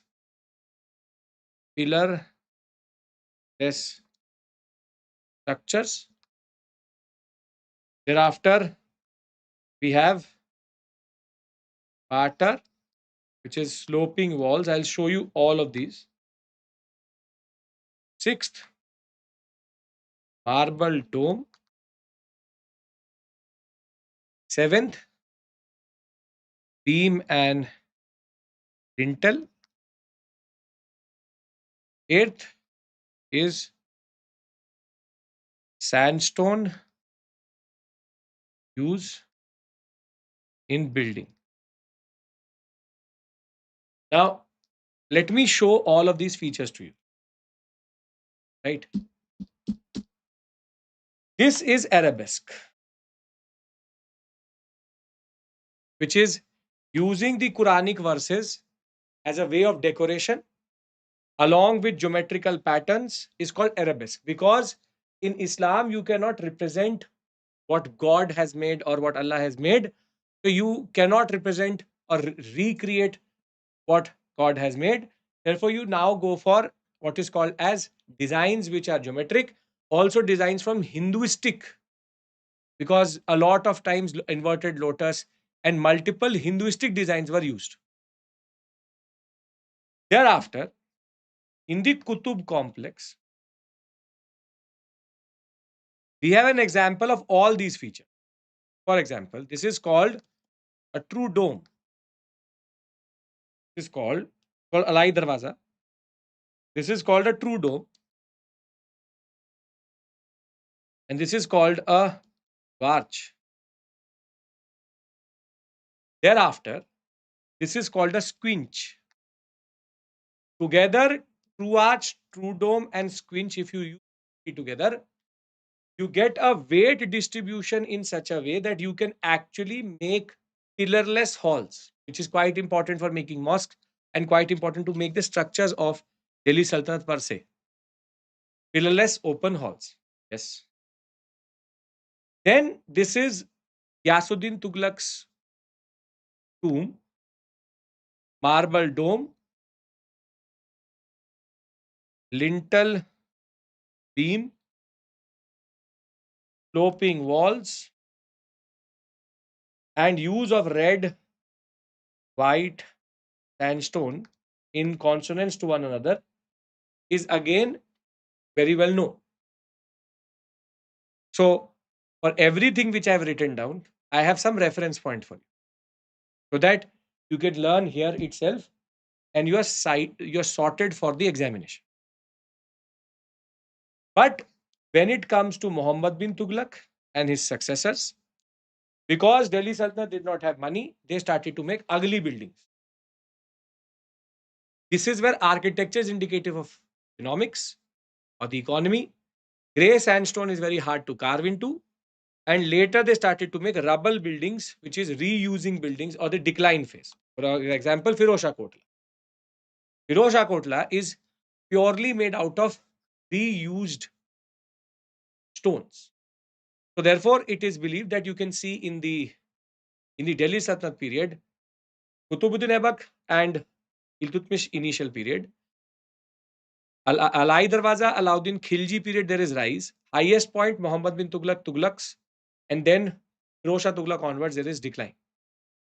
So the idea is if you can write or if you can identify any of these features to the Delhi Sultans, you are sorted. Now, see, multiple books talk about Lodhis as Delhi Sultanate rulers, but technically Sayyads and Lodhis are pre-Mughal dynasties. But the Lodhis introduced multiple features which later became the features of the Mughal Empire. That is where you have inverted lotus on dome. You can see here. You can see here.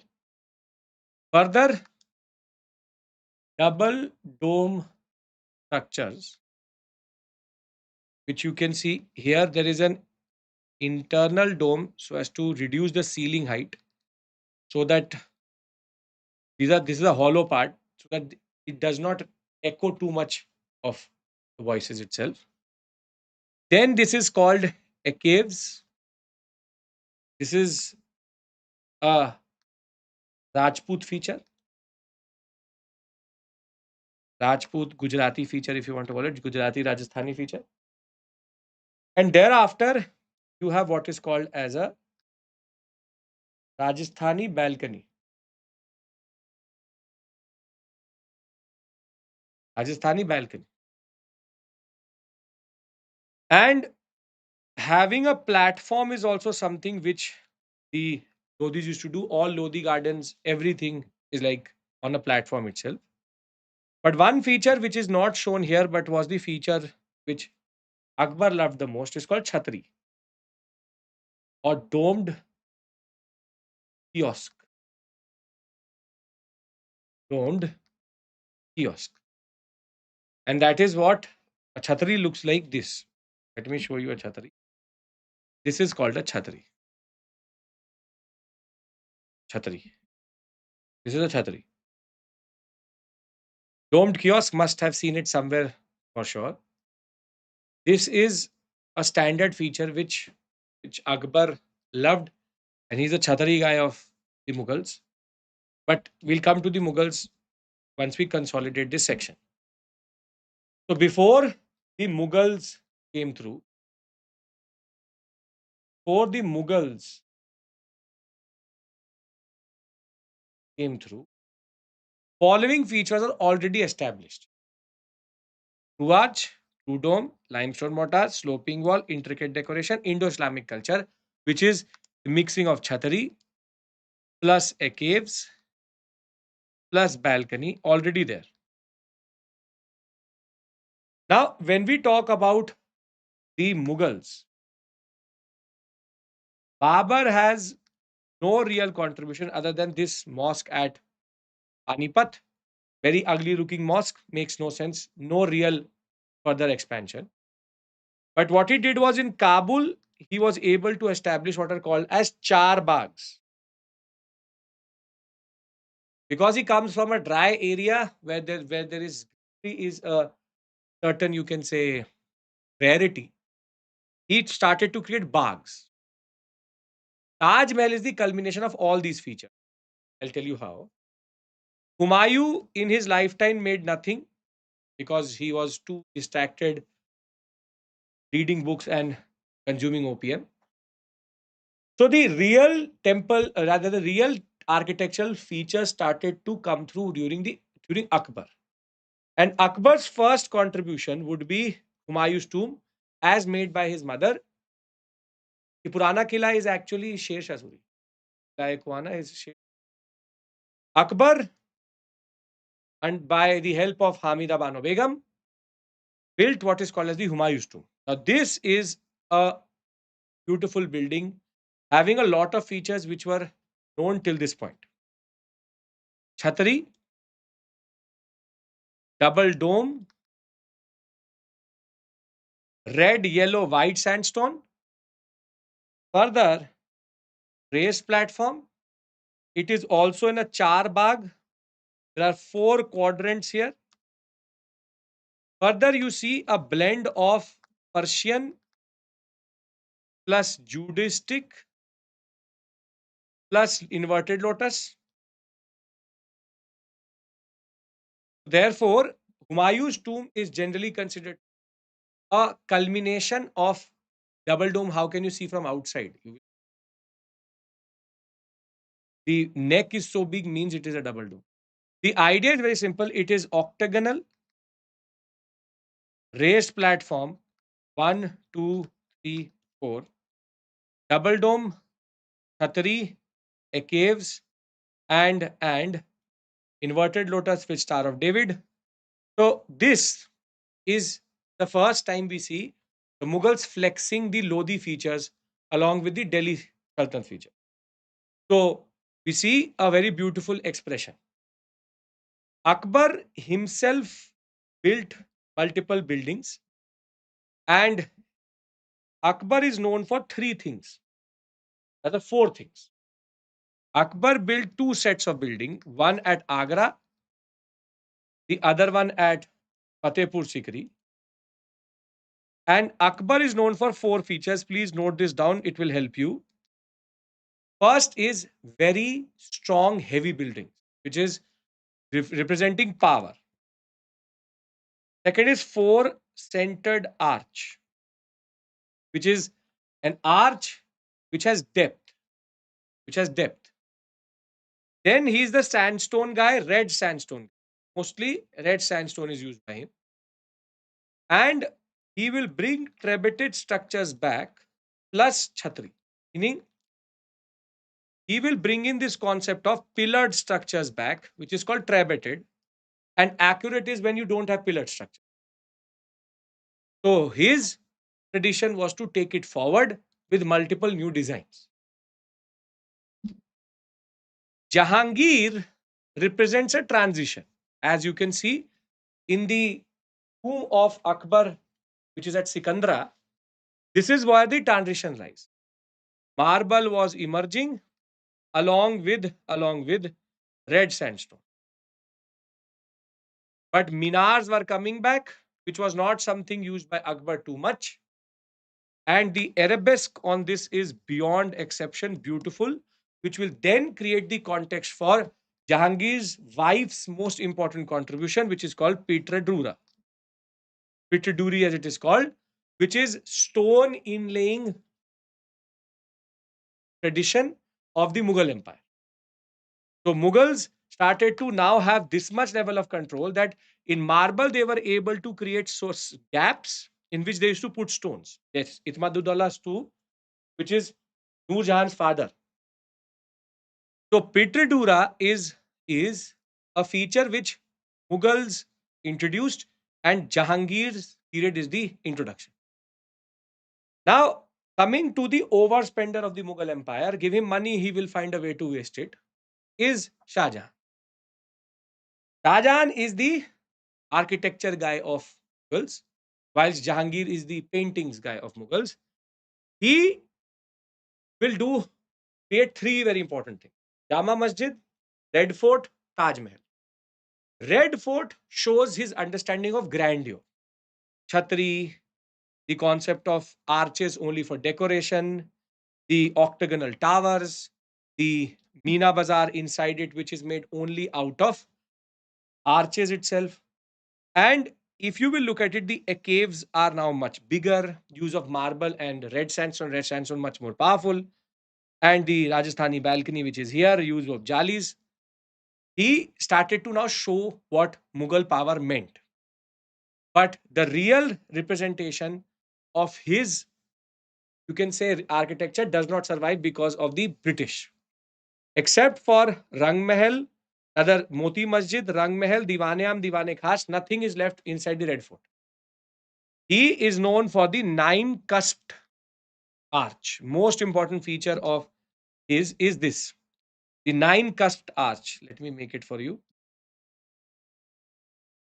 Like this: 1, 2, 5, 6, 7. Called the nine cusped arch. You will see the nine cusped arch quite a lot in further periods also, picked up from Shah Jahan. Plus, yes, the bulbous dome, which is stifle the neck of the dome so that it becomes like a bulbous dome.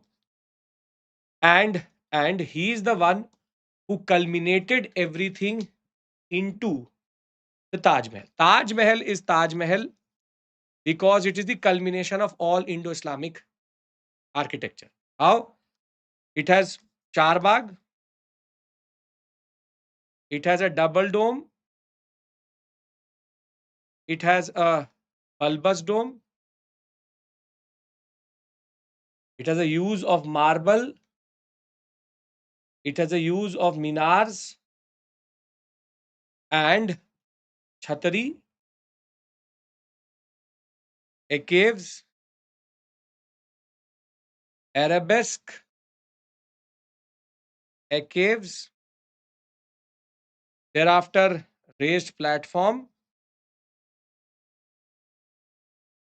chhatari, and Pitradura along with beautiful Kufi or arabesque. This is Pitradura.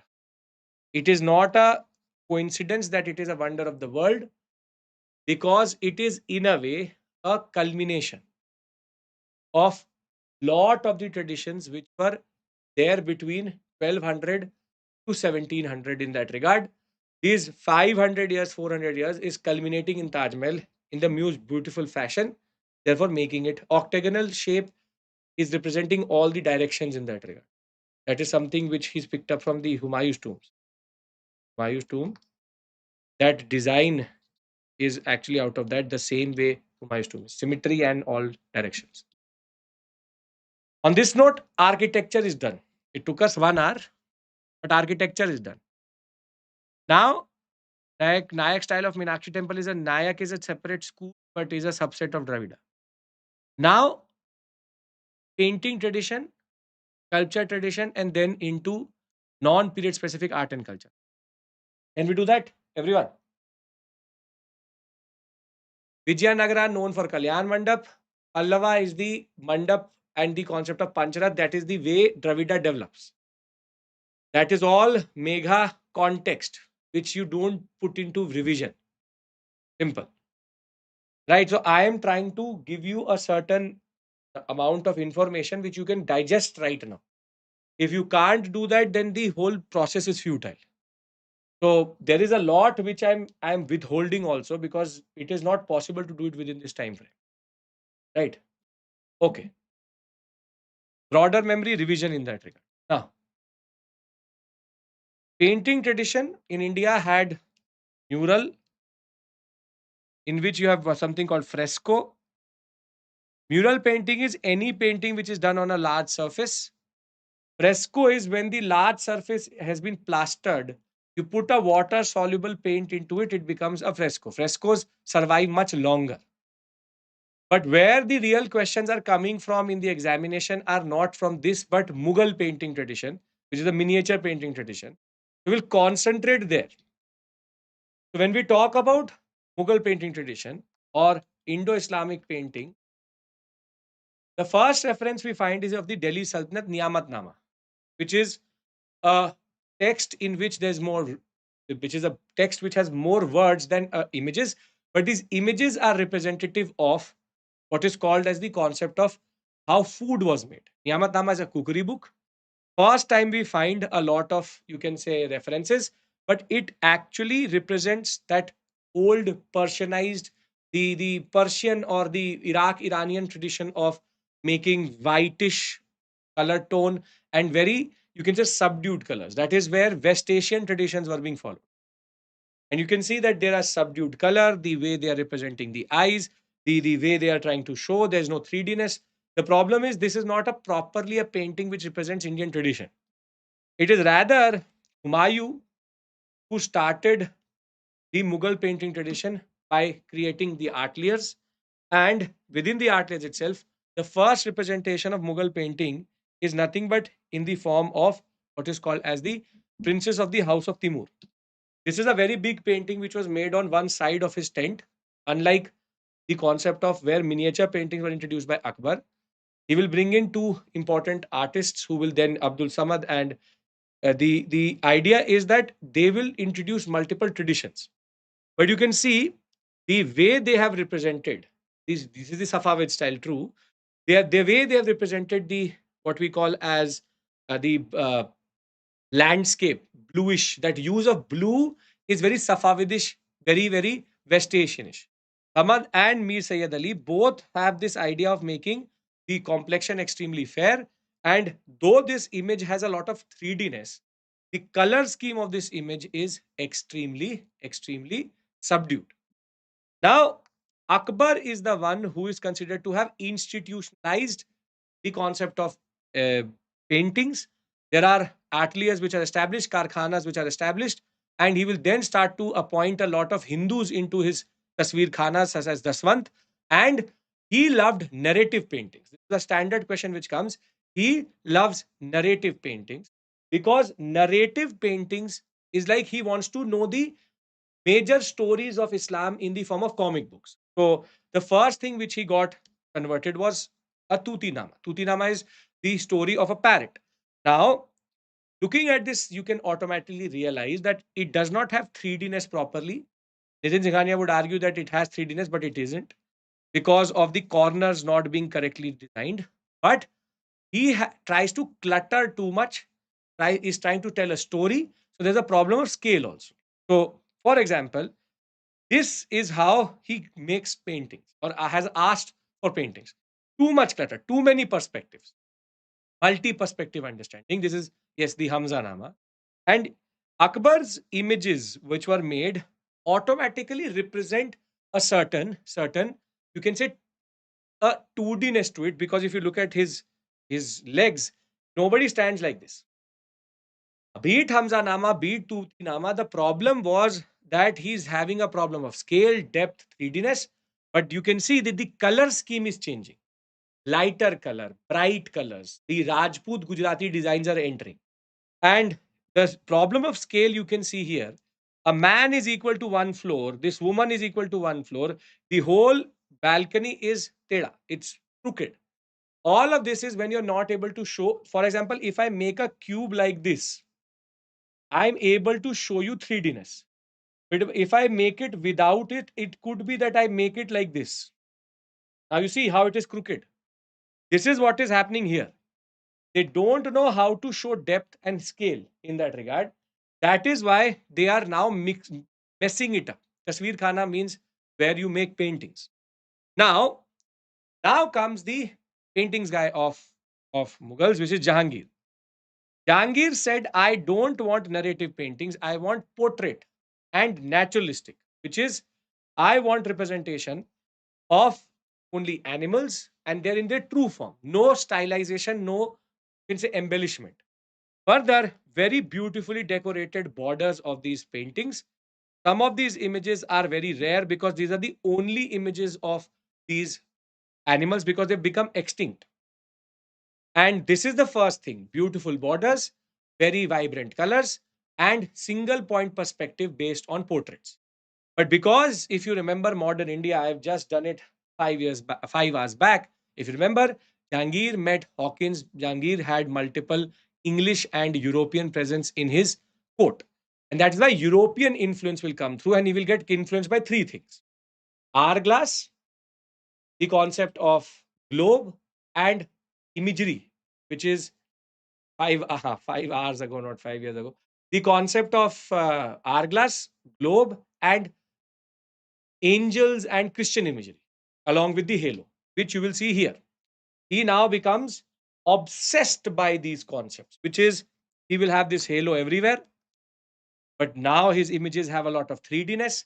They have a lot of, he's standing on the globe because his name was Jahangir. He has now angels in and around him.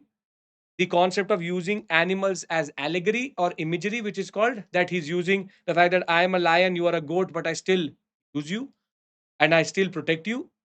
And you will see he will reach to a point where he was making paintings which are extremely beautiful. The use of gold is Rajput and what is called as Gujarati design. But you can see his feet, realistic. You can see which shoulder is where. Holding the Jahan, here also standing in front of the globe, here also sitting on the hourglass.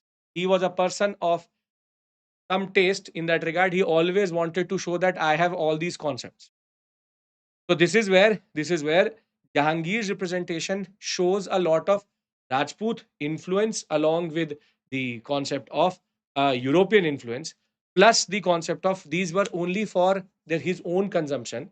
So he used to show angels, halo, and you have a very interesting personality standing here. This is Hawkins.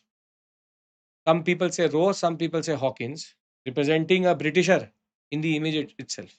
Imagine the level of, you can say, presence they had with the amount of depth, 3Dness, and naturalism which is there. It is quite interesting. Quite interesting.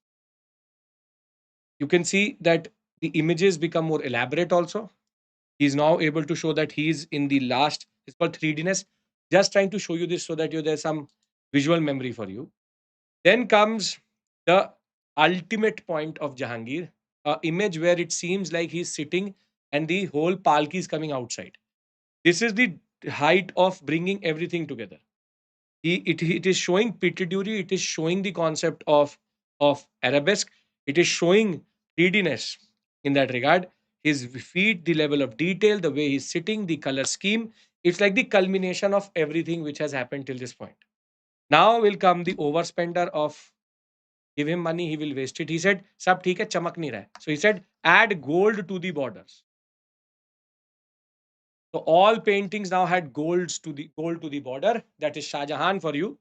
Shah Jahan, again, same type of imageries are there with the concept of halo, but the level of depth and 3Dness is beyond exception. Now, when we reach to the period of Aurangzeb was not a fan of these things. He did not have money itself.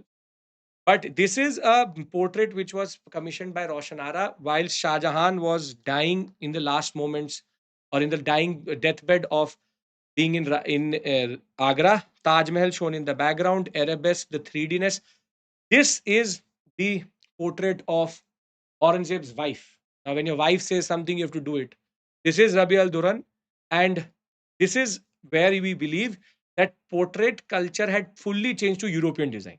Those dead eyes looking into the abyss, all of these are very, very, very, very European things to do. So this is something, this is something where now the portrait culture had totally changed. So if they ask you who introduced 3Dness, it is Jahangir. If they ask you who changed the narrative, it is Jahangir. If it says which is the zenith point, it is Jahangir. Who introduced naturalistic understanding? Jahangir. Who is the one who introduced European elements? It is Jahangir. Who introduced institutionalized painting? It is Akbar. Who introduced painting in India? It is Humayun. I think this much understanding for you is enough to answer any question.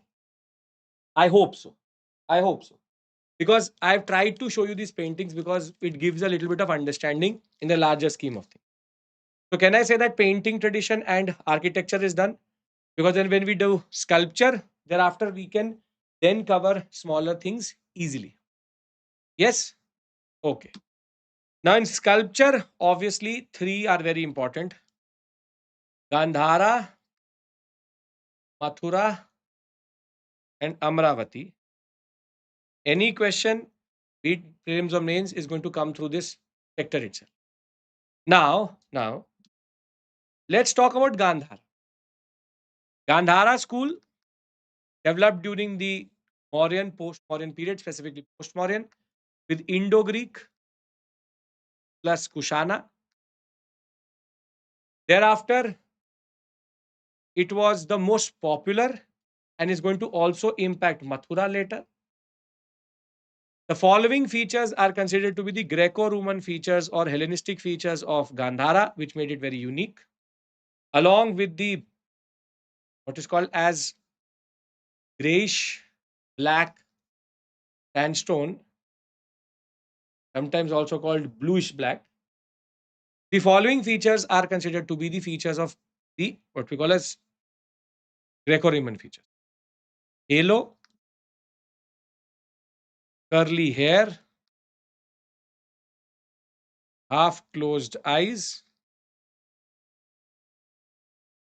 forehead lines, then stoic expressionless face,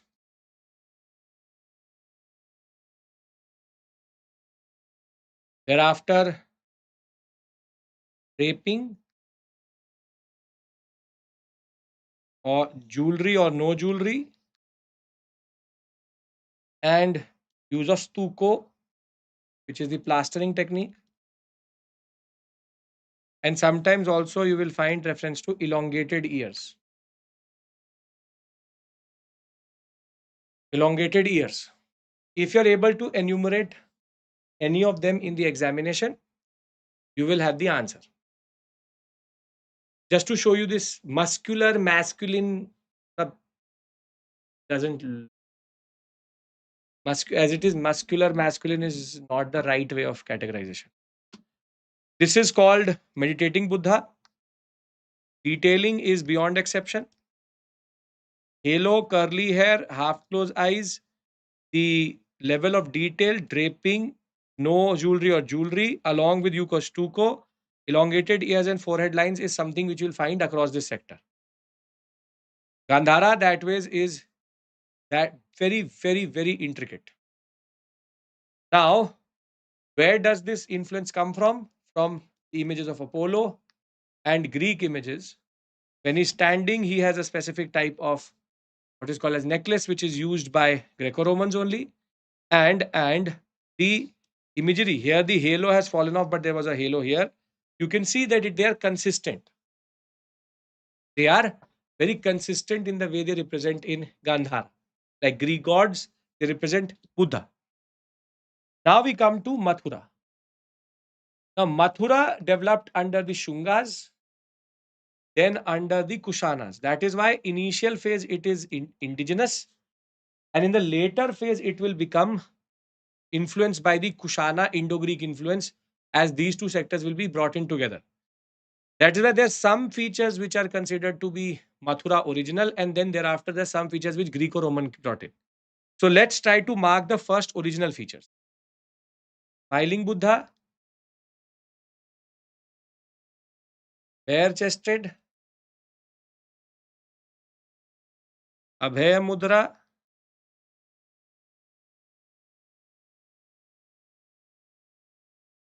red, spotted, rather white, spotted, red sandstone. Subsidiary images and no curly hair. But as you will see, later there will be all the features of Gandhara which will also emerge. For example, you can see here itself. Halo, curly hair, draping, elongated ears, elongated ears, and the idea that he has four headlines and he has half closed eyes. So therefore, there is a strong influence which comes through. You can see it is that they are influencing one another.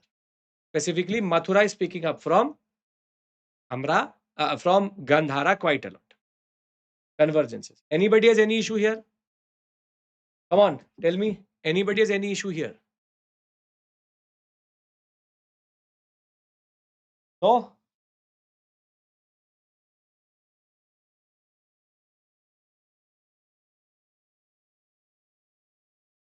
Okay. But we can't call Mathura Hellenistic. We call it, no, it would be called that there is one phase which is non Hellenistic, one phase where Kushana influence it is called. Right? A good way of answering it. Now, we have also secular images. This is Kanishka, headless Kanishka and sitting Bhuvishka. Get to know about the boots. Get to know about the leather coats which they wear. Now comes Amravati, Hinayanic, cool, no outside influence. And that is where we have Buddha in symbols, subsidiary bodies are detailed, elongated, oval faces. And if you look at it, this is Maya giving birth to Buddha. Buddha is here in elephant form. And you can see the detailing of the whole scene itself. So they would rather represent the Jatakas rather than representing something like Buddha in direct form. This is something which Amravati does. This should be enough to answer any question out of this area. And I think this is the core area which we need to concentrate on. Got it, everyone? Three big themes I've done till this point, which is painting, sculpture, and architecture. Are we clear, everyone? Now, smaller themes, simpler themes.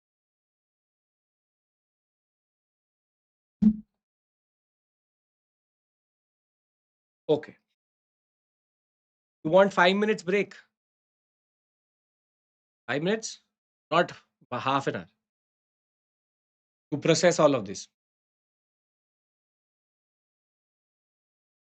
Yes? No, sir. Very good. Not needed. Nothing better. Okay. Now, when we talk about classical dances,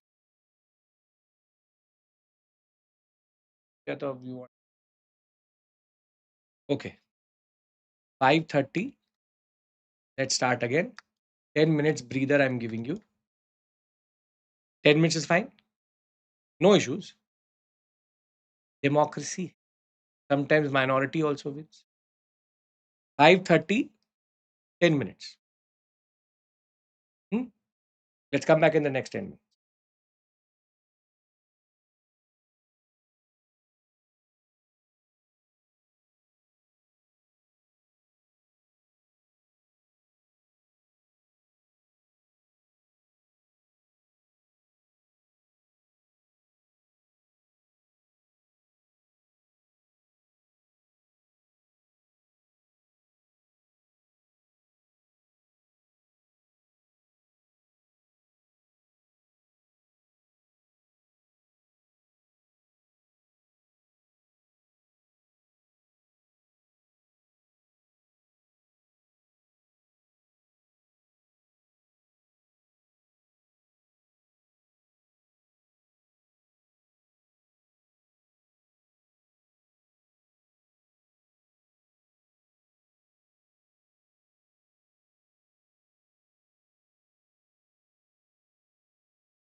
Okay, welcome back.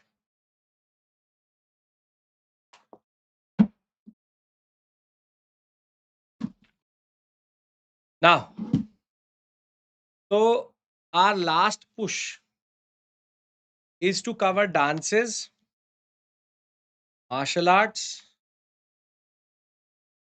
theaters, UNESCO,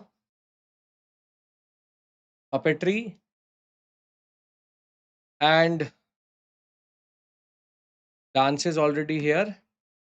And we'll see six schools of philosophy. I'll tell you how to differentiate between the three. And numismatics also, I'll tell you certain facts which may help you in the examination. So yeah, Jomordines was in the news, yes, but is of no purpose right now. It is just current affairs based understanding. Right? Okay. Now, one thing which you should be clear about is in all of these areas, dance or art form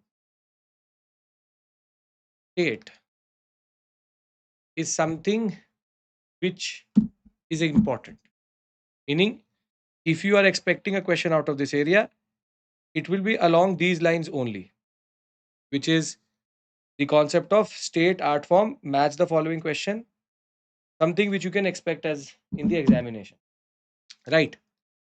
So, when we talk about classical dances, Bharatanatyam,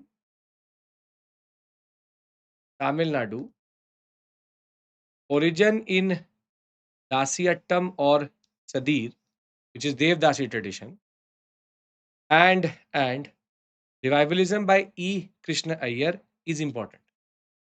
Most important feature and mudras and mudras. Kataka Hasta Mudra as it is called. And further, the bent knee. They represent a certain what we call as silk tradition from Tamil Nadu, the Kanchipuram saris. And that is where Bharatanatyam is known for both its hand mudras, its bent knee, and its actions. And here, the vibrant colors of Kanchipuram saris is very, very well known.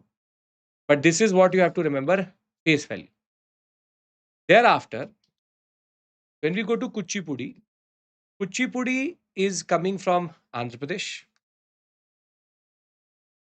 and it has its origin in what is called as the Kuchelvas or the Kuchelvapuram village sector wherein there were dancers used to move around. They were linked to the theatre tradition. But Chitendra Yogi is the one who systematized it. This is again Andhra silk, known for what is called as Daru, which is a representation of a person revealing oneself. And the knee is less bent. The bent knee is not a feature which you will find, but the movements are very, very graceful in that regard. So the word daru, if you see in the examination, it has to be kuchipudi. Then one of the most beautiful forms, Kathakali, coming from Kerala. Kathakali is known for its intricate makeup, its intricate headgear, and the costume which they use. Further, men play the role of women also, and each of these colors have a purpose. In the larger scheme of things, it has a purpose. And this is where the concept of having red against your nose means that you are royalty. Having white as a beard is higher consciousness. Red is and black is for evil. Yellow is for women and saints. And therefore, in this image, you can see the evil, the saintly, the royalty, the non royalty, and the people with higher consciousness very well represented. So, Kathakali is also known for its thumping action, very, very heavy when it comes to foot movement. The Tandava element is heavier than the Lasya element. That was a very beautiful form of dance form coming from Kerala itself. Thereafter, Mohiniyattam, again Kerala. And this is the exact opposite of, of the Kathakali concept. The dance of the enchantress, which is Mohini, based on the Samudra Manthan story, wherein there was a need to distract the Asurs. The idea is the Kasavusari, along with the grace, slow movements, the eye movements, and less thumping of the eyes, thumping of the legs is something which makes Mohiniyattam. And Mohiniyattam originally was mostly done by women. Now men are also there. Same way, Kathakali still remains men specific. The idea is very simple. They both represent two different spectrums. Lasya more, Tandava less, Tandava more with Lasya equally. So therefore, Mohiniyattam and Kathakali coming from the same state itself. Very beautiful form with very gracious and slow movement in that sense. Then comes Odissi, obviously Odisha, shown in the Udayagiri Khandiri caves also, first done by the Mahari community of Odisha. Thereafter, when Vaishnavism is going to enter this sector, it will be done by small children called Gotipuas who will do it in the courts of the kings. But there was, the community was pushed out of this dance form. This dance form is known for its Tribhanga position, which is inherent to it, which is all other dance form got it from Odissi, which is having a face, shoulder, and torso in three different axes in that regard. And it is also known for its optical illusion. What is Odissi's most interesting form is it's a dance form known for its optical illusions, very gracefully done, very well formed group dance, and the Orissa silk, which is used, very vibrant colors are used. But yes, it is a spectacle in itself. If you've never seen Odissi, you will realize they are beyond exception when it comes to how they represent and how they use perspectives and how they actually try to show multiple, you can say, stories which may not be easy when it comes to a physical dance form. Yes, illusionary, creating illusions is very standard in this story. Okay. Then comes Manipuri dance. Obviously, Manipur, known for its iconic wheel, the iconic skirt, and Ras Leela as being the most important thematic here. And it can be done in two forms. It can be done in public gathering without the wheel, without the iconic skirt, but can be done with the skirt and the wheeling. Again, gracious, very slow movements along with the traditional dresses of the Manipuri tribes and the tribes involved in these dances. Very, very beautiful tradition, but Vaishnavite based. That is why Ras Leela is something which is there as a concept. Kathak, UP, known for it started as Ras Leela, then got influenced by Persian culture and became a part of the Mughal courts. And this is where it then developed a very interesting concept, which is there is Persian costume. We'll do that lecture, don't worry. Costume. Thereafter, Birju Maharaj, known to work within confined spaces. And the reason for that is very simple, because they used to sit in, or they used to perform in a mehfil where you have only one space to enter and exit. They tend to use less of the floor, and ghungroos are very important to be added as a concept of what is called as music along with the tal of the tabla. So Kathak, again, very beautiful tradition. If you've never seen Birju Maharaj, you should. He is the epitome of this concept. Sataria, Assam, nothing out of the box here, but very beautiful saris of Assam. The specific gomcha. Along with that, it has a rule that the legs and the hands will go together, rhythmic, along with a certain rules of hand and foot movement coming from the word satras. Satras are the Vaishnavite temples which started to develop in the Assam sector, from which it comes as Satariya. The Assamese saris, the Gomucha, and other, you can say that they are representations of their own states in the best known way in that regard. Now, Puppetry. Dance forms, whatever information I've given you, is enough to answer any straightforward question which can come out of this area. 99%. Acceptable to everyone? Again, I'm going to emphasize on the fact which you can learn for the examination. Right? Okay. Puppetry. Puppetry is not, the question has not come, but it is a rewarding area when it comes to input output. Meaning, there's not a long list. Katputli, Kundai, Gomyata, Bomlata, which are string puppetry based on strings. Shadow meaning that they project light. So Tholu, Bomlata, and Ravanchaya and Togalu, Gomalatya. Glove puppetry, which is the most common, is Pavakothu. Kennedy, right now it is enough. For right now it is enough. Thereafter, we have Yampuri and Putul Nach for rod puppetry, where there are rods used. So what I've done is that I've put it onto map. Katputli, Rajasthan. Very simple. Just learn this. It should be enough for the examination. Karnataka for Gomyata. Tamil Nadu for Bomlata. And Odisha for Kundai. Right? This is for the first set. Second set is Ravanchaya, again Odisha. Tugalu Bomlata is Andhra.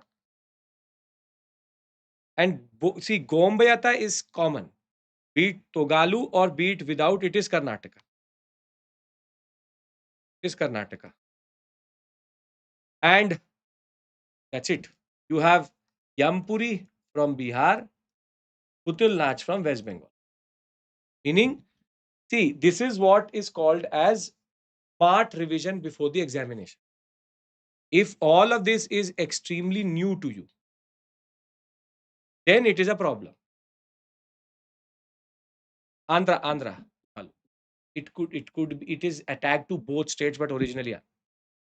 So we need to learn the features of Vesa. No. Not right. Even in the context of the examination, it's not possible only. We'll never be able to remember that much before the exam. See, this is called non-specific, non-period specific art and culture. So very simply, if you are able to remember them, if you're able to systematically integrate it into your preparation, you will easily be able to get the answers. This has to be done on a day-to-day basis. For anybody who's sitting for 2026 plus, please do know that this has to be done on a day-to-day basis. Simply learning them on in one go and then expecting them that, for example, if you ever think that you will open Nitin Singhania 3 months before the examination, not be able to manage. Never. Not possible. So the Pavakotu is Kerala. You'll never be able to do because that is too much. So as it is, that book is 800 pages plus now. So very simply, keep it simple. I've told you dances. Now I've done puppetry. Let's now go to martial arts.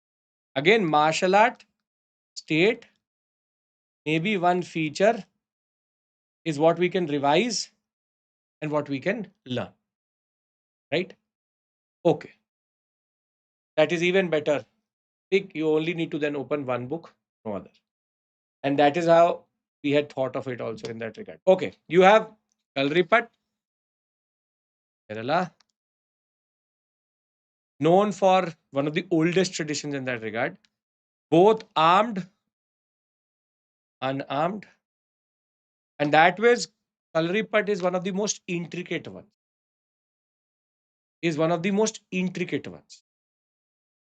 Because this is the only tradition which has struggled over a period of time to actually adapt itself to the day-to-day practices of today. But it was a lethal one, which the British banned because these culinary practitioners were very, very dangerous to the British itself. So, perfect, blessed. So, the idea is very simple. Kalripat, Kerala, and there's a question which has come directly out of what it is which is basically martial arts tradition. You just have to make sure that you know that it is one of the oldest traditions in India. Now, Shivansh, interesting. Then you have Silamban, Tamil Nadu. This is basically the fencing of India, which is stick based fencing, Tamil Nadu. Different types of, you can say, cuts and chops are there, which is based on different animals. And that ways till today is practiced on multiple festivals. A lot of people have control over these sticks. Very beautiful tradition mentioned even in the Shila Padikram, which is Sangam literature. But Tamil Nadu, Shilamban, and fencing is good enough for your understanding. Now there's also a sports league. This is the way mostly these traditions have survived today. That there are sports leagues which in turn led to this being now becoming a part of the curricula of the children itself. Then you have a very old tradition coming from Manipur, the Meiteis, which is Thangta Sarit Sarak. Thangta Sarit Sarak is again armed, unarmed, and Thang means sword, Ta means spear, and this tradition has evolved. This has become the sword dance. There are aspects of fighting, but it has also become a certain league where children are made to remember and preserve and conserve their traditions related to the martial arts. This is the only way martial arts traditions can survive in an era where Pakistanis will send cowardly swans and saturation attacks of drones. Hand to hand combat is useless. So they have to survive in this way only, which is they have to become part of the school curricula and they will have to now get absorbed as sports so that they can then go forward and become a tradition which at least survives in the memory of us Indians in that regard. Then we have Thoda from Himachal Pradesh, which is basically the word Thoda comes from. It used to be bow and arrow, but now they have replaced it with a small wooden, you can say, ball in the front that is called thoda. Again, based on the idea of sport, where if you hit your opponent, you are going to get points.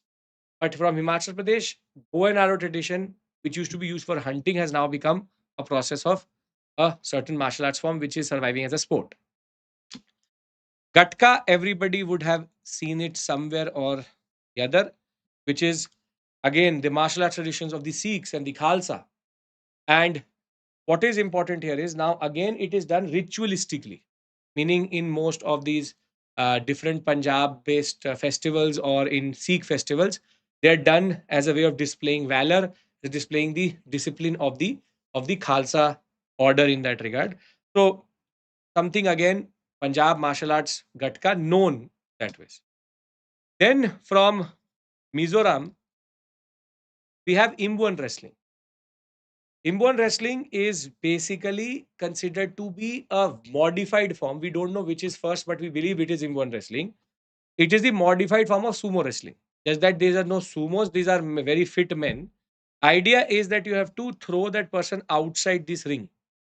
So Imbuan wrestling coming from Mizoram basically is a modified. If you know what is sumo wrestling, you would know this also. It is holding them by the waist and throwing them outside the ring, which basically is a form of wrestling in that regard. Then we have Kuttu Varsai. Kuttu Varsai is not specific to any specific state. It is you can say underlying no concept which is there for all the martial arts forms from South India. So Kuttu Varsai basically is a process, is a concept which is integrated into Silamban also, integrated into Kalripat also. So that is where we cannot tag it to one specific state. Then you have Mushti Yudha. This is the precursor to what is called as Kushti today. So Mushti Yudha basically is the way we have developed Kushti and the Kushti traditions in and around UP and Varanasi being the epicenter of it. Hand-to-hand combat based on wrestling in that sense. But this is the precursor to it. Mushti Yudha, it will later become the concept of what we today call as the kushti in that sense. Parikanda, coming from Bihar, is a dance, is a martial arts form which has got integrated into the Chao dance, and it is now done as a part of the Chao dance in that sense. And again, means basically Parikanda means sword and shield, and it is now a certain tradition which basically has now become an integral part of the Chao tradition, not survive separately. The ones which survive separately are either surviving as sports or will survive like this. Then I think this was not that difficult, or was not very, very difficult to understand. Very simply, state one major feature and the art form. All on the same page? Yes? Okay. Now,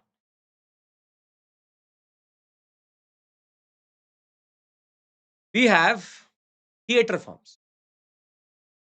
Theater, state, teacher. This is what is the most important thing for you. Hawaii comes from Gujarat and Rajasthan. If it comes in the examination, you will answer both as correct. But if it both are there, then it is a problematic question. Yes, that is enough for martial arts. That those are the only martial arts form. Kennedy, for everything, if you will ask me, is it enough? Yes, in this context, it is enough. If I was doing this 6 months before, I would have asked you to learn 2 to 3 features also. But as of right now, you are not in that space to do it. So Gujarat and Rajasthan, Bhavai is a beautiful tradition coming out of this sector, takes the Gujarati and Rajasthani dressing also. And with dance, drama, and music, they represent a beautiful tradition of how drama, dance, music all come together to represent this state in that regard. So you don't really need to know these terminologies right now, but it is a certain theater form which brings everything together. Thereafter, Nautanki from UP, this is considered to be the, it's a base on which most drama forms are formed, which is Nautanki from UP is not just on, it is not devotional, it is on social commentary. So you have Andher Nagari Chaupat Raja, one of the most known, one of the most celebrated ones. So they tend to represent different forms of social issues and then also try to represent them in the best form possible. Nautanki, Uttar Pradesh. Then Ras Leela, obviously UP. In certain books they give you some other random thing itself, that that they will give you Gujarat and all for it, but Rasila has to come out of Mathura, it has to come out of Uttar Pradesh only, and therefore there is no doubt that it has to be UP. And again, the last Leela of Lord Krishna, representation in that regard, in that sense. So Ras Leela originally from UP. Any other state you want to tag it to? This is a very important tradition coming out of Kashmir. The Kashmiri, what is called as farming community, actually has a certain art form which is called Bandh Pather. Bandh Pather is important because firstly, this sector, the agricultural community is very in minority. But further, you should also know that this is the only way we get to know about the traditions. So for Jammu and Kashmir, UT and Kashmir sector specifically, this is the only way we know what were the traditions followed previously because they're not well documented in that regard. So that is where this is a very interesting and important art form in the larger scheme of things when it comes to the theatre forms. Swang comes from Punjab and Haryana, both neighboring states in that sense. And Swang is musical drama. So we know the concept of musicals. This is musical drama, wherein they sing out the dialogues and tend to again have a certain devotional but also social commentary based understanding. You have no idea how many people get employment because of this theater form. Most of you may have not even seen it also. We in this impatient generation don't even have the patience to sit through this. And therefore, unfortunately, none of these men and women would want their sons and daughters to become the same as they are or follow their career paths in that sense. And therefore, most of them will become obscure because we like to see K-pop and Koreans thinking over taking over companies than actually remember what is the traditions which we have. So nothing against K-pop, but yeah, we would rather know who is the who are white walkers, this and that, then actually remember something like this. So if I some of you who may be Harry Potter fans, if I ask you in which book what is written and who is this character, you will give me the whole katha kahani of that person. But if I ask you what is Band Pather, you whatever I've told you is good enough. So very simply, it is what it is. But unfortunately, we lose our own culture in the process. So what can be now? March MP. Munch means stage. March is a certain you can say modification of that word itself. Again, very beautiful tradition based on singing. The dialogues are sung, and multiple times they are not saying anything. It is the dialogue is sung by women, and women in their traditional attire of Madhya Pradesh. Again, a culture which does not survive in that regard. But again, this is what makes India unity in diversity, and the diversity of something like this, how these plays represent different understandings, is what it is. Yes, Tripathi, very good. Proud of you. Now, Ankai Nut, Assam, and this is an offshoot of Satriya. This is an offshoot of Satriya, which is it actually picks up a lot of the concepts within how Satriya is performed. But Ramayana and the Mahabharata, but they are not specifically Ram Leela, remember. It is a enactment in a specific context with different types of costumes. So it is Shankara Deva, the Vaishnavism flowing through this direction in this sector will in turn lead to something like this. But you have to remember Ankai Nat Ojapali offshoots. Dashavtar, this was in the news recently also. Goa, a space which is known for its Portuguese culture. We have Dashavtar, where the 10 avatars of Lord Vishnu are enacted. The level and the commitment of these men is beyond exception because they have no incentive to do something like this, but they tend to show the culture and the mythology of this rich country. And in that regard, they have kept this tradition alive. Dashavtar was also in the news, Goa. Krishna Attam, Kerala, very important. Krishna Attam, folk theatre tradition of Kerala, purely influenced by the Kathakali traditions, Kathakali colors, Kathakali understanding, as you can see from the representations which are there. But the elaborate nature of Krishna Attam, which is the story of Lord Krishna being enacted over 8 consecutive days, is something beyond exception. So, Krishna Attam and one more I'll show you, which is called Moody Ettu. This also comes from Kerala. This is on the Darika, which is Durga. The goddess Bhadrakali is killing Durga. Imagine the amount of time it would take to get this makeup done, and the representation of the anger of this goddess is something which is represented while killing Darika. So Moody Ettu, also a very important form coming from Kerala. Thereafter, we have Yakshigana. This is Karnataka. Sometimes people argue it as a dance form. It is not a dance form. It is a theater form from Karnataka. And the Jakaluvaru community in Karnataka performs it. Again, beautiful representation, beautiful masks, have a lot of headgear on their in the way they in a way represent themselves in these traditions. And that was very beautiful tradition from Karnataka, Yakshigana. Thereafter, Terakut from Tamil Nadu. Terakut, by just looking at this image, you can figure out how intricate whole tradition is. Because again, they are trying to represent the Mahabharata, and you see how elaborate they are when it comes to their representation. And in the same way, you have Kudiyattam from Kerala, and Kudiyattam is a Sanskritic theater form, which again, by looking at it, you can figure it out. By looking at it, you can figure it out, which is they are very, this is where Kathakali, Krishnattam, and Kudiyattam Moody at 2. All except for Moody at 2, which has a different type of understanding. This is where things come together and have a similar type of representation.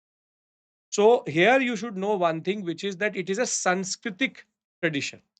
All the dialogues are in Sanskrit in Kerala, which is equally interesting and is representation of our linguistic diversity and linguistic tolerance in that regard, which we don't have today. And this completes your martial arts, theater form, dances, puppetry. Got it, everyone? Now we just have to do UNESCO. Just have to update you with the latest ones that I've already done also through the what we call as the current affairs session. But I thought I'll just repeat it once. How classical dance I follow classical dance. Great, great lecture. Okay. Now, UNESCO Tangible Heritage List. If you have ever thought of learning all of them, it is futile. Why? Too many, too big a list. So, based on the 2024 paper, we should know one thing, which is that they will ask you current affairs. So, what I want you to do is rather than trying to learn all of them, which is starting from Agra Fort, Ajanta, Ellora, Taj Mahal, Mahabalipuram, Sun Temple, Konark, Kaziranga, and then going through this list, remember these. This is the latest list. Shantiniketan, Hoysala in 2023. 2024, it is Charadev Maidan. Everybody knows that right now. For you, 2025 per people, you have no things to worry about because this is the last major edition for you. 2026, you would need to know what is done this year. And you can, if you want to add maximum, add this, which is because of COVID, there was a gap. You have Rambaba Temple, Sandbox Technology, and Dholavira, one known for water management in that regard. Then comes UNESCO Intangible Heritage List. This is a smaller list, and I would expect you to know all of them rather than there. So you should know that Buddhist chanting, which is Ladakh sector, Kalbelia, Rajasthan. Just to show you, Buddhist chanting, Kalbeli, and Kudiyattam. These are the three: Buddhist, Kalbeli, this is called the Pungi, and this is called Kudiyattam. I showed you this. These are three forms which are very important. Chow dance is again very well known in the eastern sector, very well known. All four are very important UNESCO intangible heritages. Then Kumbh Mela was in the news. You can expect a question out of this, hands down. I've done a video on the Kumbh Mela. It is, you can check the playlist which I've given you in the Telegram channel. Not a long one, 20-25 minutes. I've given you the whole history of Kumbh Mela. Please go through that. Moody at 2 we just discussed. Ram Leela and Navroz. Navroz is a Persian New Year which is recognized. This is Chao. This is Moody at 2. Trying to give you some visual references. I really didn't need to do this, but I'm trying to do it because maybe this is what you will remember in the examination than anything else. And then you have Raman, which is for Salar Dungra, Uttarakhand village, and Sankirtana, which came in the examination previously, coming from Manipur. And both the questions were very easy that way. Nothing here, you need to know the state. Here you need to know what is its peculiarity in that regard. Raman known for Bhumiyal Devta, and here we've already discussed theatre forms having their own peculiarities. Then Thatheras of Jandela Guru. In Punjab, there is a specific village called Jandela Guru in which they do copper casting in the old traditional way. And that is what is represented in this tradition, which is called the Thatheras of Jandela Guru. Then yoga, obviously, and Vedic chanting, not specific to any state, but a certain tradition. Now, here again, the idea of what we call as, I would say, the current affairs matters. So here, 2023 was the last major edition, which is Garba. This came in the examination further. Durga Puja and Kumbh Mela, this was in 2017, 2021, 2023. So Durga Puja of Kolkata specifically, this has not come in the examination till this point. And Garba of Gujarat has been recognized because of female Shakti and cross-cutting communities in that regard. So these two are the things which you need to concentrate on, Durga Puja and Garba of Gujarat. Thereafter, we have now completed all major concepts. All major concepts. Now I just want to have a 10 minutes conversation with regards to 6 schools of philosophy, numismatics, so that you are sorted with regards to those also. Because one of the biggest things which students find so difficult is how to identify 6 schools of philosophy. Right? So we have Sankhya, Yoga, Nyaya, Vaisheshika. Now, all are called Dvaita, meaning they talk about Prakriti and Purusha. Prakriti is the physical world and Purusha is the metaphysical world, body, soul. Now, Sankhya talks about how to get salvation. They are not separate religions. Sankhya says sensory knowledge is needed to get salvation. Nyaya says right knowledge is needed for salvation. Right meaning that is why right and wrong is Nyaya. Vaisheshika says the understanding that there are elements and tattvas in the Prakriti itself, which is fire, water, and earth and sky, which is elemental understanding. Atomic understanding will give you salvation. Yoga is the only one which says physical application through pranayams and the concept of what is called as asanas is going to help. The other two are called Purva Mimamsa and Vedanta or Uttar Mimamsa. Now, Purva Mimamsa and Uttar Mimamsa are Vedantic school, which is Advait. They believe that reality is an illusion, only God is real, and therefore we are caught in Maya and Moh. Now, Purva Mimamsa basically says it's repackaged Vedic Brahmanism, which is previously they used to say, do some sacrifices, you will get salvation. But no justification was given.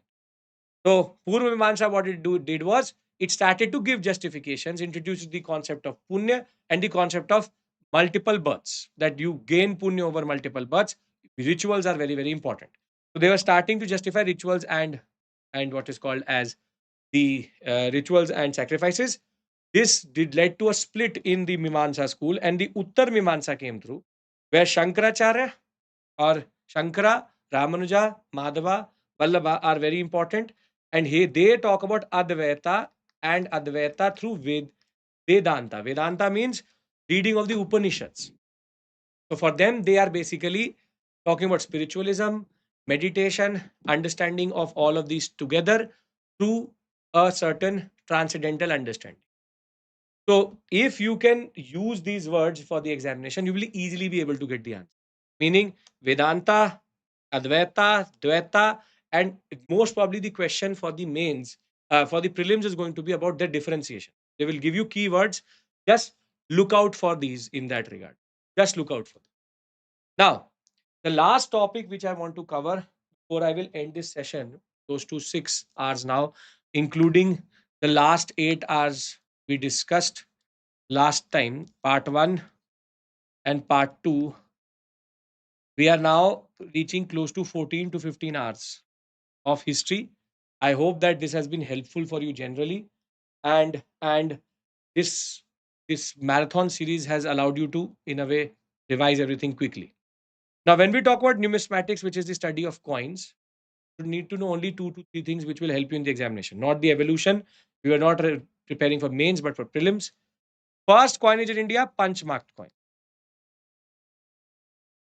When do they emerge? 6th century BC. Thereafter, the proper coinage in India introduced by whom? Indo-Greeks. Did Indo-Greeks introduce gold coin in India? Yes. But did they circulate it? No. Largest number of coins introduced, circulated by Kushanas, gold coins. The largest volume of coins Guptas, because their coins were much heavier. Panchmat coins have no marking. Indo-Greeks have Greek gods. Kushana and Gupta coins have Indian gods. Thereafter, the coinage of Delhi Sultanate is called Jittal and Tanka. The coinage of Mughal India is called Rupaya, Dam, and Mohar, gold, silver, copper. And the transitionary coin from Mughal decline to rupee is called Fanam, which was used and asked in the examination. So with this, we are sorted and we are done. So I hope that everything is perfectly fine and everything is perfectly. I have tried to cover everything in the most comprehensive manner possible. The idea was first king you will never get to know. The idea was to make sure that your understanding of art and culture and modern India is as comprehensive as possible. I hope you liked this session. I hope that these sessions have allowed you to revise very quickly. Remember, your one stop solution for ancient, early medieval, medieval art and culture and modern India is now available. You just have to scan this QR code and you'll be done. It is as of right now in pre-order. We will get it within the week itself. I know that. I can guarantee to you before 21st, 22nd, you will have it in your hand. And I would love to know your feedback on it also. And therefore, this is not just one random book. It's a course where it has everything you need to understand history. This is your one-stop solution. 6-7 months of a lot of hard work. Now, finally, something for you. So as to not read 22 to 23 different books, or at least 6 to 7, at least major standard books.